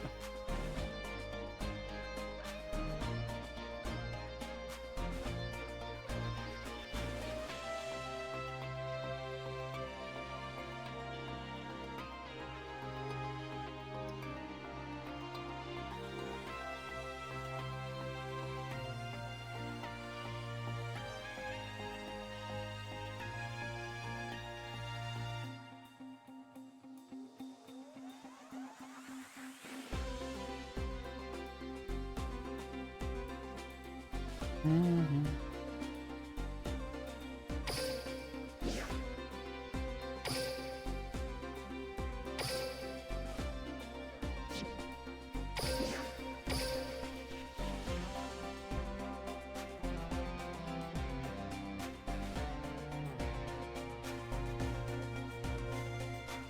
Do you think they plan to do one-day release Rush Selection Box exclusive cards? They already have.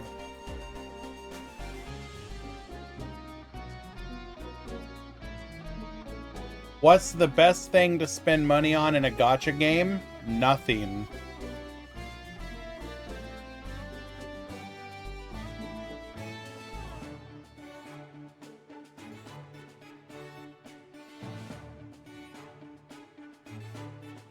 You know what the weird thing is?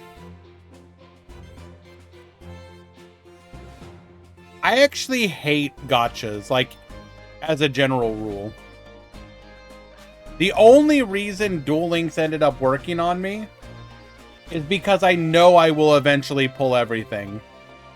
Actual gachas where you are not guaranteed to pull something, where it's just like, Lamau, enjoy your 0.15%, drop rate. I absolutely abhor those.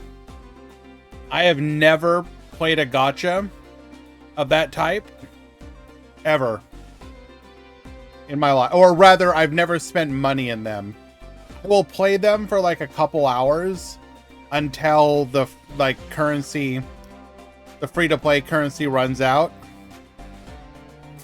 And then I'm out.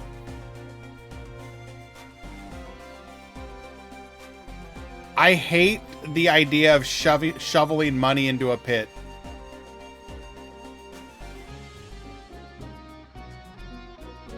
I genuinely do not understand how anyone can spend on those games like that.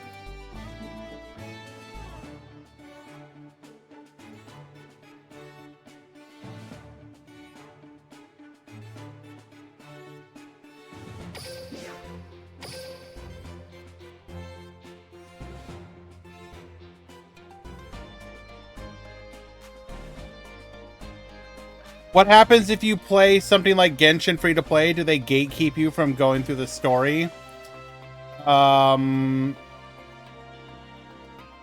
Technically no, but kind of. So what you get gate kept from is anything with a timer check. And if you don't pull and increase the newer characters, then it becomes increasingly difficult for you to gear up and boost the base level characters to be able to beat the timers on certain missions. So what you have to end up doing then is like you get walled off until those characters get strong enough to be able to do it.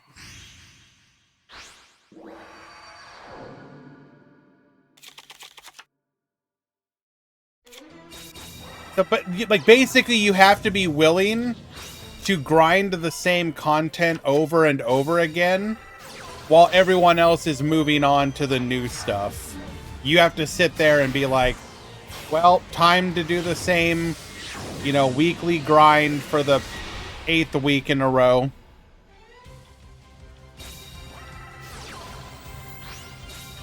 While you level up the characters.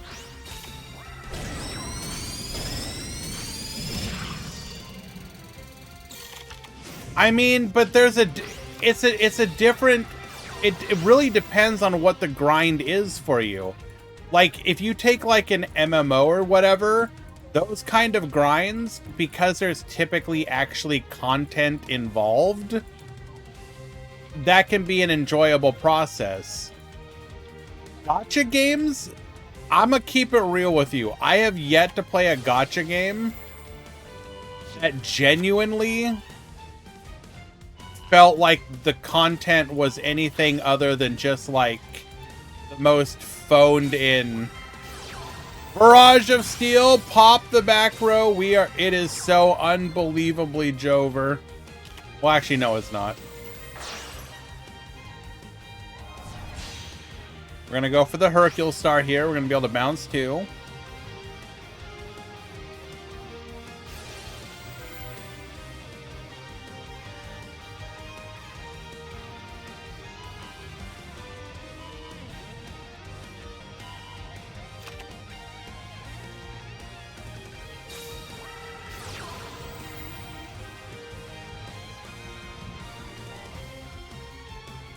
Unless there's like one scenario where we have lethal here.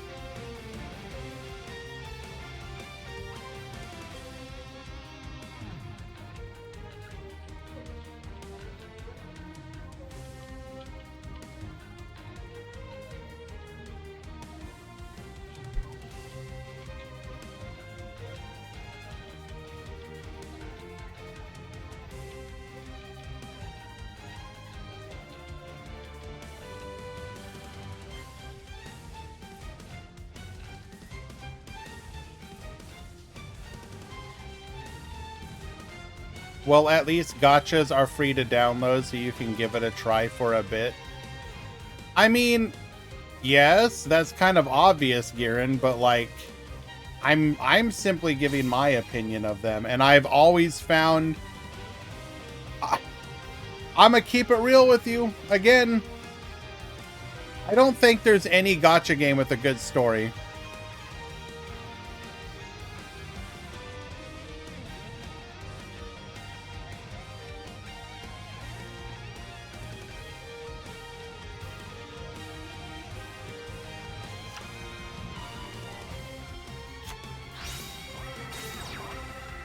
And most of the time, most gachas are very basic gameplay.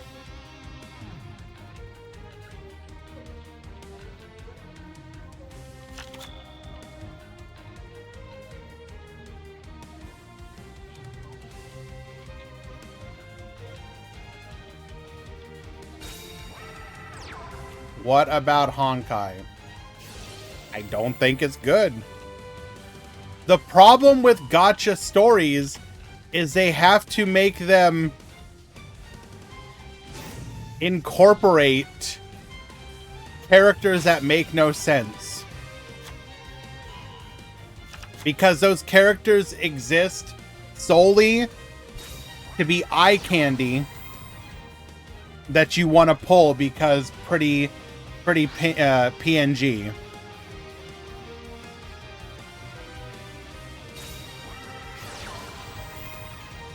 But again, just my opinion.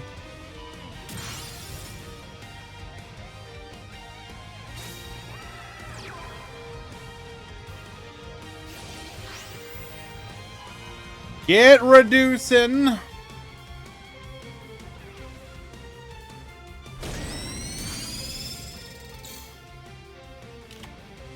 Not quite, but so close to lethal.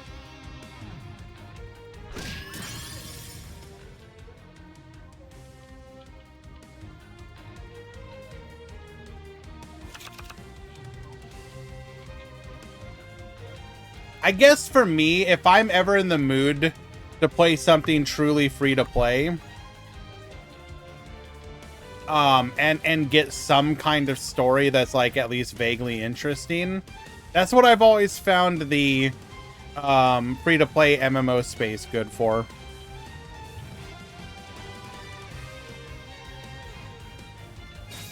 Again, they're not great, mind you. Don't get me wrong. I'm not gonna call them out as being.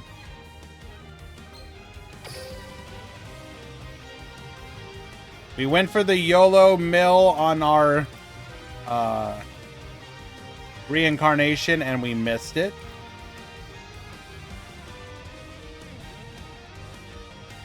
But in that same, by that same standard, I typically will play those games for like a couple days and then be satisfied and move on, and basically move on.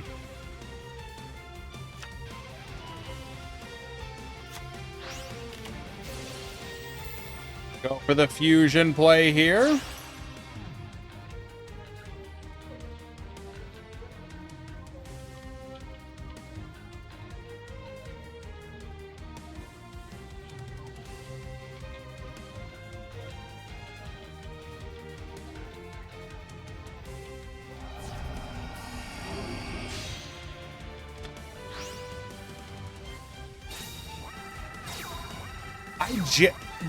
I genuinely at this point believe. Ooh, double fusion play here. Able to get to the Ashura Star as well. But we must have been on the timer. We did not activate our effects. We did not attack. Gozu's got to be on the timer. We got like a second left. We just had to toggle off, pass turn. There's no other reason.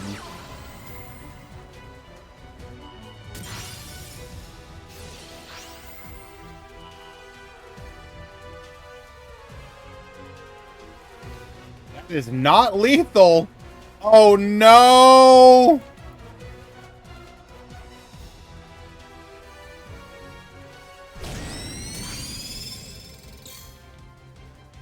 $100 off of lethal! Not like this.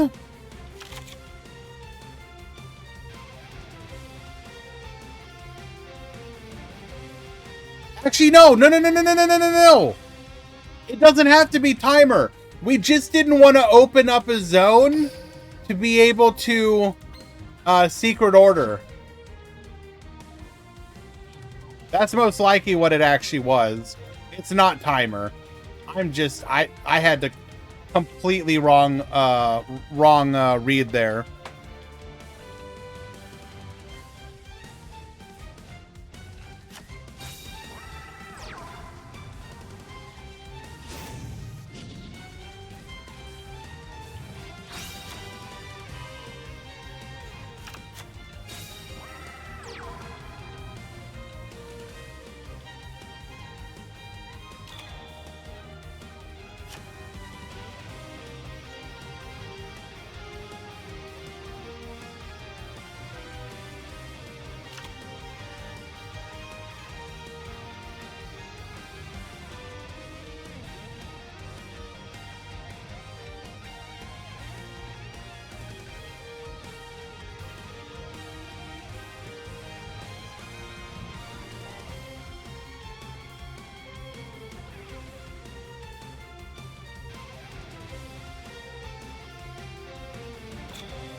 Okay.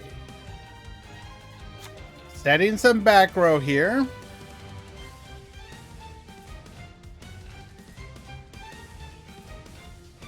Forcing Gozu to take the 50-50 challenge if we want to do anything.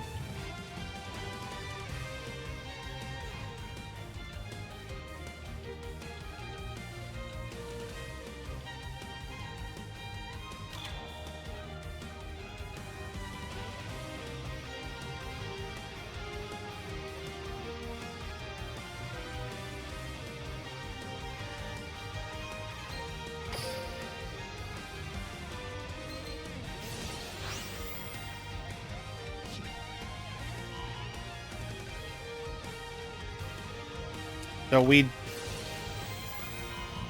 do potentially have access to our...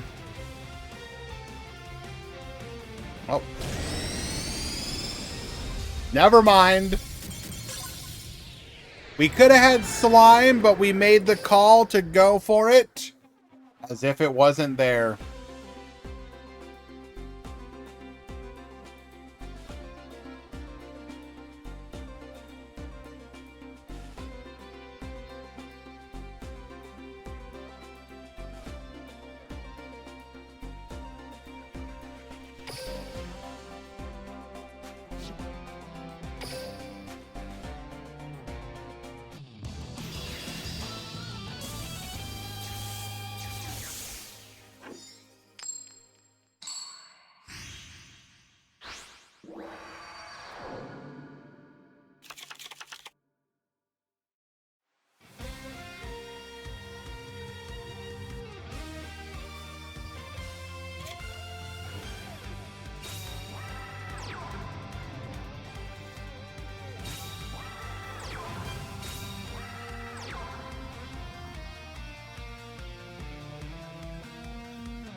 We're gonna secret order our Oblivion onto the field.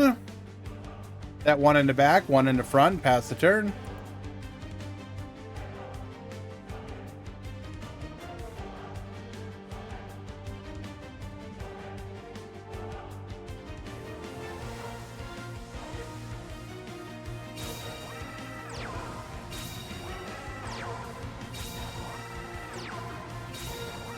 Two in the front, three in the back.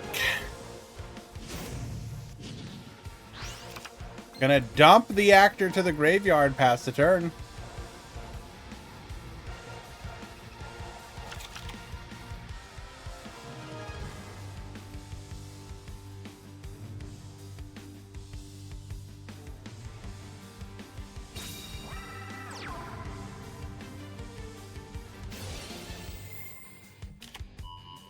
RV effect. Go ahead and peep on that back row.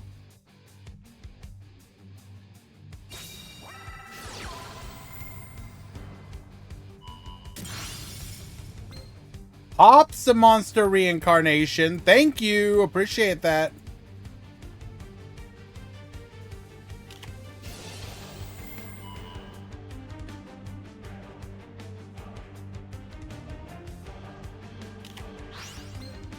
Flip the sword dancer face up while giving our monster piercing.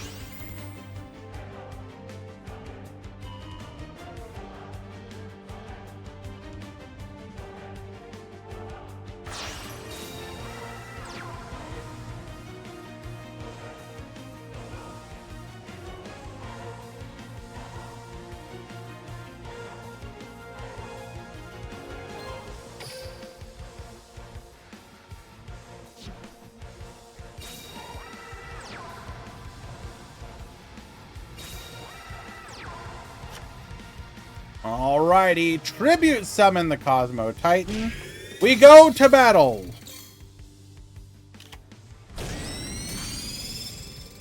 Putting our opponent down to 2,600.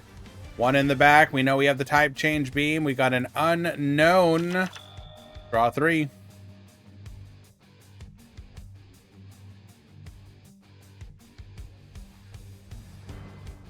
We would love to avoid reactor at all cost, whereas Gozu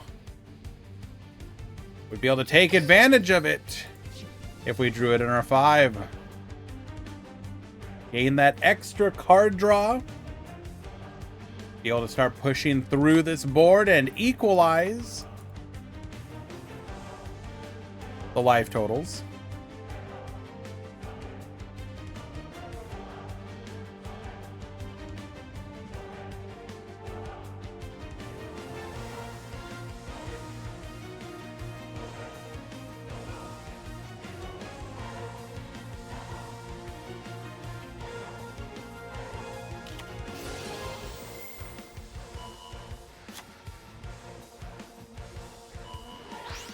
Going for the type change beam. We just wanted to clear up space in the back.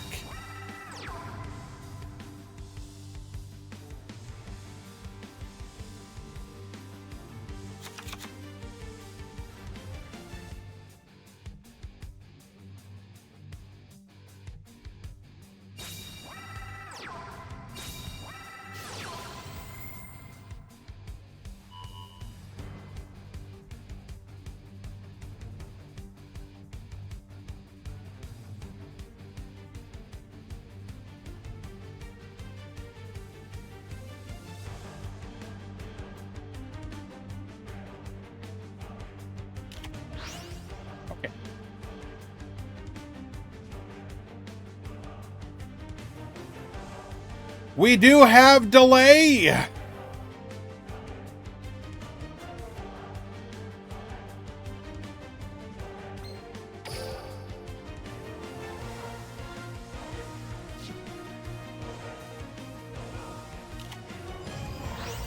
We have the negate attack. This is going to allow Gozu the opportunity for a big counter push.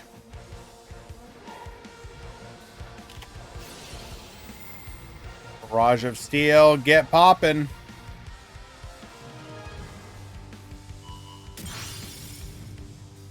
Hitting our legend trap. Goodbye, widespread.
Fusion! Come forth, Hercule Star.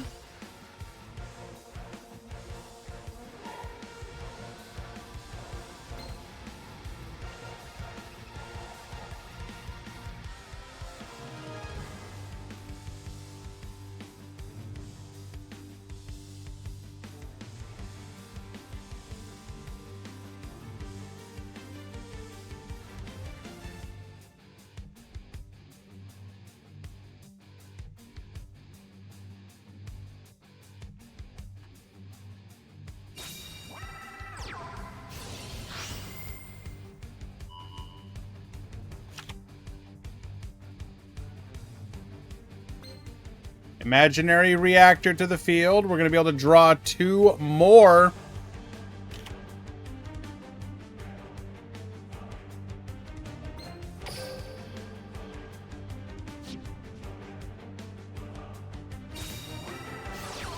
We've got another fusion as well. Vitra Star to the field.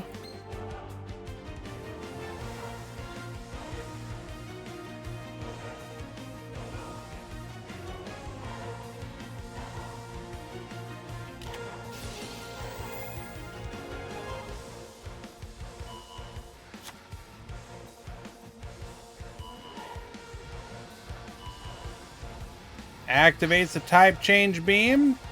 Change our opponent's monsters to dragons. Get poppin'.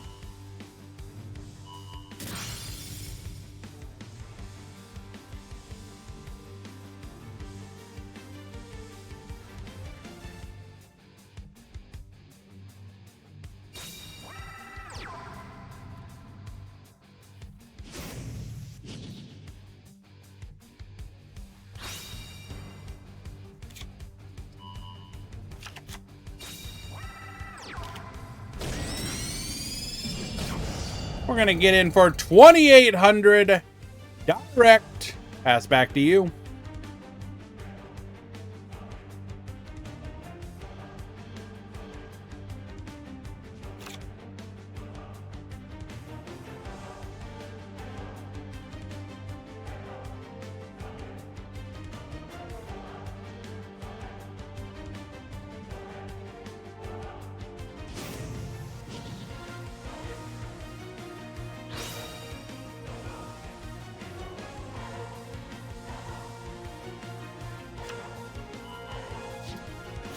Adds the secret order to hand.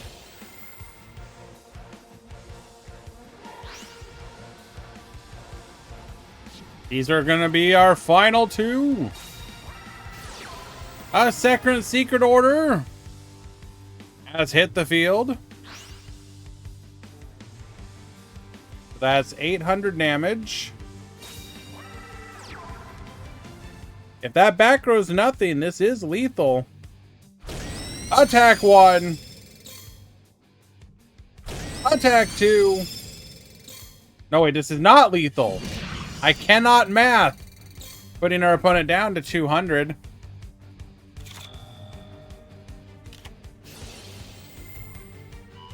Ain't no way, dog.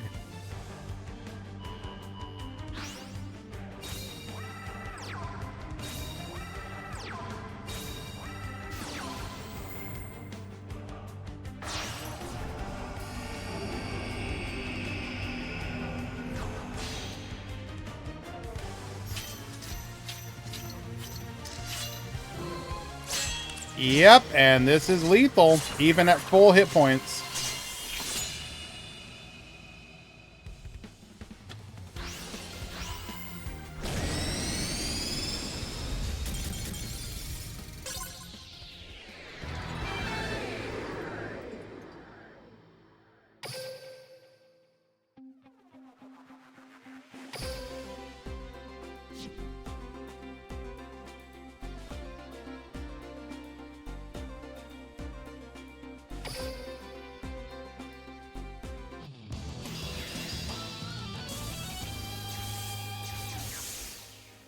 Sometimes your opponent just has the unstoppable combo that only one card in this game can stop. Sorry, two. But you can only run one of them.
All right, Gozu, unfortunately, getting absolutely rolled here.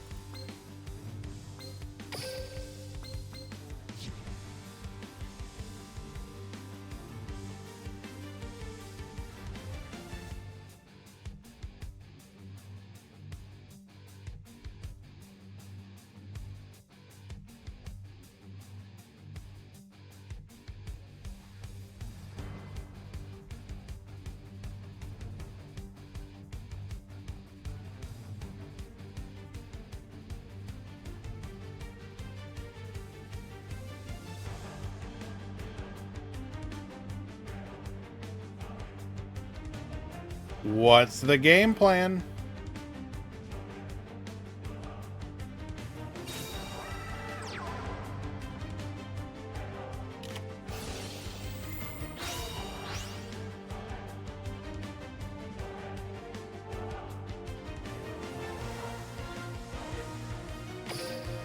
Sending the monster reincarnation to the graveyard.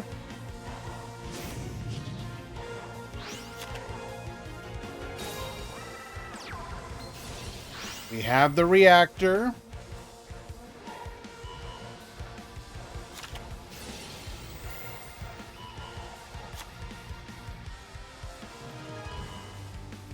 Well.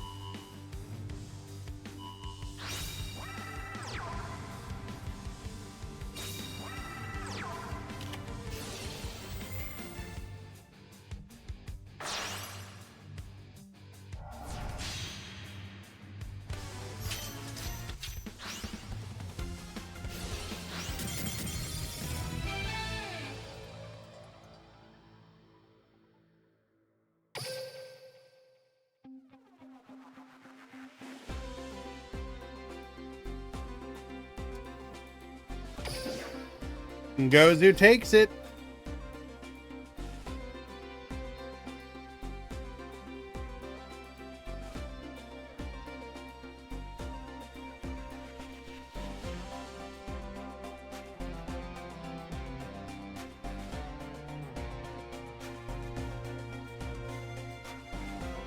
Why is that, Luna?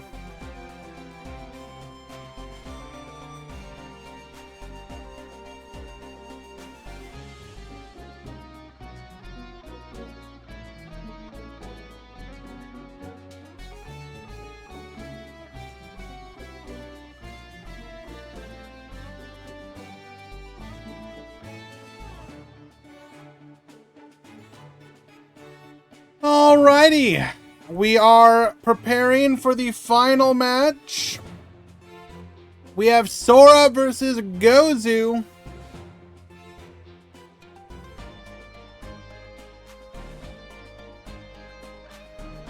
This is gonna be Galaxy versus Materion. We're running it back.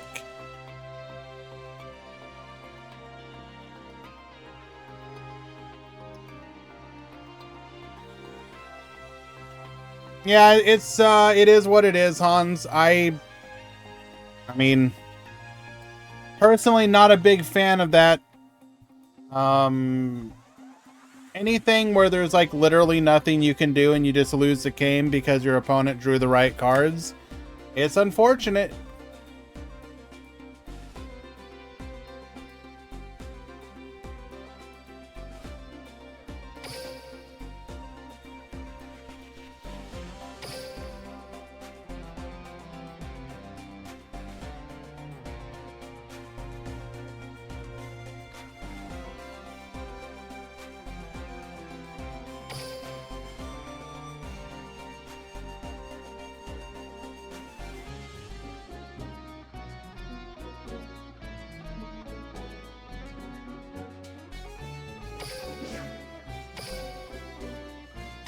Alrighty. And here we are in the grand finals. Sora versus Gozu. Will Sora be able to bring it back and get revenge for Hans, or will Gozu type change beam his way to victory?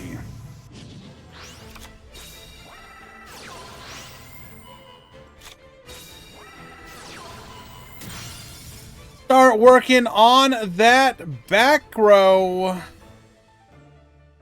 I didn't do a prediction, Kisara.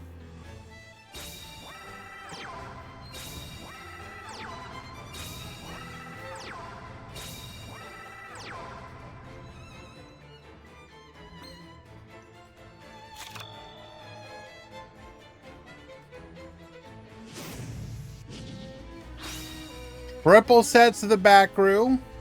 3 in the front, 3 in the back.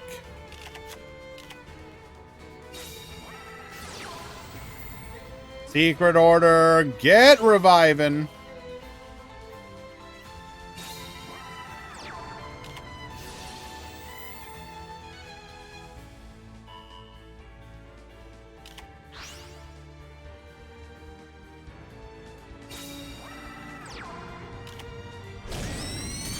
Here's for 25.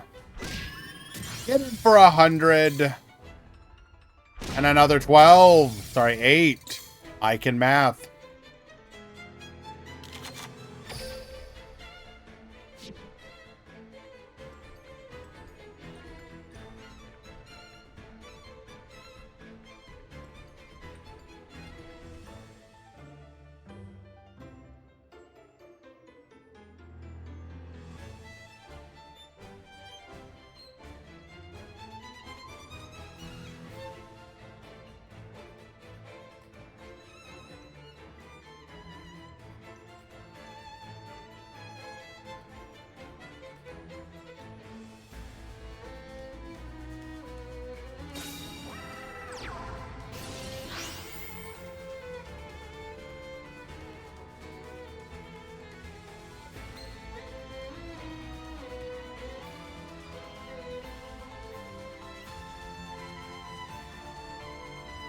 Normal summons the reactor again, activating the effect, but we do not have the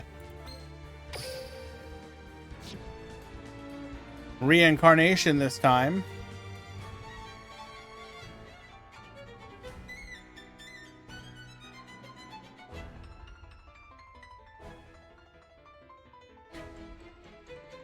I wonder when the next Rush Main or Super Mini will come out. Probably right before the Goha Cup in early December.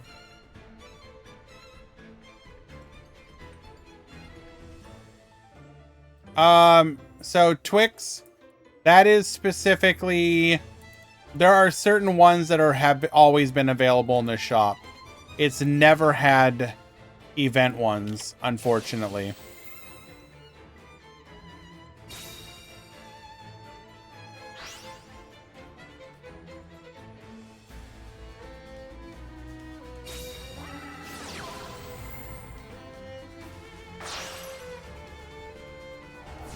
Go for the fusion play. Hercule Star to the field. Defense position. Wall it up.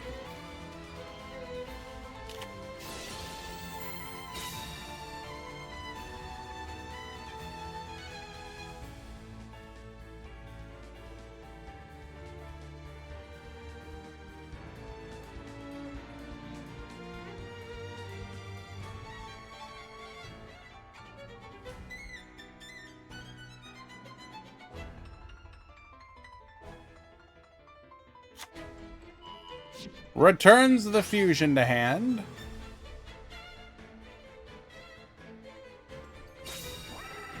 But yeah, expect the next box end of November-ish, close to then, as we prepare for the Goha Cup.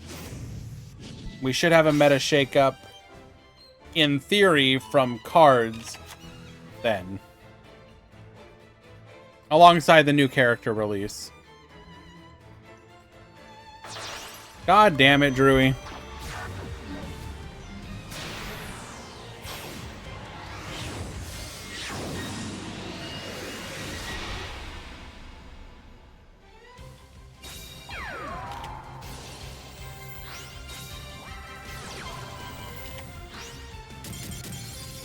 Alrighty. That back row was nothing, and Sora will get game number 1. No, thank you, Drewy, for always hanging and chilling and voting and all that good stuff. Appreciate the support. Means a lot to me, dude. You help us do what we do here.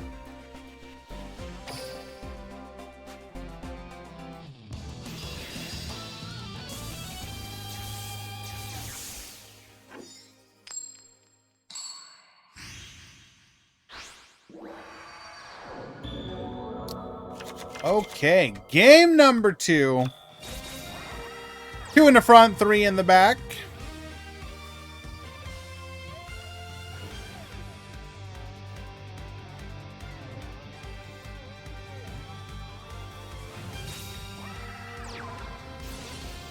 Harvey, get creeping.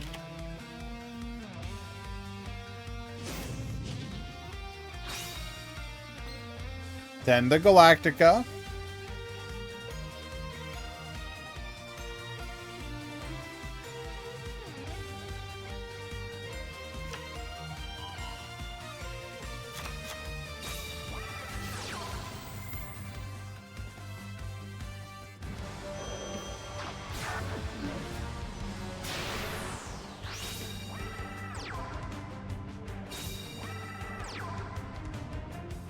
To battle.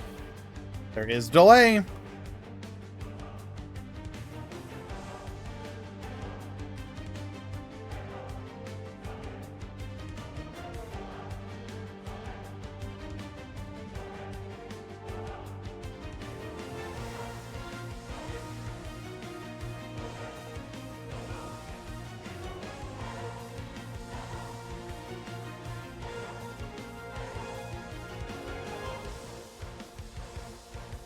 What are we thinking? We had the negate attack. We're going to use it. Understandable.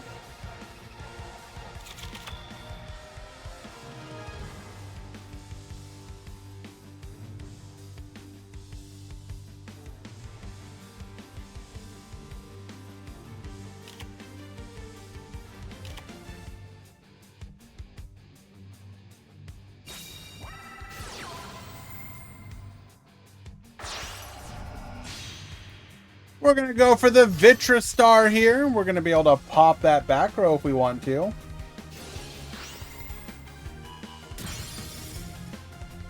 Losing one of our precious secret orders.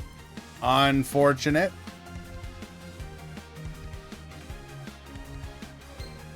Especially when it's one of the few ways we can beat over the fusions.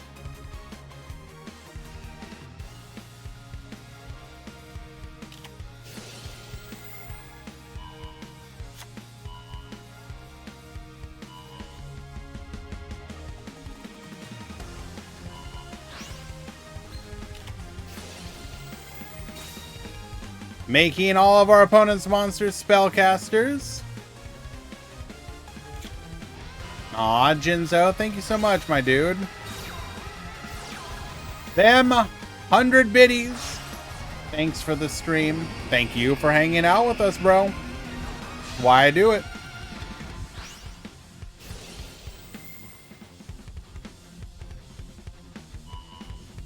And support like that is what allows us to continue to do so with the prizes that we do.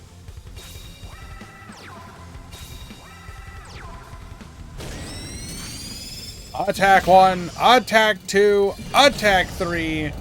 Not quite lethal, but we are going to be down to 300 life points. 5,700 in a single turn without the cheese play.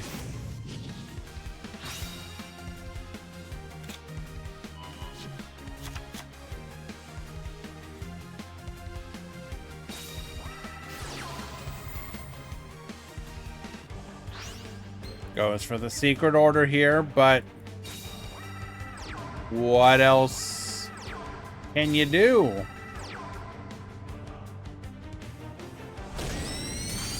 You will be able to take out the Ashura Star, but that's lethal on attack unless one of these does something. And that is all of our secret orders used up.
And we got it.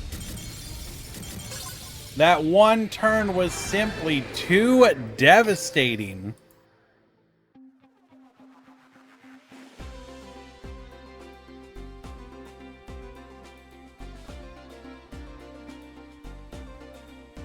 That will push us into a Game 3. It all comes down to this.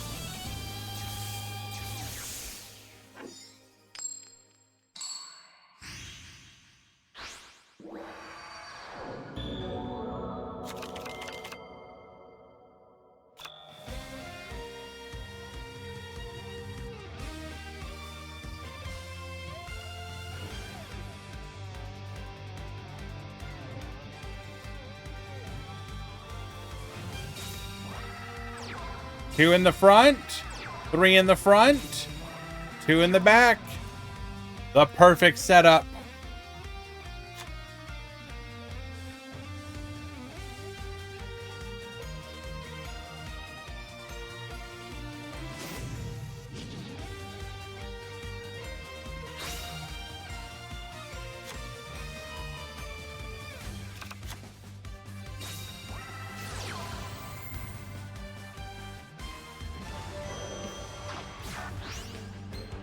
Galactica Oblivion. We're going to be able to meteor charge here.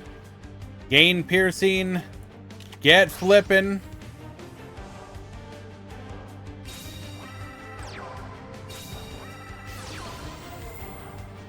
Secret Order number 2. But there is a delay. Negate attack. High rolling negate attack in our opening 5. 2 games in a row.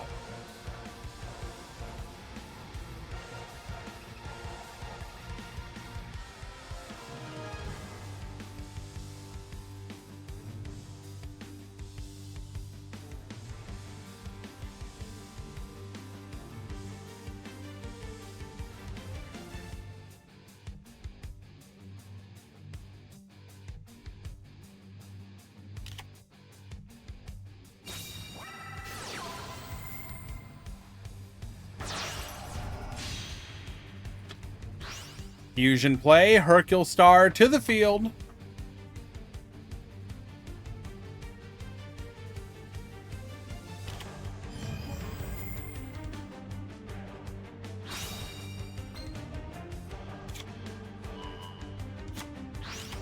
Monster reincarnation, we have the reactor as well. 2 more cards.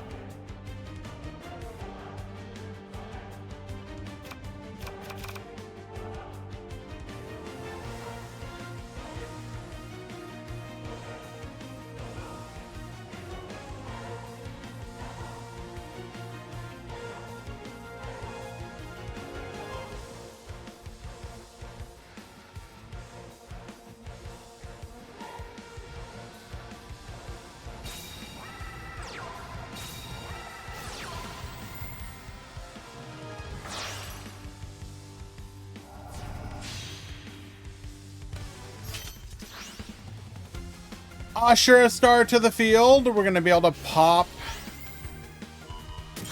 that face down.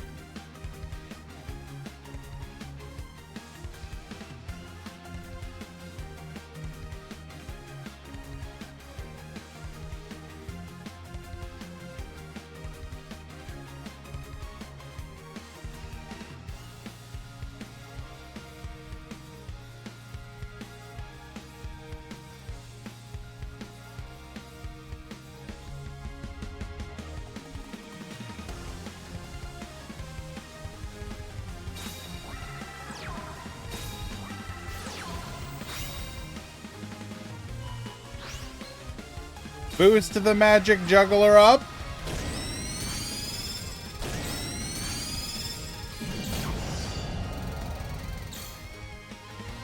And dealing 3,700 damage after fully clearing our opponent's board.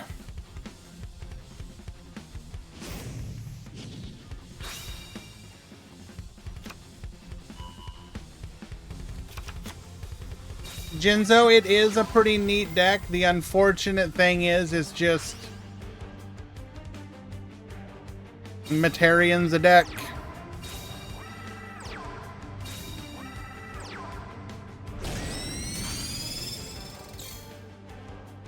We're going to be able to take out the Ashura. Pass back to you.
It's not just that, Jinzo.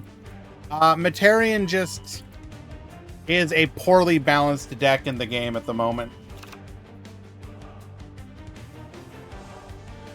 It has several cards that should be either limited or banned, and will get hit after the next Goha Cup, but...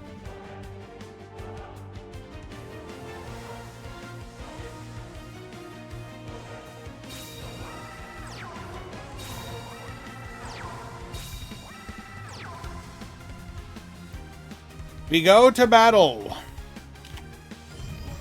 Negate attack, but how do we deal with this? Triple back row.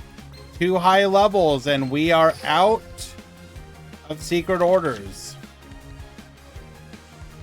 That would be very unfortunate, Atlas.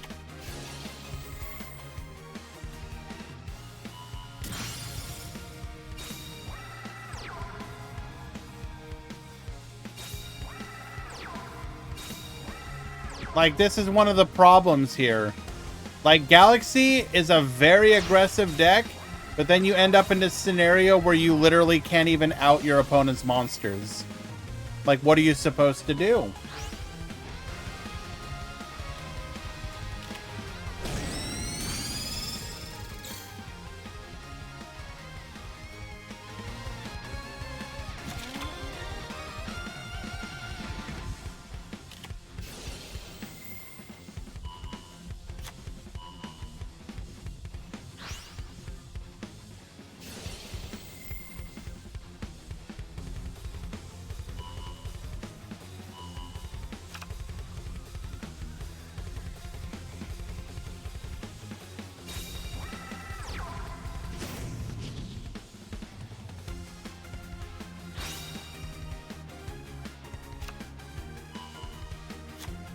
Alright, and this should almost assuredly be lethal.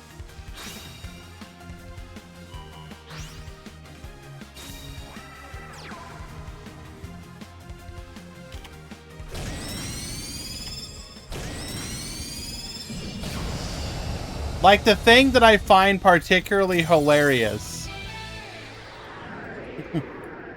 is you have a card like Arc Turbo, which lets the deck turn any of its normal summons into a boss killer. But even Galaxy doesn't have a card like that. So it's like, if you play Galaxy and don't kill your opponent in like the first like 3 turns, it's basically over. Like, it's hilarious how boom or bust Galaxy is. You're either the most disgusting deck, or you are completely impotent and can't do anything. Congratulations, though, Gozu! And congratulations, Sora. Well done to both you and the rest of the top 16 for a job well done. I will message the top 8 for their tournament deck lists. I will message the top 2 for their prizes. Well done, well done. Oh, I'm telling you, man, Konami needs to do something about Materian. Like, that deck, dude, it is ridiculous.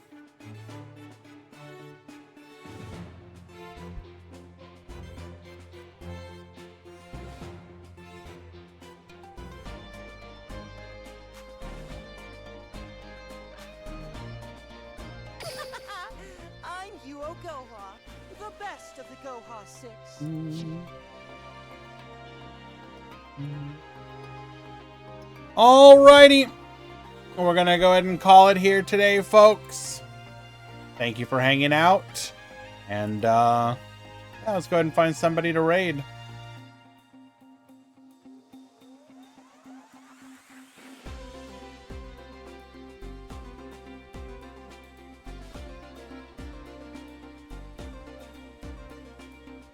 Of course, Fan Luna.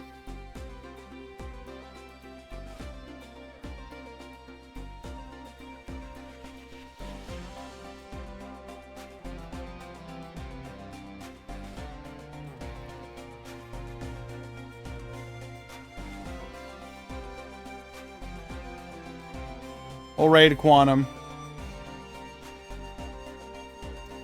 I'm not going to show the lists. I'm really tired. I need to go to bed.